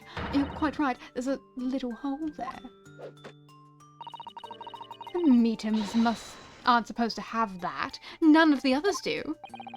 In other words, we can assume that Mr. Shamsphere secretly opened this hole himself. Yes, I wouldn't be at all surprised, but why? Yeah, why? I mean, it's tiny. You couldn't fit a farthing through that. Lady Altamont, I wonder if you could give the court some more details about the meter's design? What sort of details? Well, what I'd like to specifically know is how it differentiates coins.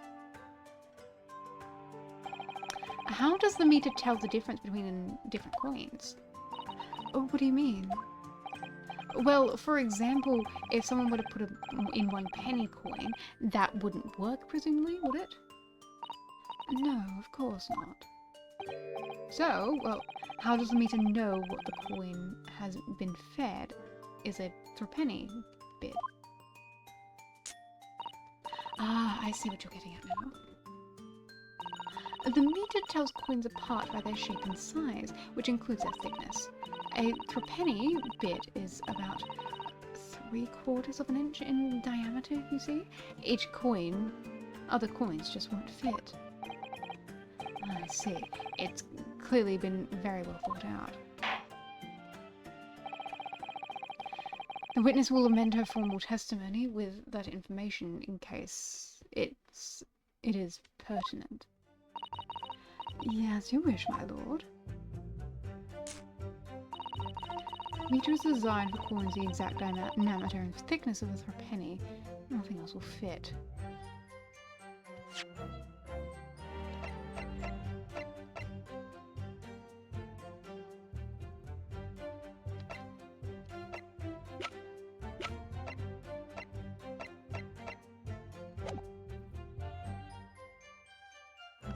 No. Q. Hold it!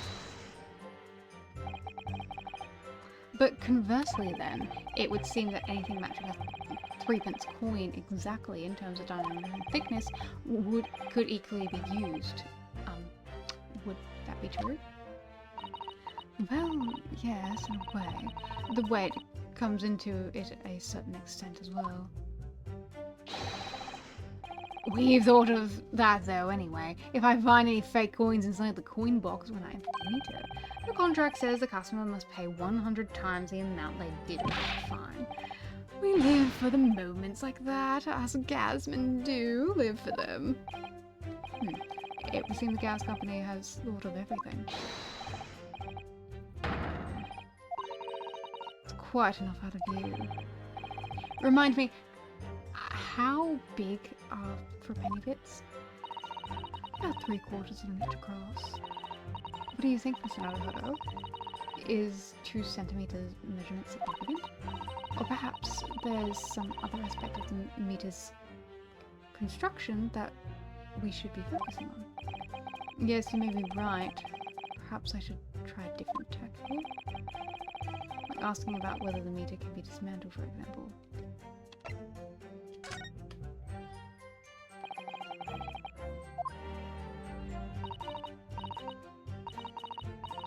Of course, my lord, as I always say, ultimate meters are unsurpassed. They can't be manipulated.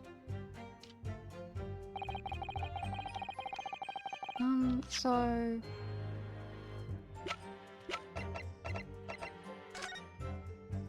yeah! This! What I reckon is happening is, he's using these things, right?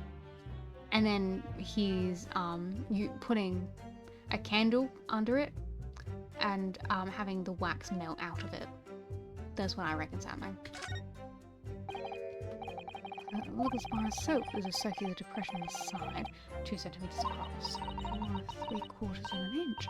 Do you think we did find this soap at the scene, didn't we? Yes, there were 2 bars on that little ledge just outside the window, so we took this one. But I'm sure that when we first found it, there was some sort of reddish medallion in the middle there. I remember it clearly. Yes, but there's no sign of it now. Where could it have gone?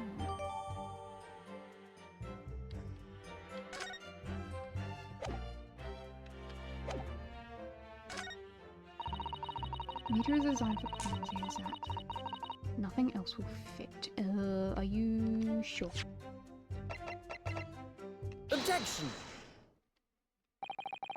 Let me just confirm something here.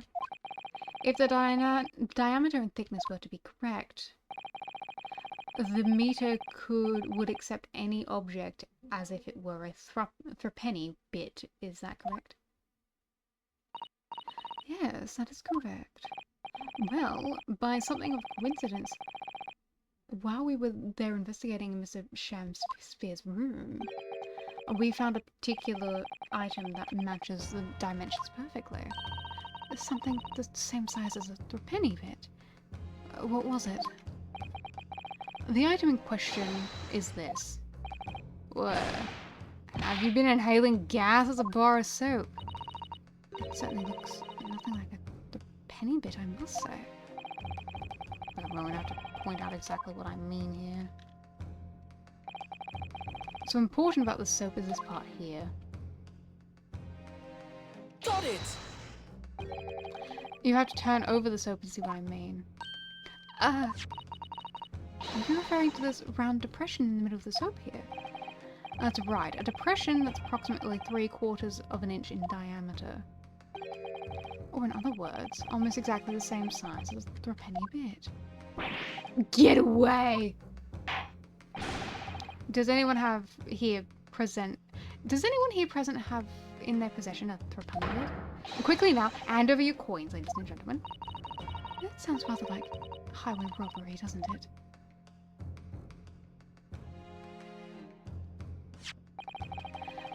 Thanks to a kind member of the public in the gallery, I have a threepenny bit.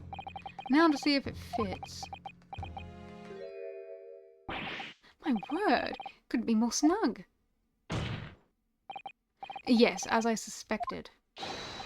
This, without a doubt, is a vital clue to explain how the Ultimate Gas Company is being defrauded. Well, I don't believe it.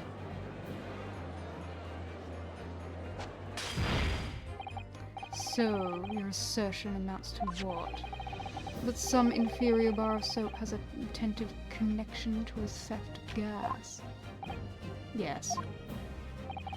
The depression of the soap was clearly made by a threepenny bit.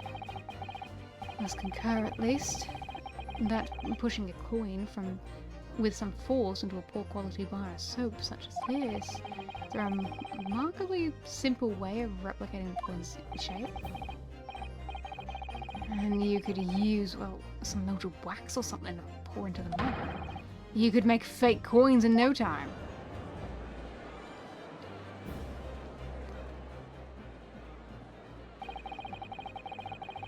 Brings all the pieces of the puzzle together. It's the method Mr. Shamsby has been using to steal the gas that seems to link. And now if we follow the chain of thought, it's going to bring a new explanation for what happened that nobody's considered. But, oh, this is all nonsense. If the man had been making fake coins, my worker would have found them when he emptied the meter. Quite true, Lady Altamont.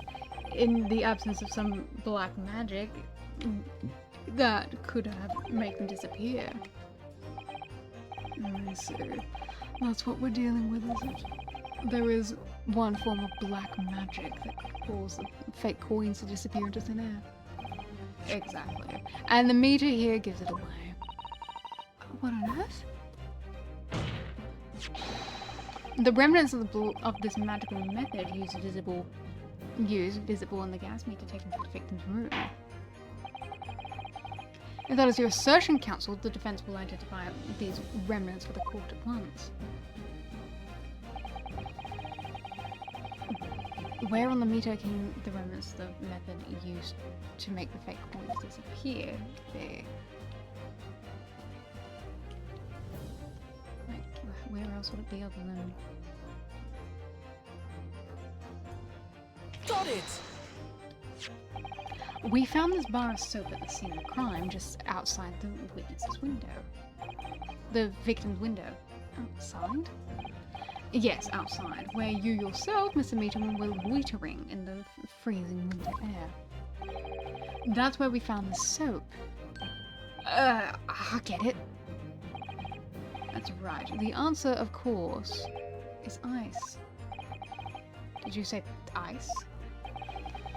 Mr. Shamsphere has been leaving soap like this outside his window each evening filled with water.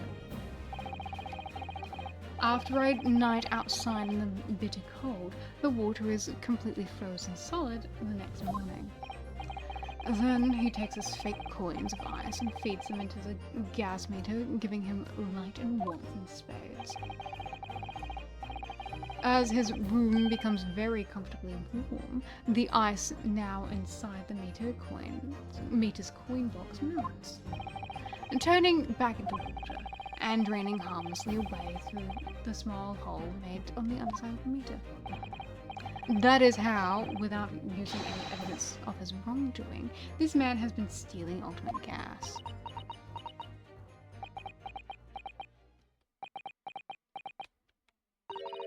Just like that, so simply, is he trying to make us look like idiots?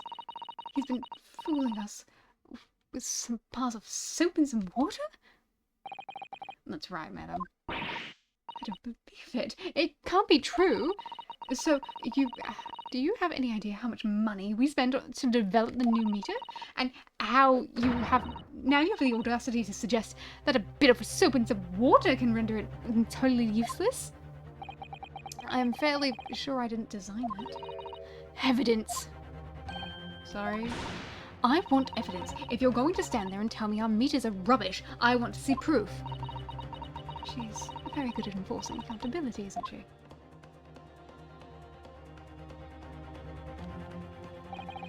Very well, Lady Altamont.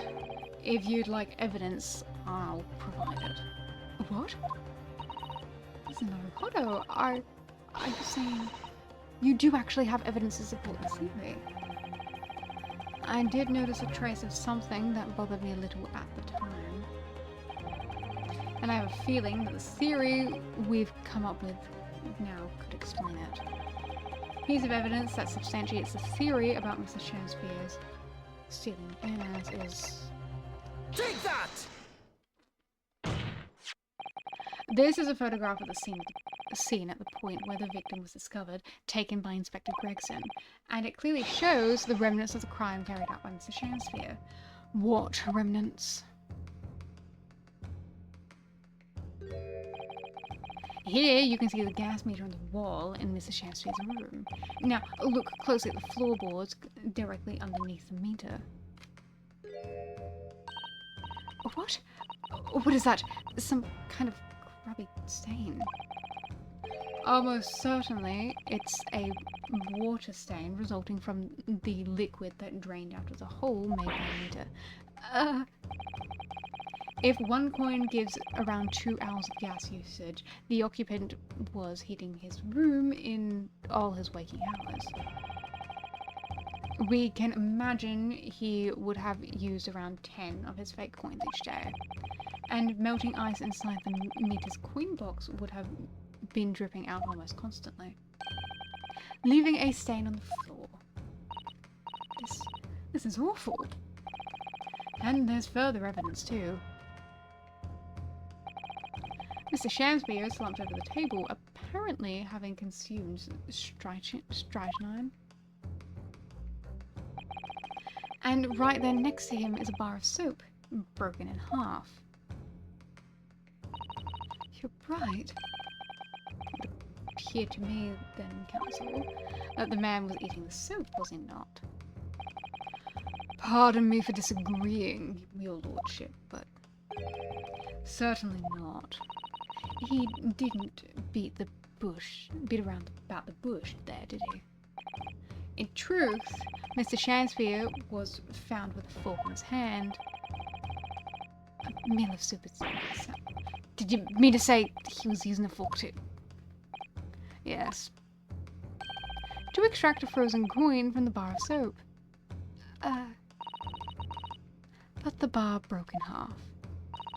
So perhaps it didn't go very well. Good gracious.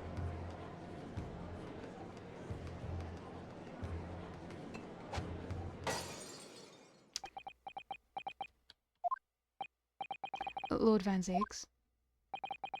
I was throwing my hand up in despair, and happened to catch my hallowed bottle in the way. Pray, forgive my maladroit mistake. What is the meaning of this, Counsel? Allow me to pose my learned friend a question. What exactly did you establish with your most recent cross-examination?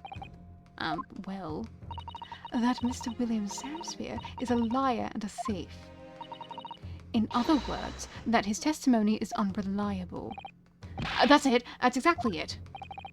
Very well. Let us assume the man is a liar. Now, allow me to pose another question. What possible difference does that make? Well, we know that suicide can be discounted.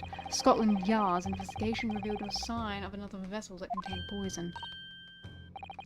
And on the night in question, there were no visitors in the room except the accused. The young gasman's testimony, which we have no reason to doubt, has confirmed that. Furthermore, the only possible way the poison could have entered the victim's body is via the cave. The court has seen no evidence whatsoever that suggests otherwise. evidence if William Shamspeare is a liar you claim him to be. These facts have been objectively established. There's no escaping it. Therefore, in light of these facts, the prosecution calls for immediate adjudication. You... What?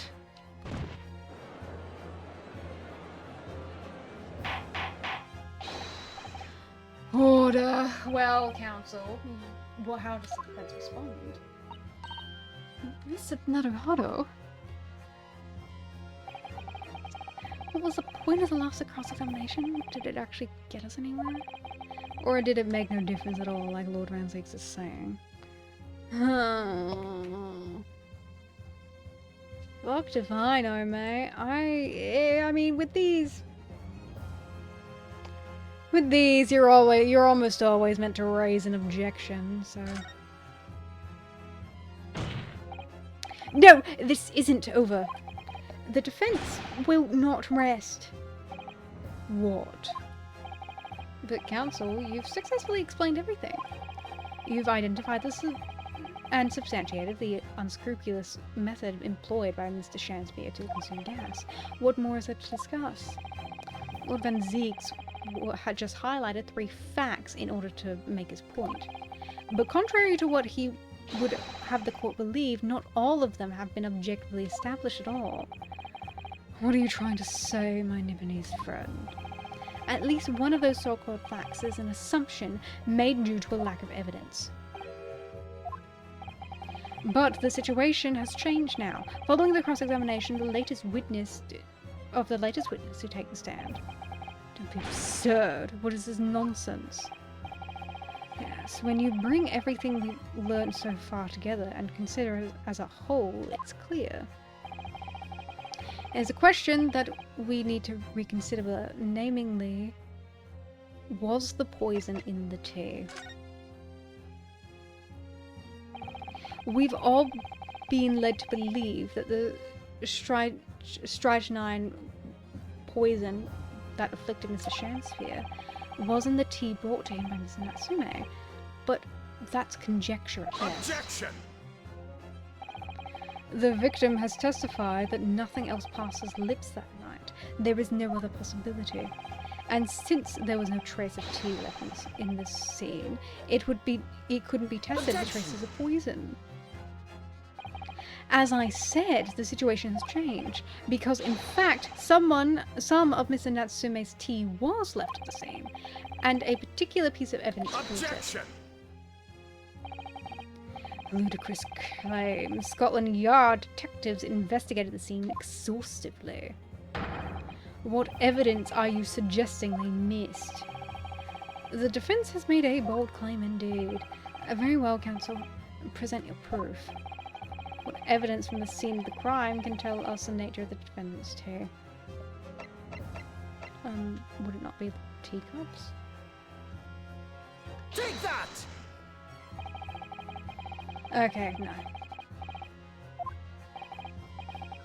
What would it be then?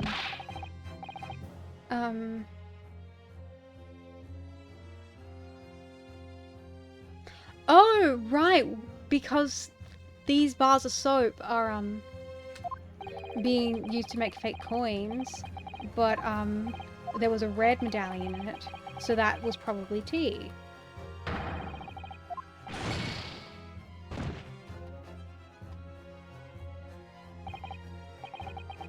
Sometimes I wish I could disappear down a deep chasm to escape my deep sarcasm.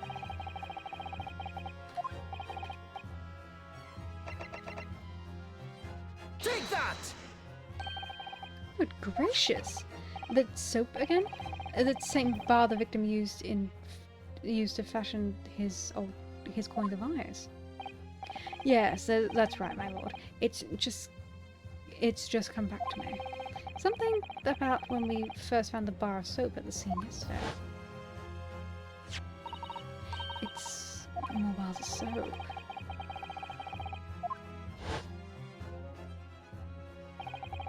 It's quite certain that when we originally stumbled upon the bars of soap, there was actually a frozen coin in each bar. So you discovered the gas thief's coin factory. Fascinating. In a way, yes, but there's more. The coins we found in the soap at the time weren't normal ice. There was something strange about them, you mean? Exactly, something very obviously strange. They were red.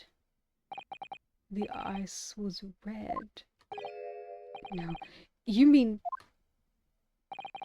That's right, it's obvious to me now.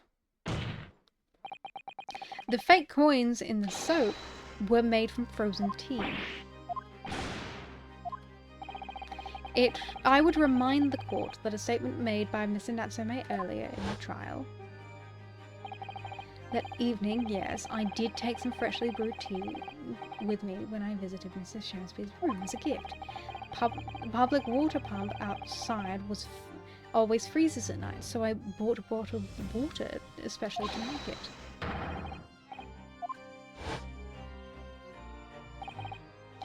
Yes, I believe there had been snowfall that day.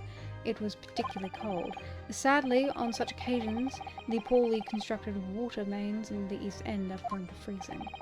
So, on the night in question, Mr. Shamsby, having no water running to use, was forced to use the tea brought by Mr. Natsume in order to make his fake coins. My word.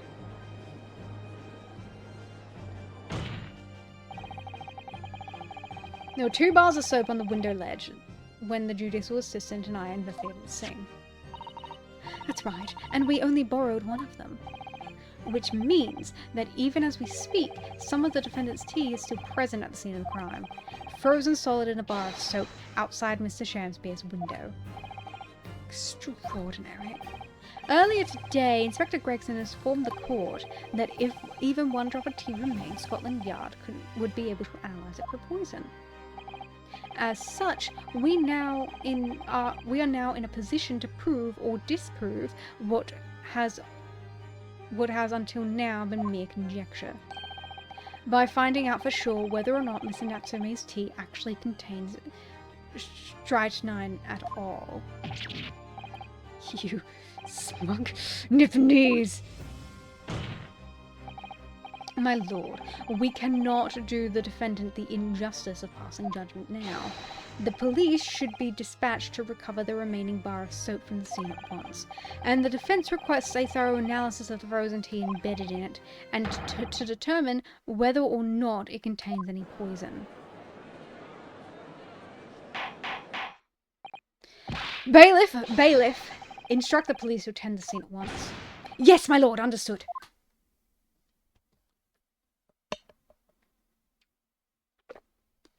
Oh, hydration. It would seem we have no choice but to suspend these proceedings for the time being. I trust you have no objections, Lord Van Zieks. None, my lord. Scotland Yard will recover the tea from the scene and carry out the requisite tests immediately. The trial will resume at the same hour tomorrow. The prosecution and defense may conduct further investigations as appropriate and the interim. Yes, my lord.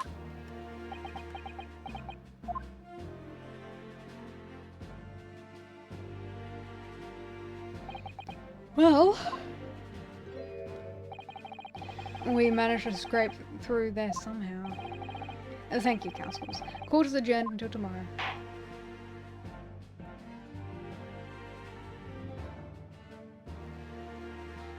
Oh, jeez.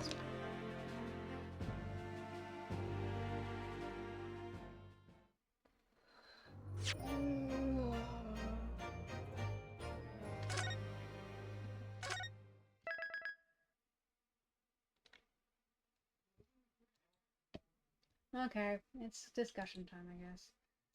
The proper discussion. Okay. So,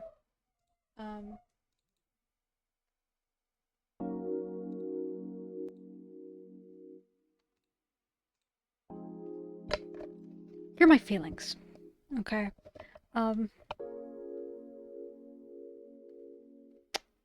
I'm not excited. And I have not once been excited in my entire time playing this game. Actually, hang on, Zedius, are you currently okay? You're not like bleeding to death, are you? Let me just take that pin out of you.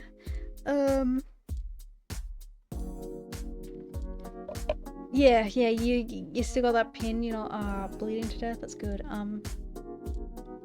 Get a bandage for that.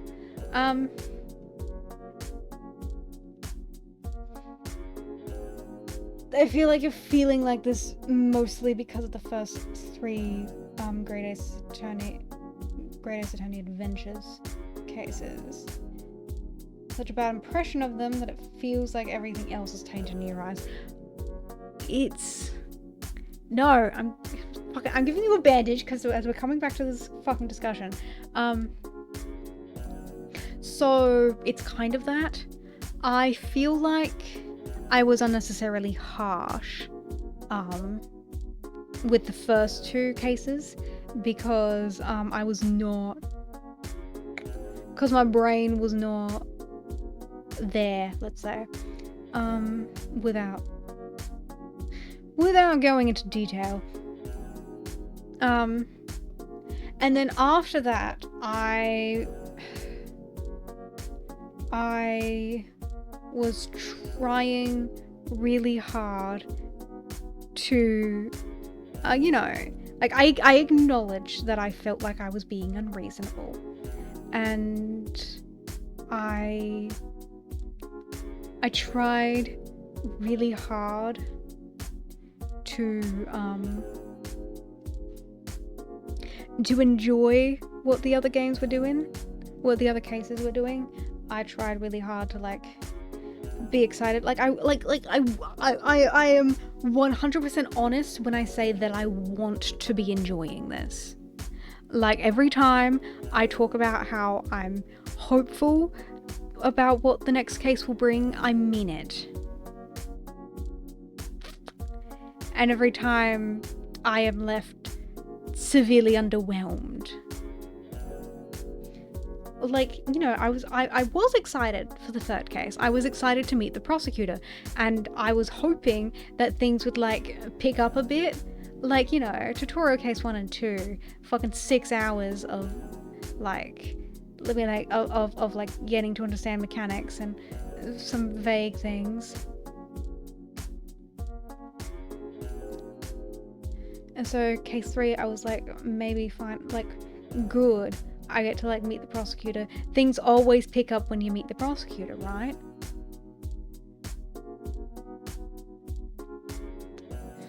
And I just like he just wasn't fun. Like he wasn't fun. Like I love Miles and Francisca, right? I have bias towards them because I knew them from the anime before I played the games, right?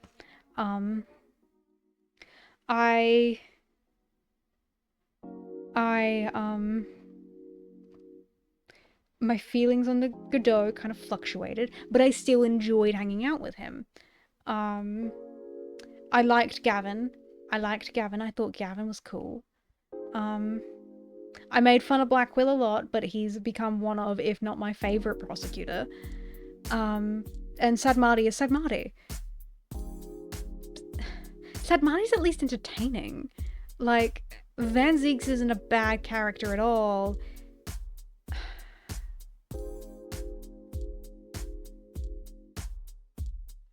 I just find no interest in him. I did not, like, that's what I mean by I made fun of him, but he did end up becoming a favorite of mine, okay? That's what I mean. Like Spirit of Justice gave me time to like reflect on everything that I was on to like reflect, and in retrospect, I loved you, Blackwell. You were so fun. And then when I went back and I played the Dual Destinies DLC, it was more Black Will as prosecutor, and that was fucking great. I had such a good time with him. I love Black Will. I love Black Will. I love Black Will, and my folder of fan art can tell you that. But Van Zeke's just... he's just... So, okay, so if you are someone that likes these characters, don't take fucking offense to what I'm about to say, because it's because what I'm about to say is like trying to describe the way that I'm feeling with lack of better terms, okay? So, the way that I'm feeling about the characters is they're not necessarily poorly written, they're not necessarily bad characters, right? And I can 100% understand why characters in these games could be someone's favorites, right? But they all feel really bland to me. Like, there were a few characters who are eccentric, right? But I'm not getting the same vibes as I was.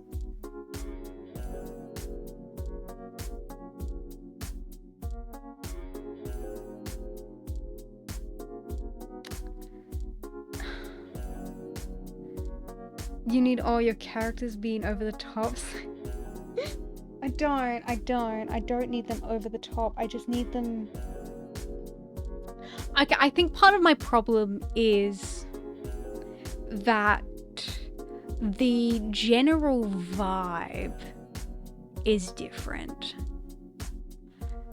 Like, if this wasn't titled as an Ace Attorney game, I think I would be a lot more okay with it.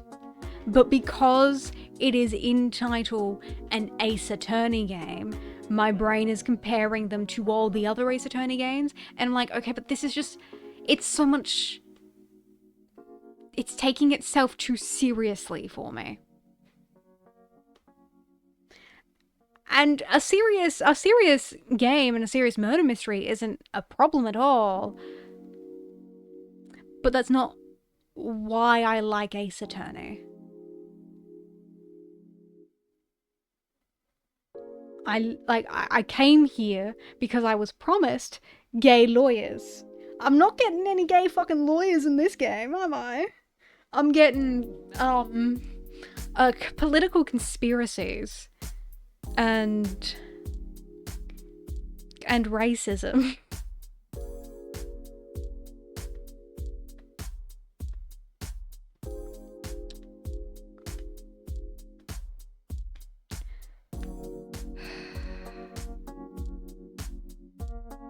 So I think maybe I'm not the right audience for this game. I feel like Van Zeeks and Bruno Suk would make an excellent yaoi couple. I can kind of see that, but I'm like, I'm just not getting like, I'm not getting anything, you know. I'm not getting anything. So I'm very particular when it comes to like shipping stuff, and I need there to be interest, pizzazz, something that makes you go, oh, that's an interesting dynamic, right? But the personalities of Bruno Suk and Van Zeeks, they don't make anything interesting to me, you know? Like, I can't... I can imagine it, right? I can imagine it. I can imagine the fan art. I can imagine the kind of people who like the ship. But I'm going, okay, but, like... what am I getting out of him? You know? I don't want them to be flirting. I don't need them to be flirting, okay? I just need a reason to get attached to and like the characters, but I am not attached to or really liking any of the characters. And like, Iris is fine. Iris is like, the closest to what I'm actually looking for in Ace Attorney characters. And and I have a love-hate relationship with Herlock, you know? Like, I enjoy doing the deductions. And he's ridiculous, which is good for an Ace Attorney game. But I don't know, there's just something about him that just annoys me.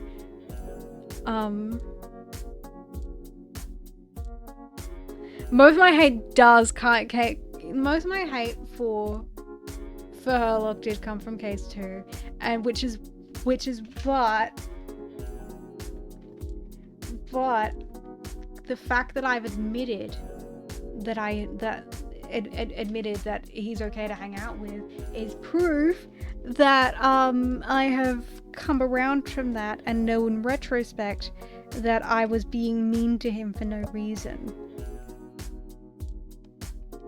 I did apologize! I did apologize! I said that I was sorry and that I was being really mean to him for no reason. I'm pretty sure I had a whole fucking bit about that.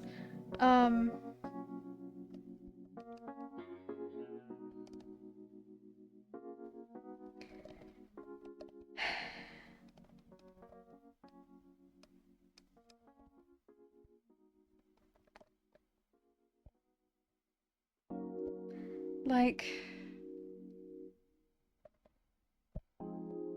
I want to finish the game, but it's kind of more out of like an obligation than I'm enjoying my time and I want more, you know?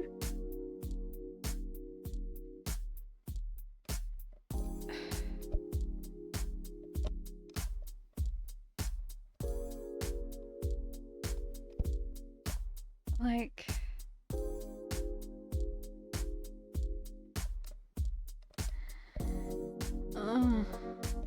if I had bought this game and was just playing it by myself, 100% I would like stop playing. I would like reach a stopping point, close the game, and then probably never open it again.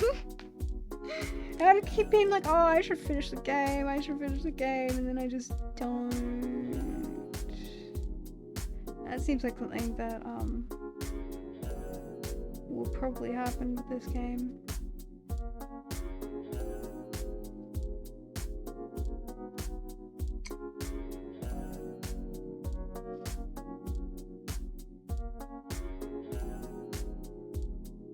Well, what was a good case actually? From this game, did I like any of the cases that I've played so far?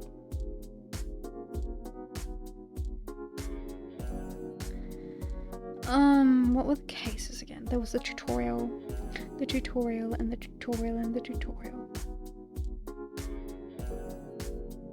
And then the other Soseki case. And then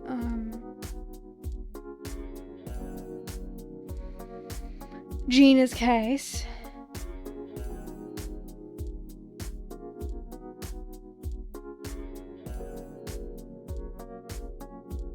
I imagine that happens with Ace Attorney Investigations 1, 2, because it's the consensus that it's one of the worst Ace Attorney games. Oh no. Oh no. Oh god damn it, Jamoon. Does you saying that mean that I am cursed to be an Ace Attorney Investigations defender? Are you cursing me with that? I own the game physically. I bought the game for my birthday a year or two ago. So I have it. I have played up until Francisca shows up. That's all I've played.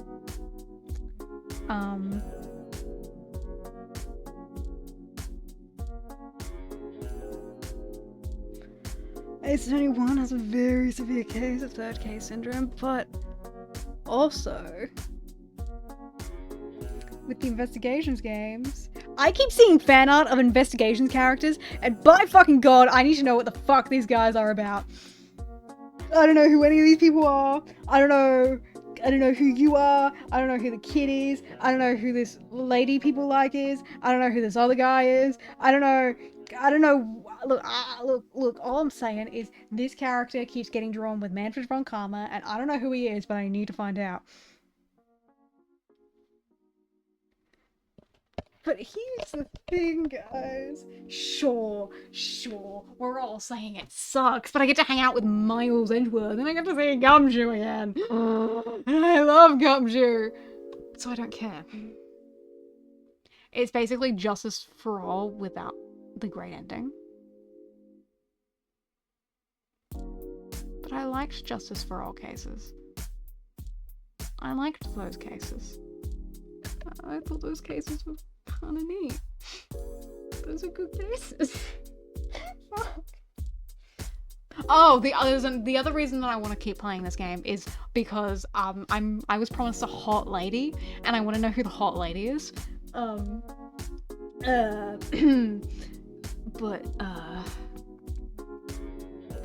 I don't know how long away the hot lady is. And then I have to sit through the rest of this fucking case. Oh. Maybe I should just put this fucking game on pause. Justice for All Case 1 is dumb. I hate Case 3 and with all my might and forgot what. Case 2 is the Morgan Fay case. Case 2 is the Morgan Fay case. The first case in Justice for All, that's the one with the whore! That's the one with the man whore! The man whore! That case is fun. That was really fun. I love the culprit. He's a fucking whore and I hate him. I don't know what you're talking about. I like the Morgan Fay case. That's a good case. It's a really interesting case. And it sets up for the shit that happens later in Trials and Tribulations. And look, the Big Top case isn't that bad. It's just that they, for some reason, didn't make her older. Like, if they just made her older, there wouldn't be a problem. But it's a good case. It's a really good, interesting case, and I really like it. Though I think my bias with that case is definitely, but I will acknowledge that the Big Top case itself is more satisfying in the anime than it is in the games. Because in the anime, we get more, we establish a bit more about Acro prior to the trial. Whereas in this one, it kind of feels like you're forced to jump to conclusions a bit more. So I will acknowledge it is not my favourite third case, but it's not a bad case.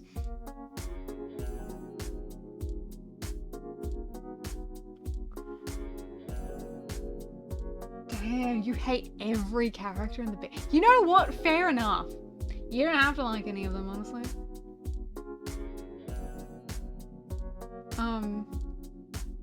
Max is kind of annoying. I think the clown Mo, he's a good person underneath. I like Trilo because I'm a sucker for that character trait. The whole ventriloquist and the puppet. That's my I really like that that trope. For I don't know why, I just kind of do. And Regina's just Regina. She's a sweet girl. You know, I can't fault her.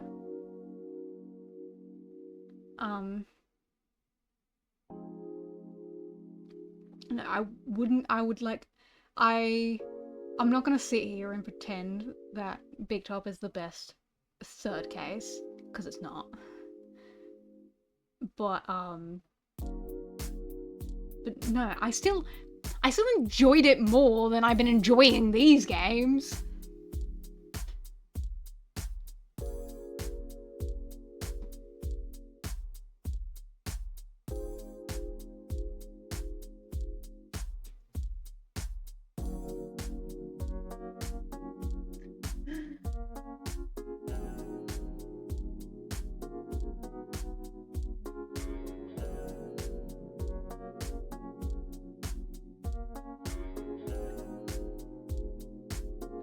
opinions, greatest of is. Huh?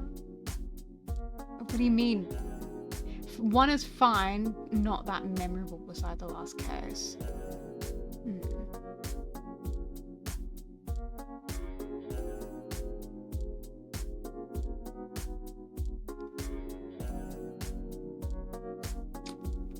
I also have the issue of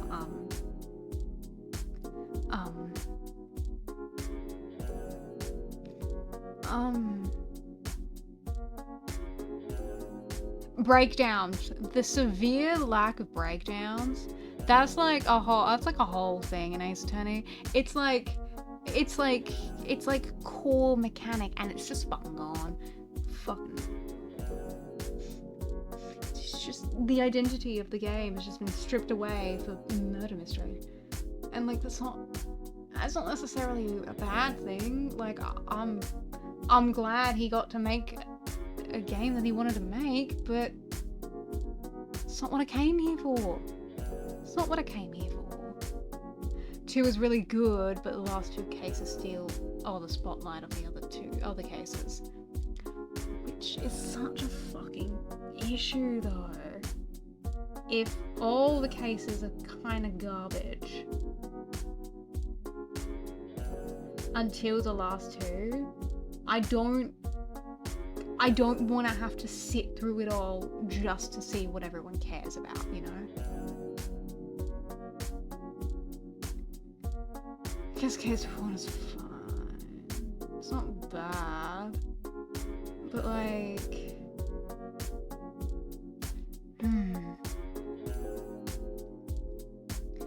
I don't know people, I don't know. Because I gotta finish this, and then fucking long ass fucking case.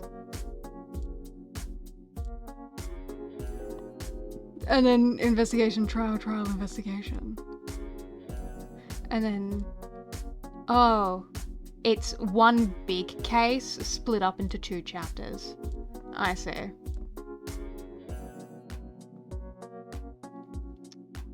Which isn't necessarily bad, but...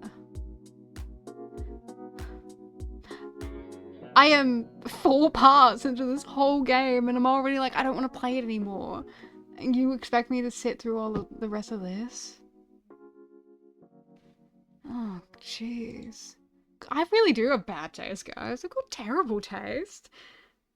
Who let me have such bad taste? Case 1 is fine. Case 2 is another Soseki case. Case 3 is okay. Got a bit bored. 4 and 5 are great, especially. You get all the answers to the questions you've had since case 1 of the game 1. I have to finish it. It was only just a pain, I guess. Cause that's a big thing. Like, okay, maybe we'll return to this at some point.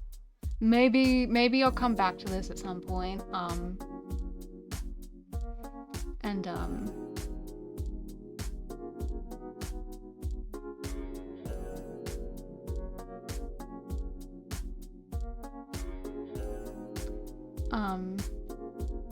Cause like I don't want to be sitting here complaining the whole time about it, and like not being as enthusiastic and entertaining. Like I don't want to have to force people into that, because I don't think it's fun to watch. So I know that other people will not think that it's fun either. It does not help that I keep comparing it. No, it's just because I feel like I can't not though, because they're all Ace Attorney games. I compare all the Ace Attorney games to each other, right? And so of course I'm gonna take the Ace Attorney game and compare it to other Ace Attorney games. Like, that makes sense. If it wasn't called Ace Attorney, this wouldn't be a problem.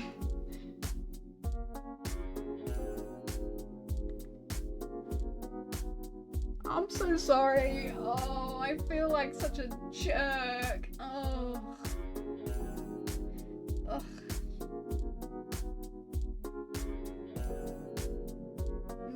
think I'll just like circle back to this game at some point. I don't know when. I don't know when I'll circle back, but I think I'll just circle back at some point. Because like because you guys are aware that I that I have a particular distaste for having a short stream. So I don't want to have to keep like getting halfway through Ks and be like, oh my god, I don't want to do this anymore. Like, it's not fun. It's not fun for you, and it's not fun for me. And I gave it a good crack, I think. How many hours did I actually put into this game? Steam. Library. Greatest Tony Chronicles. I put a good 50 hours into the game. Which I think most people would consider reasonable enough to determine an opinion on it.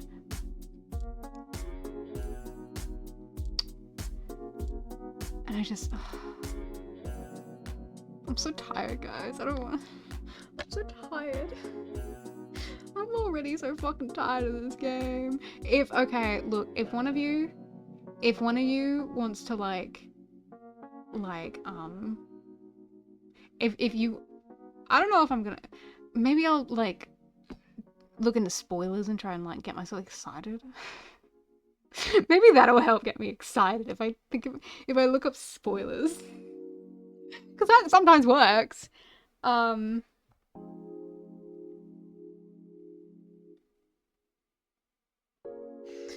But I guess that means that we can look into doing something else then. Because I'm doing a stream Sunday to make up for my lack of stream on Wednesday. So we can either do something else as a buffer, or we can start investigations. Because I will be starting, because regardless of what we do on Sunday, I do want to start investigations on Monday. Just because I want to have my... Maybe, it's like, I want to be playing Investigation. I at least want to be playing Investigations by Christmas time, because I want to have a funny title.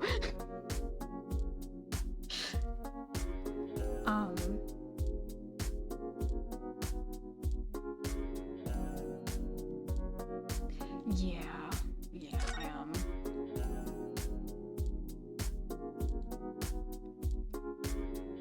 Alright, Mr. Naruhodo. You tried your best. You came to me. You said the weakest objection I've ever heard. You tried to be cool and stuff, and I just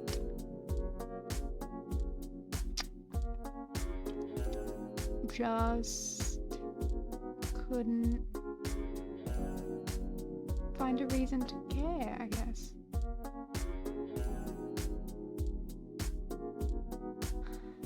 So what do you guys want to do? Because what do I want to do? What do I have? I don't know. I'll figure it out. I'll figure it out. I promise that I'll figure something out for Sunday.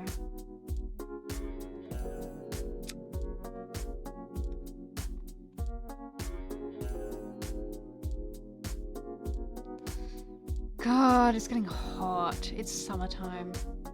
It's summertime, so my room's gonna start being fucking hot as fuck for the next 3 months.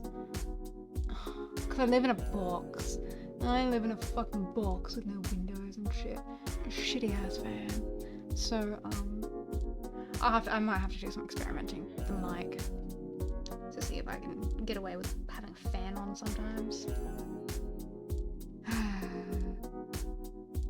Oh well. I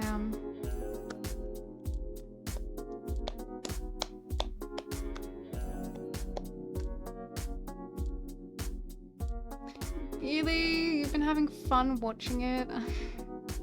I'm glad. I'm so glad. I'm so glad that it's been fun despite all of my despite me not being nearly as entertaining as I could be. I promise I'll try and like, we'll try and like pick shit up and be cooler again, I guess.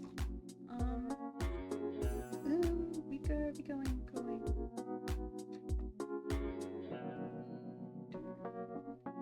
1, 2, 3 cases.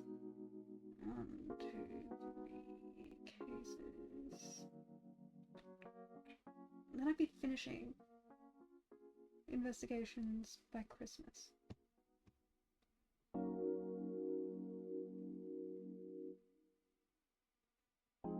Cool. So, next month of investigations, I guess. And then it'll be the new year, and we'll play a whole bunch of other things. There I do have some games on my list. I've got a few games on the list that I want to play.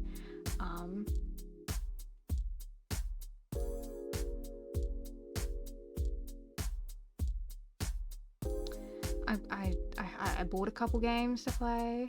I went through the thousands of games that we have on Steam and picked out a few that I thought sounded cool.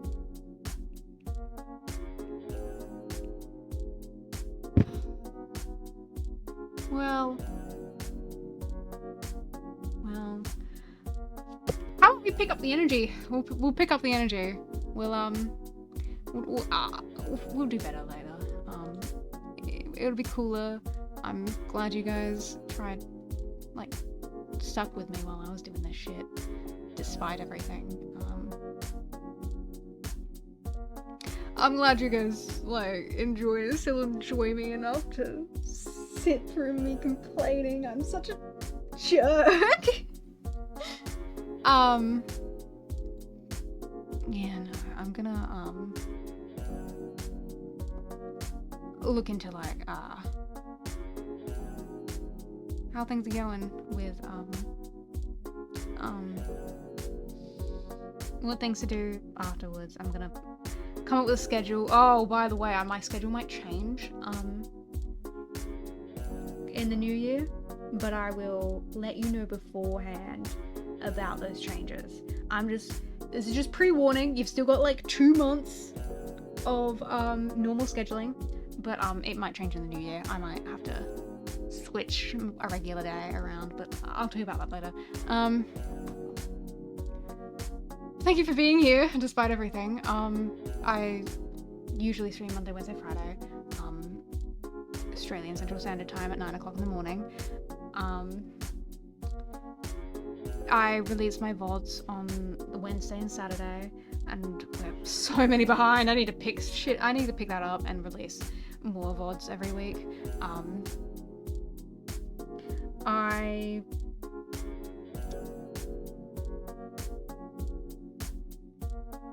I released my Utao covers on the Friday. This week we released an Utao cover of Dance Delightful using my personal voice bank. So if you like my voice, then you can hear a robot version of me singing, because it's pretty cool. If you don't know what Utao is, yes you do, because you know who Hatsune and Miku is. It's basically the same thing, just the free version, because I'm not spending $200 on that shit. Thank you guys for showing up. I appreciate each and every one of you. I love you all so much, my beautiful guys. Kiss, kiss, kiss to you, my chatters, and you, my lurkers, and I appreciate all of you. Okay, I'm gonna go have some water, because my throat has been hurting all day. Take some time for myself. So, you guys, bye-bye. You guys have fun, bye-bye.